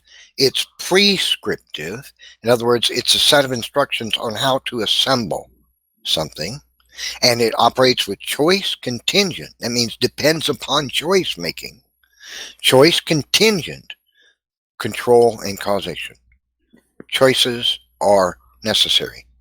Yeah, Paul Davies says the same thing about the RNA world, that all the experiments are highly controlled and contrived. But Snake just believes that, you can take a bunch of chemicals and acids and reactions and throw them on clay, and out is going to come RNA. That's not highly controlled, is it? The RNA world experiments are highly controlled. Do you know why they are? Why there's a control in an experiment? If it doesn't relate to the early Earth, it's useless, man. You can engineer this stuff, that's fine. But if you want it to relate to if you want it to relate to abiogenesis, you got to remove the level of controls. You can't have controlled temperatures. You can't have purified chemicals. You can't have all this stuff. You can't have your strict protocols. You cannot have that. And I will send you a link to that. Those variables exist in nature. No, they don't. You're not going to have all purified chemicals, activated nucleotides. You are not going to have that in nature. You are delusional. That clay actually exists in very pure forms most around the world in large quantities. Wrong. And there are very stable temperatures around the world as well, at high temperatures and low temperatures. On the early Earth, and no, it you're requires dreaming. Temperature cycling. You're dreaming, because Fuzz Rana just called out Aaron Ra on that, and he didn't have an answer. They were talking about temperatures and how this clay is prepared. So you're wrong. So is there a place on Earth where that temperature cannot exist? No, because the experiment, like I said earlier, you have to use UV radiation at certain steps, and the experiment has to be stopped and then started again. So your RNA molecules don't get destroyed. When you run these experiments, they're highly unstable for your molecules. They quickly break down. So no, you have to have an intelligent chemist running these experiments in the proper way in order to get the desired results. It just so happens that it all falls into place when it doesn't. No, you're dreaming. Yeah, it does not fall into place. But you're dreaming, dude. Somehow you need intelligence You're to dreaming. Put them together. What's that? It all chemically binds and creates what we're looking at, but somehow no, it doesn't. Only an intelligent person can put it together. Where are you going to get activated nucleotides? Where are you going to get purified reagents? You're never going to get all this stuff in pure form. Lee Cronin admits it. I'll give you the timestamp on that video where he uses chemicals that would never, I'll say it again, never be found on the early Earth. Please do give me the timestamp and the video. Sure. I think it's at 39 minutes, Lee Cronin and James Torr. Check that out. You can check it out right now. And so I gave you an example of if A is greater than B, then X can happen. That happens with basic chemistry. No, and that's there are also... No, it doesn't require a mind. If statements require intelligence. No, it doesn't. Yes. No. Yes. Yeah, no is not an answer. No. That's all you're saying, dude. Let me share something. Yeah, I don't have the burden of proof. You do. Let me share something. We're you think it can I wasn't happen. done since you interrupted me. And spontaneous networks conform that they are cooperative. Network is a product of intelligence. No, it's not. It forms spontaneously without intelligence and self-perpetuates. Never. Let me share something with you that James Tour said. Oh, never. I have the proof. And it's not true. Dr. James Tour said this. You make assertions without backup. And I say no, because you have no evidence. Here's and something I make else. assertions that are backed by evidence, and you just say never. No. Just James Tour said this reflexively because you don't want it to be true. No, because it isn't true. Here's something James Tour said. I'll give you the link. link. You can do that in just a minute. You look for the link right now because I have it right. Will you do that while I'm reading this? And when you guys say you'll send me something, you never do. This is something James Tour said in a KPRZ radio interview. I responded to your message earlier, Snake. James Tour said this. He said, speaking of Francis Collins, director of the Human Genome Project, he said this. He says the mechanism is available. And I asked him for the articles of the mechanism. And what he sent me was 2 articles that showed a bunch of fish heads. That means nothing to the chemist. When we say mechanism, we have to be able to show with the chemistry at which you get the changes. There is no model for the chemistry of changes. If you want to change genes at the genome level, you have to have something that is going to do this. So in other words, your genes are going to be your genes are going to code for proteins that you're going to do the assembly for the organism. You have to get that change at the genomic level to do that sort of body plan change, to change one group into another.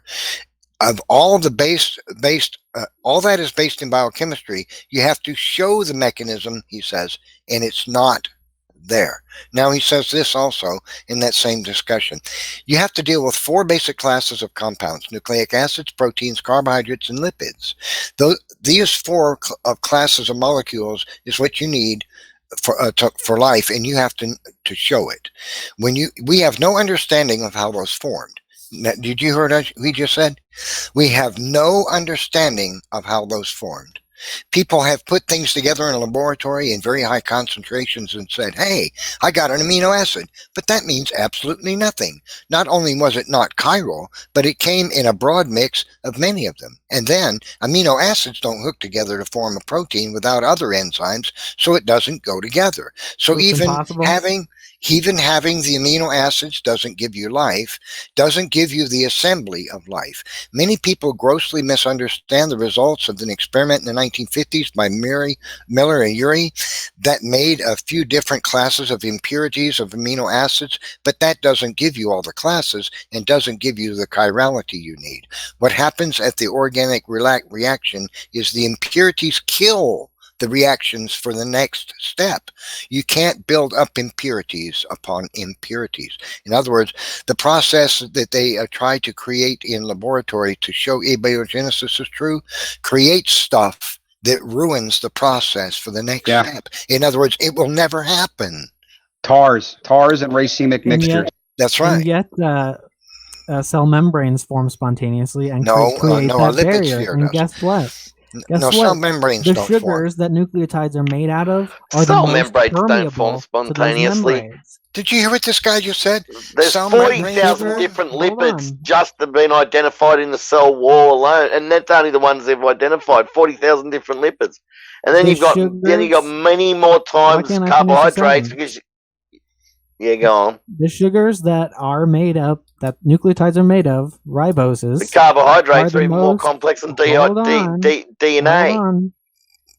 Are the most permeable to lipid membranes. It just so happens that that's possible. Now, if God designed all this, why wouldn't he make things out of the least permeable thing, the least plausible thing? Snake, do you realize you just said a cell membranes form naturally What's that? in a I said laboratory? lipid membranes. No. You said cell membrane. Okay, well, lipid That's not membranes, correct, is which it? is what It's cell cell membranes membrane. are mostly made out of, Okay, form so a spontaneously lipid sphere and can keep form. out impurities. Lipid. But It's got a they're selectively lipid layer. It's got a permeable. carbohydrate layer, and then another lipid layer with proteins that run through the whole lot, letting things in and out, so the cell can That's a function. that's a modern And the cell. carbohydrates are more Yeah, that's a complex modern than cell. DNA. Correct, Yeah, that's that's a the modern only cell. one kind we know about. So you do realize that the lipid sphere you're talking about is an order of magnitude less complex than a real cell membrane. You're right. That's You understand that's that, right? what we're studying when we're studying abiogenesis. Okay, it's Orders of orders magnitude much simpler. Much simpler, right. Tens of thousands of orders of magnitude And- much and you do- simpler. I'm talking now. Orders of magnitude much simpler than a modern cell. You're correct. We're talking about the Right. simplest possible cell. which they can't produce, and then which they haven't brought to life. They've never produced any sort of primitive cell under prebiotic conditions. You're They've delusional. got the most primitive cell they can find and knocked as much out of it as they can, and they still just get nothing. There's nothing. Every evolution experiment they do, they just get nothing. I can make a bubble with No, some they soap. don't. They just get a genetically hobbled cell that's really sick. I can make a bubble with some soap and a rubber band, man. Yeah, so you said that there's a problem with impurities. The lipid layer keeps impurities out and is selectively permeable to the exact chemicals that are needed to create genetic material. Just so happens. That's not what James Tor and Lee Cronin doesn't even say that. You got to watch that whole video because it's on YouTube. All right. Yeah. They're nowhere near making life. Nowhere close. Snake, you're really a lot of good them at say they're really exaggerating. close, and they've produced really close things to living cells. Snake, No, really, they haven't. that's not true either. Yeah, Snake, look up They've you're got funny. this slightest Snake, bit close. you've got this habit of Iguanu is the outrageously closest thing there exaggerating is. things to into La La Land that are just not true. You Oh, I exaggerate exaggerate. things into the most outrageous claims. Okay, so that are drawings on a absolutely wall. not true. Drawings on a wall means that they actually existed with humans, but that's not an exaggeration, is it now? No. No, when somebody draws what they see, no, that's Okay, not so an unicorns exaggeration. exist because they've drawn pictures of unicorns. Show me pictures of things. Manticores exist. Ogres exist. All right, So well, let's hold on. uni just means it's one horn. It's a one-horn creature. Did I You know show what I It mean doesn't by say that. anything in the Bible about unicorns having anything- wings. So anything that's been Did- drawn or depicted exists. Snake, did What I you're show saying. pictures of unicorns? All right, let's go back to That's right. abiogenesis. Did he show Snake. pictures of If it- unicorns? if it No, has he been didn't. depicted, that Yeah. means they saw it. No, it's a dinosaur, not a unicorn. Yeah, Snake. What are they But that's putting not in an these lipids? exaggeration. Snake. What are they inserting into these lipids? And why don't they come alive? Why is no protocell considered life? There's one that's debatably alive. It's called G1. No. Yeah. Not a lot. They Yeah, And if has it is, the- they've used it has genetic metabolism, it material has from growth. already living. It multiplies by itself. It has metabolism and it grows. Well, they've used already genetic material from some other creature. No, They've they just didn't. taken the Nope, genome and then nope. switched it over in You between have its no idea skin what bag. you're talking about. You don't know what No, G1 is. I don't know. I Nope. don't believe it. It's Okay, this. look it Yeah. up. Yeah, Look well, it I up. can Abiogenesis- pen the paper yeah, and I'll Snake, have a look at it. but it's Yeah, no way. G1 used abiogenesis no is not a fact. pre-existing material. Yeah, abiogenesis is not a fact. I know you think it's going to be proven tomorrow, I but didn't they're say it nowhere. was. They're nowhere close. I didn't say it was. Okay, next week. Okay, guys, I want to show you something real quick, and just to show that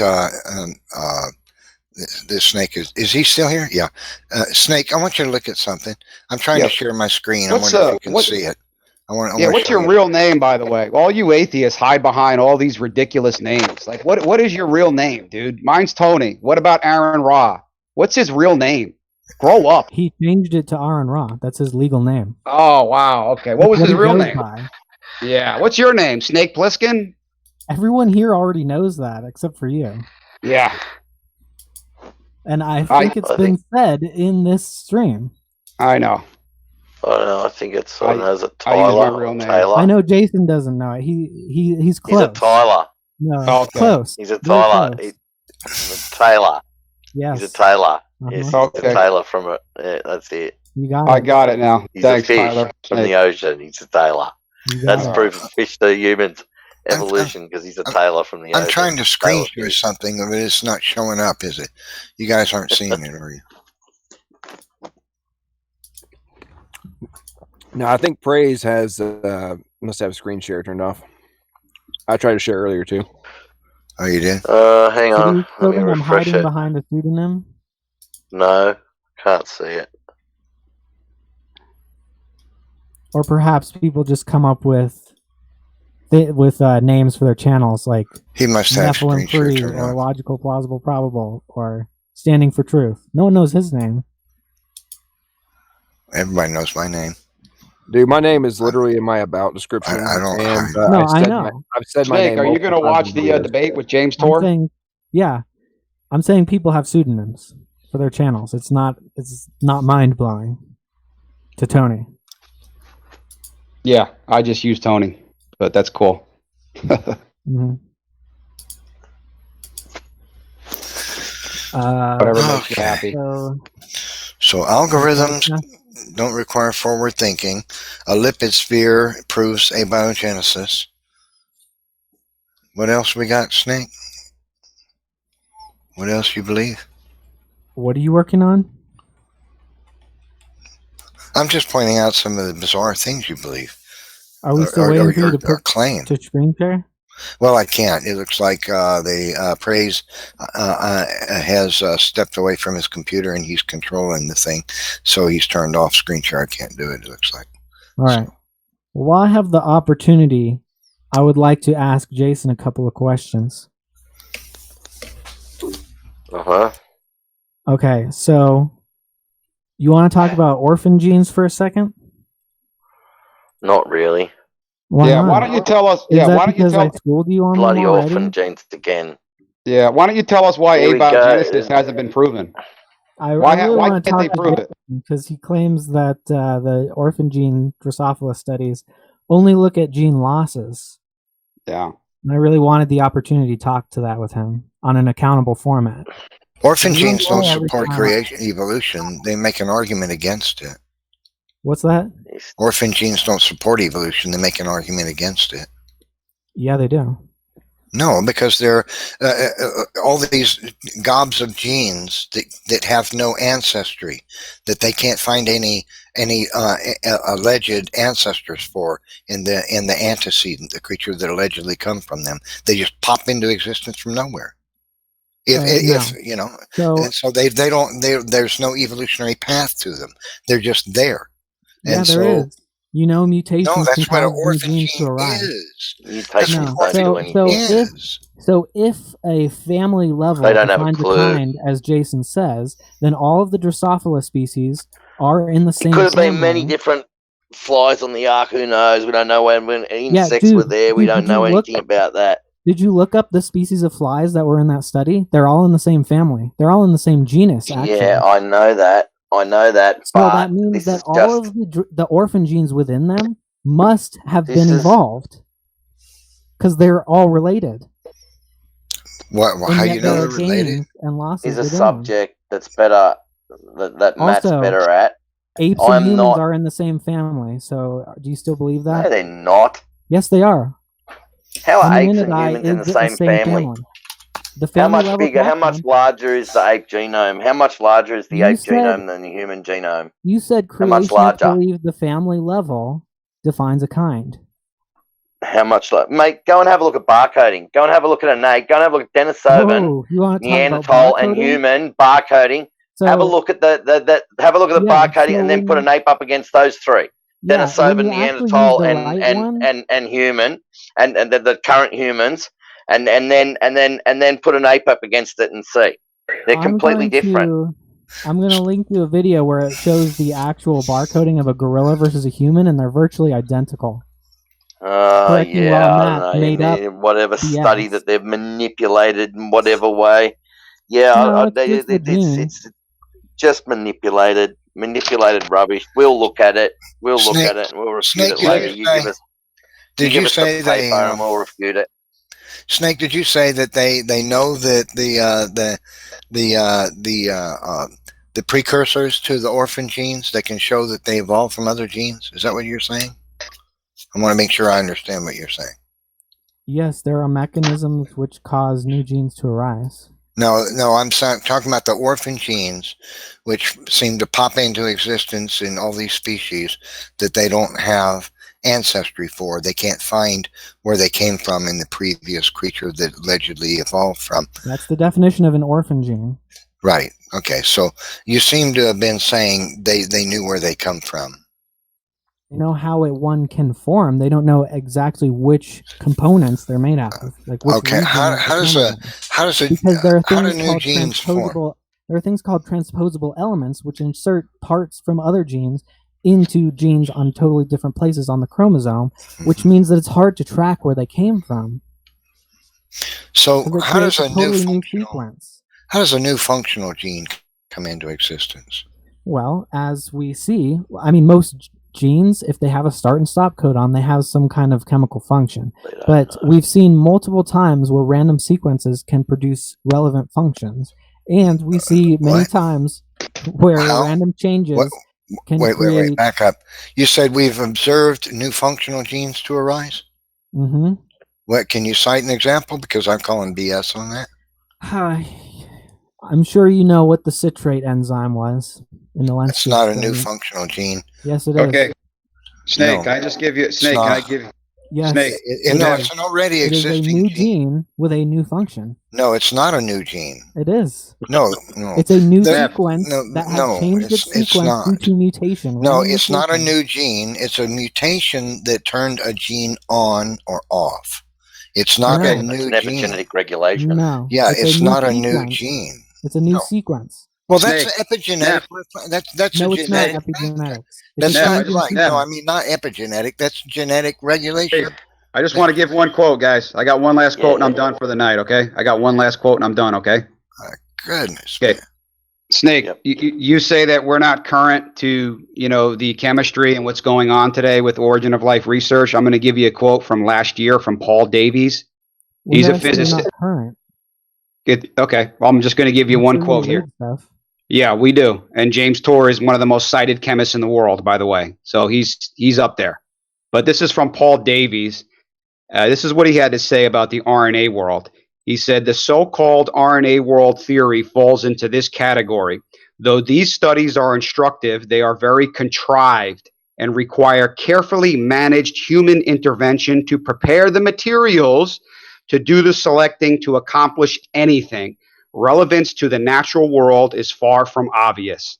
Paul Davies, The Demon in the Machine. So like I said, these RNA world experiments that you think are so natural, these RNA world experiments that you think are so natural couldn't be further from the truth, man. These are highly controlled, carefully controlled, manipulated conditions that have no relevance to the early Earth. So you're way off. And you can look up that quote, by the way. And James Tour, one of the most cited chemists in the world, has a very similar quote with the RNA world problems. So you don't know what you're talking about, man. Yeah, I'm sure that quote mine isn't out of context at all. It's not. Look it up. But again, like I said, there's a reason that we isolate the variables in be out of experiments. context? Okay, well then it's not going to relate to the natural world. You can do The that. experiment- The experiment is just proving that it can chemically happen. Okay, so then it doesn't relate to abiogenesis then. That's Yes, right. it does. It proves that doesn't. this Are you chemical deaf? reaction can happen. Yeah, are you deaf or just dense? And you don't know more than Paul Davies, so don't even, dude. Don't even try. Yeah, okay. Yeah. Look up that quote, by the way. That was not pulled out of Seems like you don't context. understand what an experiment. After all, he It's just claimed constructed. that. Are you? Yeah, He I just just cited explained this, to How you. many Hold on, experiments stop, have you stop. done? I just explained to you. How these experiments. Have you ever wrote a lab report? No, I'm not a PhD chemist, and neither are you. Yeah, and I've written many lab reports. These experiments are clearly showing that they're manipulated and they do not relate to the natural world. So what don't you get? I can study how the buffer the pH buffer in blood works, but I don't have to have someone's vein out in the lab in front of me. I can study just the isolated variables. Right, and I'm telling you that what's required for RNA is not going to be available on the early Earth. It's not going to be there. We isolate individual steps one at a time. Right, by an In the natural intelligent world, chemist. it's going to be happening all around, and I'll give you it's a oceans lot filled with less RNA. often. Okay, That's you're gonna, philosophy, not science. You're talking. yeah, about. speculation. I mean, you make it sound like abiogenesis is going to be proven tomorrow, and you are way off. They are nowhere near it. No, I never said that. Eugene Koonin said back in 2011. He said the origin of life field is a failure. Great. Yeah. So just run the same tired old experiments, show the same manipulated garbage year after year, so you can get your grant money that leads to nothing. But I know next year. Money for nothing. So if it does happen, will you change your tune? Absolutely. I'll become an atheist tomorrow. If you could prove abiogenesis, absolutely. Hey, by the way, would you ever become a Christian? I bet. Yeah. Would you ever believe in a designer? Would you ever believe in a designer? Sure. Okay. But these You're things, never going to lose that bet. abiogenesis shouldn't disprove a god. You shouldn't become an atheist just because abiogenesis has been proved, or because evolution has been proved. That's a huge step. That's a massive It can hurdle. never be proved. I'm not saying that it has been proved. Disproved. I'm saying if it's been proved, you shouldn't therefore become an atheist. Why wouldn't you acknowledge the problem? Hold it, Snake. Why wouldn't you acknowledge the problems and all the manipulated conditions that they're using? I'm citing experts, by the way, people way above me and you, way above your buddy Aaron Ra, and they're saying that these experiments don't relate to the natural world. So why would you? I mean, you're trying to argue experts. Because I can quote mine other experts who say the opposite thing, who say they're going to figure it out within their lifetimes. Yeah, with no intelligence involved. Lee Cronin admits this as well. He's the top guy. Do you know who Robert Shapiro is? Maybe some scientists think they're closer than other scientists. Okay. Yeah. That's why I don't really use quote mines, because it's not useful. So who do you believe? Richard Dawkins, Lawrence Krauss, Aaron Ra, right? I don't believe in a who. I disagree with all of them on certain things. Well, I believe what they can show. Okay, well, we got experts saying that it's not working under natural conditions. So you got to come up with something new, buddy. Even the evolutionist scientists themselves acknowledge that the experiments they've been running for 30 years to try to prove proteins can arise used environments unlike any the Earth has ever had. Exactly. One of the hardcore butt-kicking facts that have been discovered in the last 25, 30 years is that the Earth's earliest environment that they can detect had with plenty of oxygen and water. That sounds awful like biblical creation to me. Well, just a designer. It's going to require a mind to get all these chemicals just right. But Snake thinks they can just form. Well, Snake also said that the cytochrome C gene is something that was observed to arise, and then when I pressed him on it, he admitted it was a mutation to a change to a gene that caused it to turn on. That's what all evolution is. It's a mutation to an existing gene. No. Yes. Genes don't come out of nowhere. Evolution has to explain the gene's arisal. Nobody's ever observed a new functional gene to arise. Yes, they have. Never. Yes. Yeah. Cite one. Been well documented. Cite it. Snake's the expert. Snake's the expert. Snake is the expert and the authority. Cite a new functional gene that's been observed to arise. I already did. The citrate enzyme. No, you admitted that a mutation to an existing gene caused the function. A mutation to an existing gene. You didn't cite a new functional gene. You asked me to cite it, then interrupted me. No, what you said is... Get out of the kitchen! You said a mutation occurred to an existing gene. The citrate enzyme... That's not a new gene. That's how all evolution works, Nephilim. That's not a new functional gene. Yes. That's a mutation. If there is a change to an existing gene... Hold on, I'm going to need to say something. If there is a change to the sequence... That is a new gene. No. Yes, it is. No. Okay, well, that's what I'm going to call it. That's called gene regulation. You turn on a gene or you turn a gene off. Changing the gene sequence is not gene regulation. No, that is called a mutation. That does happen. Changing the gene sequence is a mutation. The gene did not come into existence. If you change the sequence... and it changes the function, that is what I am labeling and what the scientific community labels as a new gene. Snake, let me try to help you understand something. That's the definition of a new gene. Snake, let me help you understand something. What don't you understand about what I just said? Listen to what I'm saying. The gene existed prior to the mutation. Is that correct? No. Some parts of it. No. The gene existed... A mutation occurred, which caused it changed the gene's function, which caused it to allow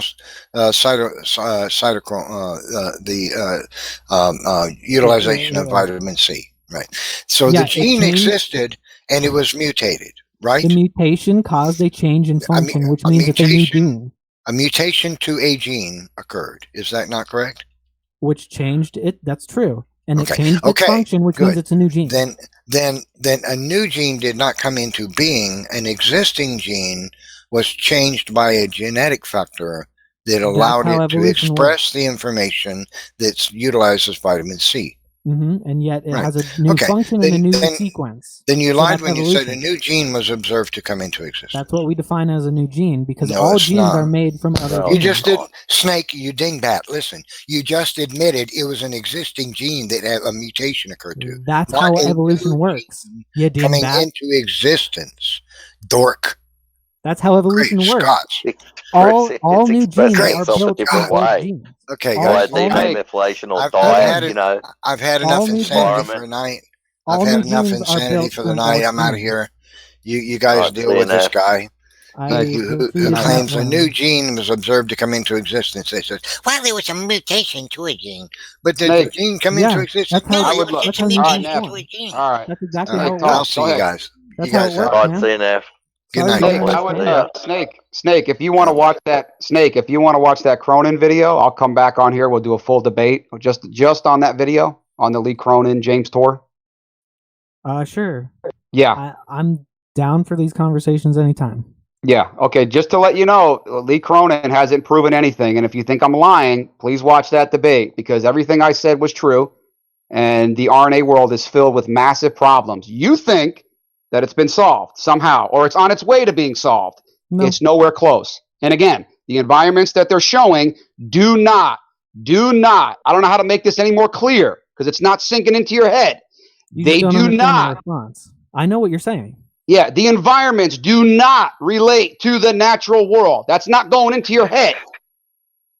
My response is not going into your head. We isolate the variables within the complex environments to see if these reactions can happen.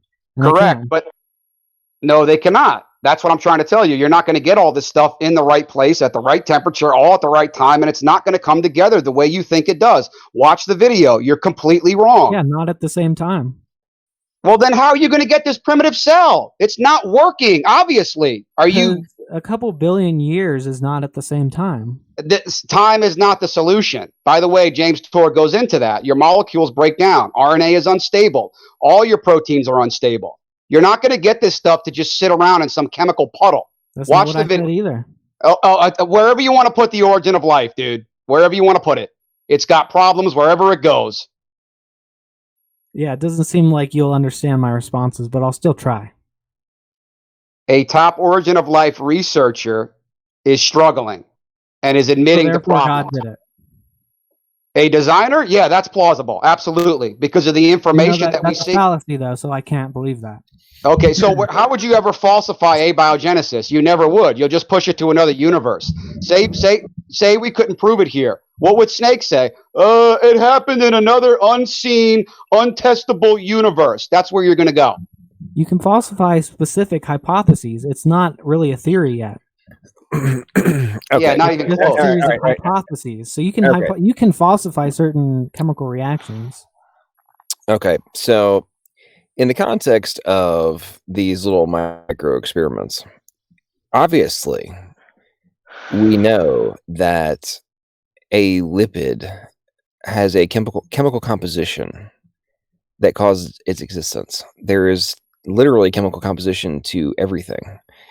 However, in chemistry, especially synthetic chemistry, the entire point is to force molecules to do things that are not the standard outcomes, which is what we see in biology on every single level, is non-normal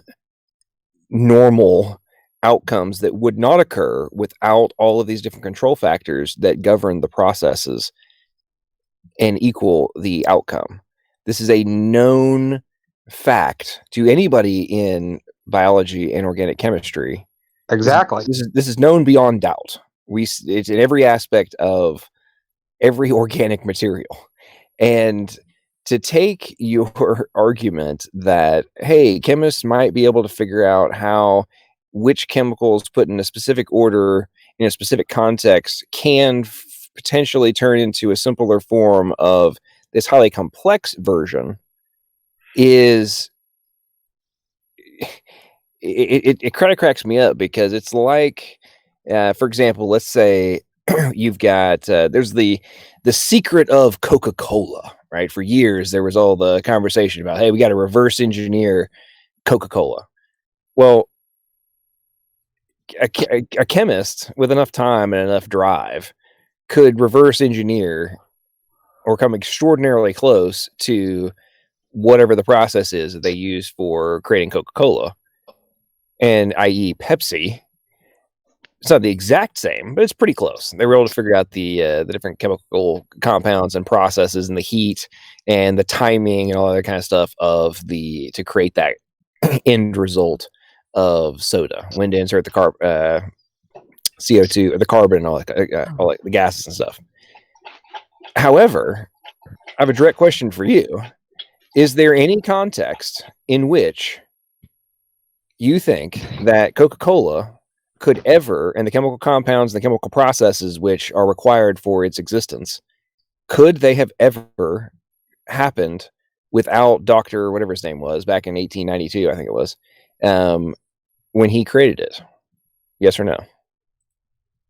That was a long-winded question. Could you rephrase it or restate it? Without an intelligent agent, could the chemical processes which result in Coca-Cola ever occur by chance? I don't know. But the chemical properties, because I don't study Coca-Cola. Dude, I would say probably not, because the chemical properties of Coca-Cola aren't self-isolating. Right. You know what you got to look up in the dictionary? You know what you got to look up? Denial. Because I don't know how Coca-Cola is. So it just formed naturally. Dude, that has nothing. It's not even comparable to what we're talking about. Exactly, because it's stupidly simple. Yes, it is. The point is it is comparable to what we're talking about. I'm dumbing this down for you. Is what's happening right now. Is if it is not a reasonable conclusion, and I dare you. You're in college, right? Still senior year. Something as simple as Coke. Okay. I literally dare you to call any professor in the chemistry department and ask them if they think, which ironically all these are organic compounds would have to exist for the Coca-Cola to come into existence, but assuming all of those variables already existed, ask them if they think it is even why would you even ask me this question if they think that Coca-Cola could form itself by chance, even if you stuck all of the compounds needed in the same room, but there was no intelligent agent to do the process. Yeah, this is a stupid example. If Coke factories could be shown to self-assemble, then I would say Coke can form on its own. But with life, it's chemical processes that create what we're literally discussing. It's chemical processes. It's chemical processes that have to happen and have to think occur. All chemical processes are just equal. Oh God! In a specific order, do you think result in a specific outcome? Some chemical processes are self-perpetuating and self-isolating.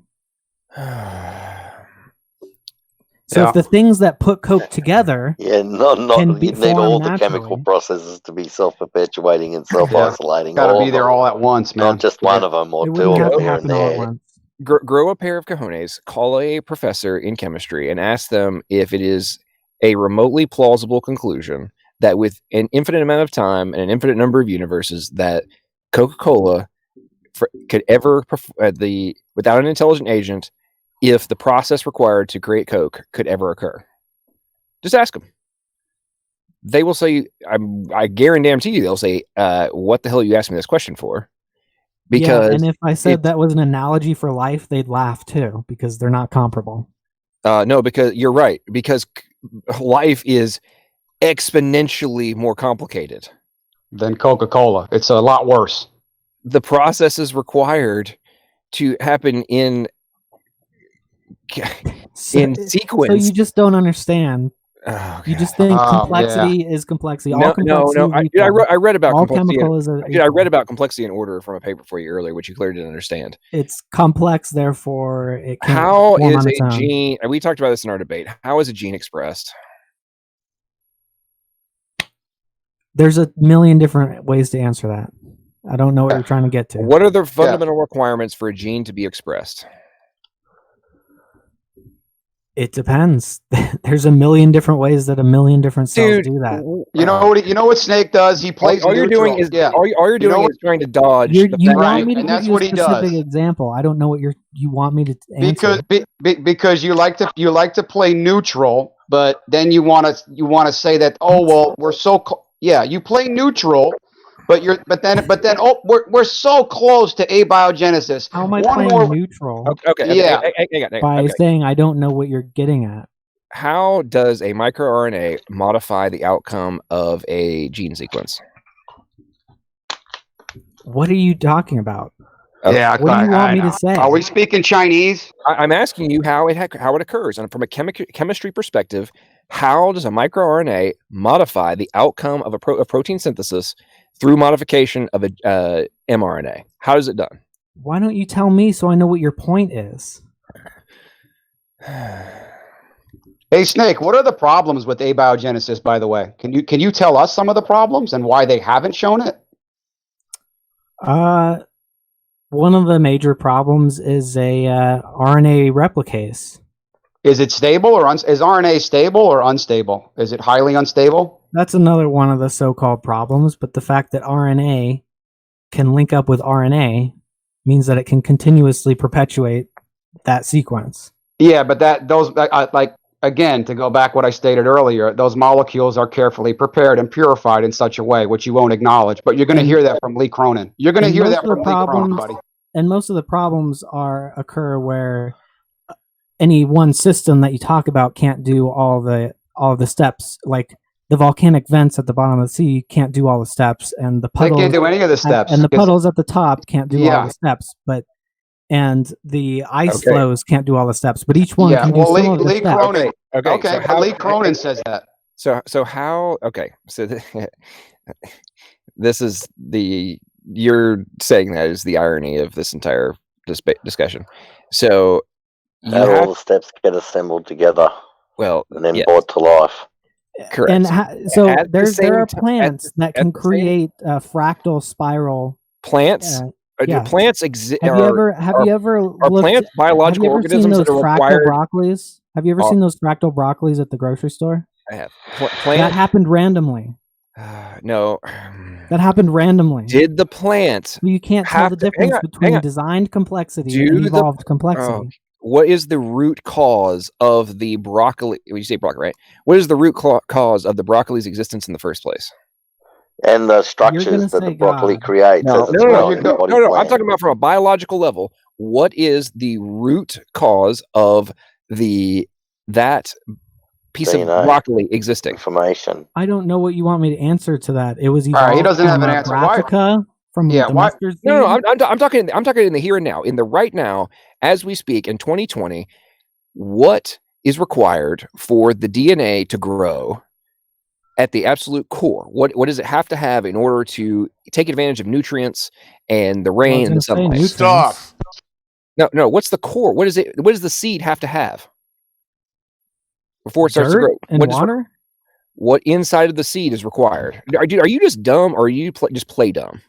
Yeah, both. Because you're asking an extremely vague question. That's a very direct question. To anybody with a vague question. To anybody who is studying, you're saying, what is the root cause of broccoli? How is that not the vaguest question I've ever heard? What is the root cause of broccoli? What? Okay, I removed the basics, and you know exactly where I'm going with this. So no, I don't. What's the root cause of broccoli? Okay, how old are you? 21, 22? No, doesn't matter. Okay, 12? Are you sure. Okay. Yeah, I'm 12. So are you actually in college? Are you in a comment you left on my channel the other day? You asked me if I'd taken biology classes, which I have, and I actually finished my degree for one.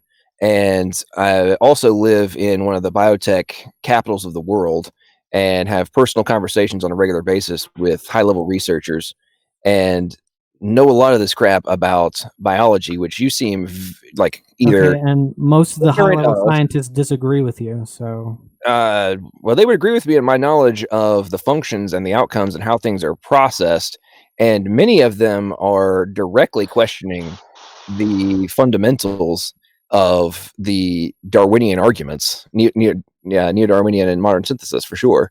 And I mean, they publicly question it. But where I'm going with this is, so you're supposedly the root cause of broccoli. So what is the root requirement for broccoli to grow? What does it have to have? I was gonna say it needs to have nutrients. I said excluding nutrients, excluding sunlight. Yeah, and then you said water. excluding nutrients. So I don't know where you're going with this. Oh God. Okay, then you're dense. Okay, so is the DNA and the proteins and all of the aspects of a cell required for the protein for the broccoli to grow? So you're asking what the answer the question, yes or no. for broccoli? I'm asking if those. I'm asking if those components. Yeah, they need DNA and cells. Yeah. Okay.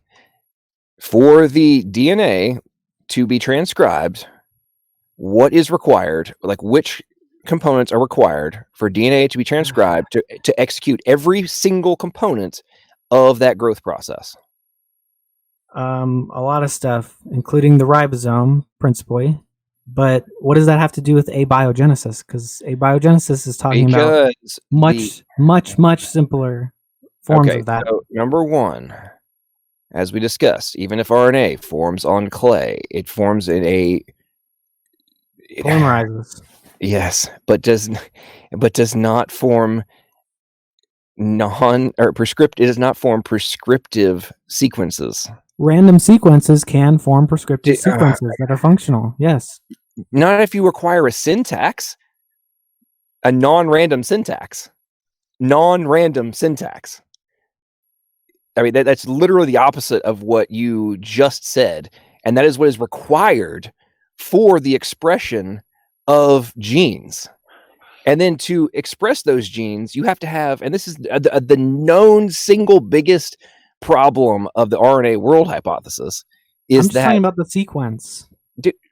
Dude, you're saying that randomness is a sequence. I literally read from the paper, earlier tonight that the random sequences cannot become prescriptive non-random.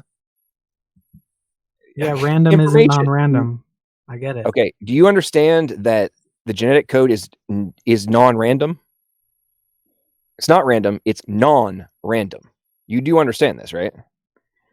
Depends on what you mean by it. The changes are random, but what remains after selection is not random. Is there any intelligence that goes into these origin of life experiments, or is it just none? I mean, are these you think all these chemicals are just self-assembling and all these reactions, and you get homochiral molecules and activated nucleotides and all the right temperatures and all the carefully prepared clays, and you don't know what you're talking about, man. Okay. I guess 99% of the scientists don't know what they're talking about. No, you got over 1,000 PhDs at the Discovery Institute that would totally disagree. I guess they're all uneducated and there morons. Are more scientists named Steve with PhDs than there are. Yeah, that you're going back 15 years. You're going back 15 years. More biologists with PhDs named Steve. There's plenty of other biologists that believe in God, including outside of biology in the creationist institutes. Okay. Right. Yeah, and there's plenty of other biologists that believe in God. Plenty. 1,000 is a pretty small number when you're talking about everyone. No, those are ID people. Community. Those are ID people. There's about 6,000 people at BioLogos, by the way, and they even accept evolution. Some of them, but they reject abiogenesis. So you got about 6,000 over there. So no, there's quite a few. Okay, so am I understanding you correctly, Snake? That you think non-random formal prescriptive information comes from randomness? That's a pretty bad way of phrasing it. Well, that's what you said. I'm just restating what you said. Oh, really? No, I asked you directly, and you said random variation. You said a range of variation, and then functional elements are non-randomly selected. By what? By the environment. In biology. He's admitting epigenetic regulation. Yeah, only environmental. That's not epigenetics. I know. What? So we never finished. Only an atheist. Only an atheist can be a scientist. Argument about how where new genes come from. Neff just kind of ran away from that. No, we're staying on this one. You guys understand how that works? Dude, we're staying. We can talk about that later. We're staying on this one as long as we get to it. You're a creationist. You say new genes come from genes that are already there. So thanks, man. That's like our model. You've become a creationist. I want to congratulate you. You don't understand how evolution works. Fabulous, mate. You think that's just coming from there's people. But wait, didn't you just say? Didn't you just say you could? Yeah, didn't you just say that you could reject abiogenesis and still believe in God? I mean, isn't that what you told me? I said that you there's can plenty accept, of Christians. No, Plenty of Christians. Yeah, I said you can accept abiogenesis and still believe in God. Right. I said even if abiogenesis is proven, there's no reason to stop believing in God. Okay. I mean, there's no reason to believe it in the first place, but that's not a reason to not believe in God. Okay. Yeah, of course you would. So only an atheist can be a scientist? A good scientist, you have to be an atheist? That's not what I said at all. Well, there's plenty of scientists that reject abiogenesis. Yes, it is what you said. It's what you infer by saying that 97% of scientists, or 90 whatever it is, percent of scientists, 97, 98% of scientists believe in evolution. So you're inferring that everything else is lesser and we're a bunch of stupid creators. Right. By saying that. And that is exactly what you're inferring. So stop trying to dance around things. If you're going to say that inheritance with modification is creationism, then you don't understand what you're talking about. At what point would you abandon a hypothesis? Snake, at what point would you say something is a failure? I'm just curious. Mutation, selection mechanism. How would I abandon a hypothesis? It's just a hypothesis. I don't accept it. Well, you run experiments. You run experiments to see if it can work, correct? And when it fails decade after decade, what would you conclude? Keep running it? What is the hypothesis that's failed? Life from non-life, formation of proteins, the Miller experiment, Hold on. If the hypothesis is we can just dump this in a glass and it'll spit out a cell, if that's the hypothesis, then yeah, I don't accept that. Oh, so lots of manipulation is required. No, it requires isolation of some of the process. And who's gonna? And who's gonna isolate and purify all this stuff to get it just right? Well, we know that ice cubes can isolate it. The magical little mechanics fairies. That lipids can isolate it. The quantum mechanics fairies that are going to do it, man. That's what it is. That's what the evolutionists say. Yeah. Quantum mechanics fairies, magical little fairies that come out. Do you know how severe? Do you know how severe the abiogenesis problem is? But do you know how many fairy did it? Yeah. An intelligence behind it? Sure. Why wouldn't that be plausible? Everything we're showing in the lab requires intelligent manipulation. Well, I don't think that's plausible because it's entirely too complex to be designed. Because there are things that it could be. Whoa! In fact, a lot of mutations. Too complex to be designed. Hold on, a lot of mutations will You're a delete comedian, things man. You should and make things. Yeah, that's what you said earlier. So if I reject simpler and it works better. So the immunity against HIV is because of a deletion of something, and it causes no bad side effects. Okay, forget about HIV. And HIV is actually the fact that we can simplify the design shows less virile, and it works better shows that it probably was not intelligently designed, especially at least not from a perfect. It's design. According to the fall, mate. The fall of Adam. Since the fall of Adam, we had bad things happen, and bad things came about. So before that, everything was perfect, and after that, well, you can call it what you like. But one guy ate an apple, all of our genes magically changed. That makes perfect sense, man. Yeah, you don't want to admit all the problems with abiogenesis because it would hurt. If you eat from that tree, you shall surely die. So he was true to his word when Adam ate from the tree, then he cursed man in the ground, and that's when genetic. Yeah, the magic genetic decay began, and death via slow genetic decay began. Yeah, the magical abiogenesis and it hypothesis. Continues How until could we the end falsify magic trees and magic dirt? You're never going to falsify abiogenesis. You're going to push it to another universe. You're never going to be able to prove that your magic. Quantum mechanics. You believe in quantum mechanics, but quantum mechanics have no taste, touch, smell, feel. You can't feel them, but you know they're there, and you believe in them. They're completely invisible. You can't prove them in any way, shape, or form by any.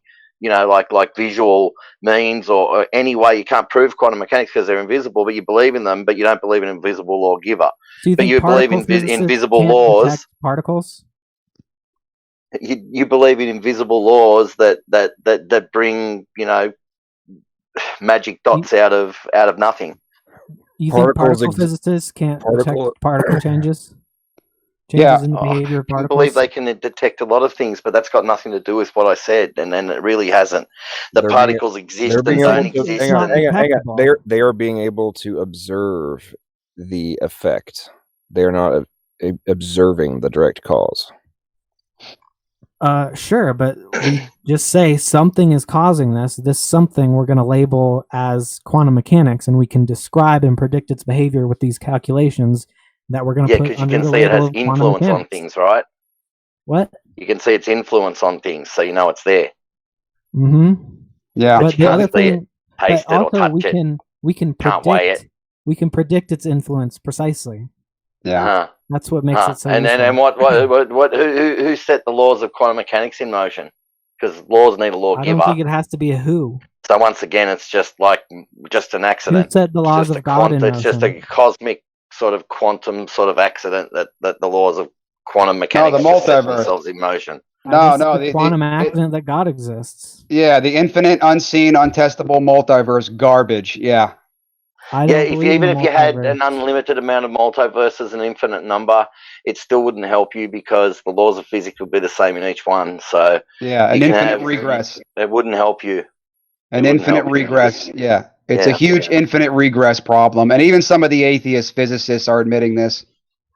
Anything above 1 with 50 zeros after it, one chance in 1 with 50 zeros after anything above that is considered impossible. So once you get up into the only problem with an infinite regress is when you're saying something complex needs a more complex designer.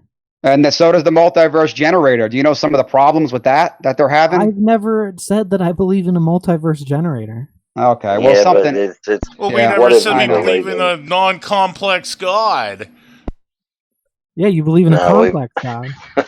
And you believe in an infinite multiverse generator. You know what the ontological argument is? We believe in the max. Hey guys, let's take a quick timer here on on all this stuff. So, Snake, you, like so many of your ilk, love to argue that everything should be simpler and that we know how to have done it better.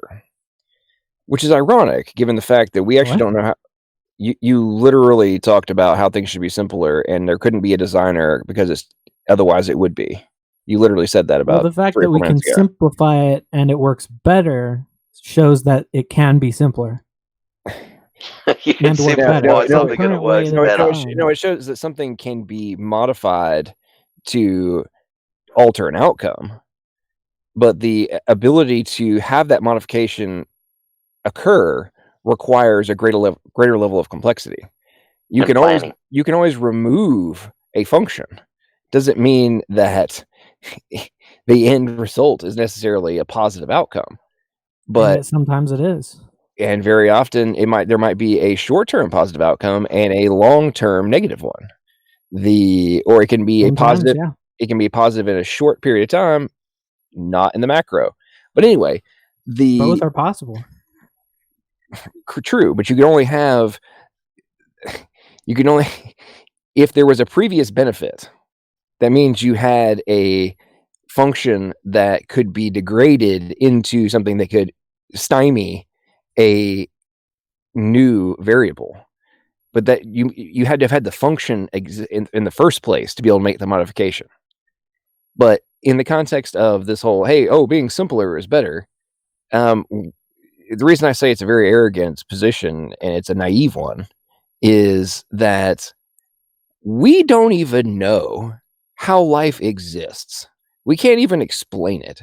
We don't know how the vast majority of it actually works, and yet are going to argue that we could know how to do it better and that simpler is ultimately better, when we don't even know what causes half of the diseases we deal with, or we have a very minuscule understanding of what is actually occurring to cause it. We don't know how to fix it, and but then we're going to run around saying that we know how to have done it better. I mean, that's the epitome of arrogance. That's like saying, "Hey, I can take a paintbrush and draw an X on a wall, and I am the equivalent to Michelangelo." I mean, you won't even have the skills or the knowledge to know how you would paint the Sistine Chapel. And but like, oh, I drew an X. I threw some paint. I mean, it's a joke. But then we're going to run around and argue that God is an inferior designer because there's things that we don't understand how they work or how to fix them when they break. No, I'm saying a superior designer like God shouldn't have designed something with such unnecessary complexity. Well, he could just make it work on magic and will alone. He has no reason to use chemicals. Did you literally just miss the entire point of what I just said? Yeah, no. of course. Okay. You're making a bad analogy, but I didn't miss the point. Oh God. Okay, let's break this down for you. Okay. So you have a computer. And no, you clearly didn't, because you think that the greater level of functionality need to be reduced. I corrected you on saying that God is an inferior designer. That's not what I said at all. I assume at some point I assume at some point you've done high level math, right? On a smart calculator, do you have a shitload of potential functions? Yeah. Okay. Now, if you're going in to take a calculus test, do you probably want to have your scientific calculator, or do you want to have one that can only do basic arithmetic? What my analogy would be addressing, answer the question. Which one do you want? The question is, which one do you want? You would want the scientific calculator, but what I am addressing is saying, if I was to choose between a scientific calculator that, is a basic scientific calculator and one that runs off of Rube Goldberg machines that takes up a whole room, I would pick the simpler calculator. Okay. Now, do you know how to execute every possible function on a scientific calculator? Every possible variable? I know how to type it in. I don't know where you're going with it. Do you know all the potential possible functions of that scientific calculator? No. Okay. But it seems like you didn't get what I'm saying. I heard what you said. I'm just breaking down why your statement is dumb. So why would I choose the current scientific calculator over one that has dials and you think can only make its function go if a ping pong ball hits a feather on the other side of the room and then presses the button? Okay, that is not even remotely close to what is happening in biology. It is, because there's a lot of unnecessary complexity in biology that can be taken away. How do you okay, name one, and then secondarily, how do you know that it's too complicated? Well, the one that I named already was the HIV resistance is done by the removal of a gene. The other thing is, and what did that gene do? One of the main differences between apes and humans is that we have fewer genes so the apes have a gene that suppresses brain function. We don't have that gene, so our brains are bigger. And what do we have in our DNA that is significantly greater than the monkey DNA? We have less genes. No. What do we have? The brain grows larger. No. I'm talking about overall. What do we have that is a known massive difference that has humongous genetic outcome diversity? I don't know what you're talking about. Okay. You need to go research microRNAs, because humans have the greatest number of those, and each one of those microRNAs can alter the outcome of literally thousands of different genes. So just because we have less genetic... But apes have them. Apes have... Every form of life has microRNAs. But so we have... What do we have that they don't? We have... Okay, I literally just said we have a tremendous amount. So we have more. Correct. And so even though our DNA, for your point, is... and our genes, number of genes and whatnot, is theoretically less, because the microRNAs can take the same data set sequence and alter it to have literally thousands of different outcomes. And we have significantly more than every other form of life. In actuality, we have way more things that we can do with a simpler DNA structure.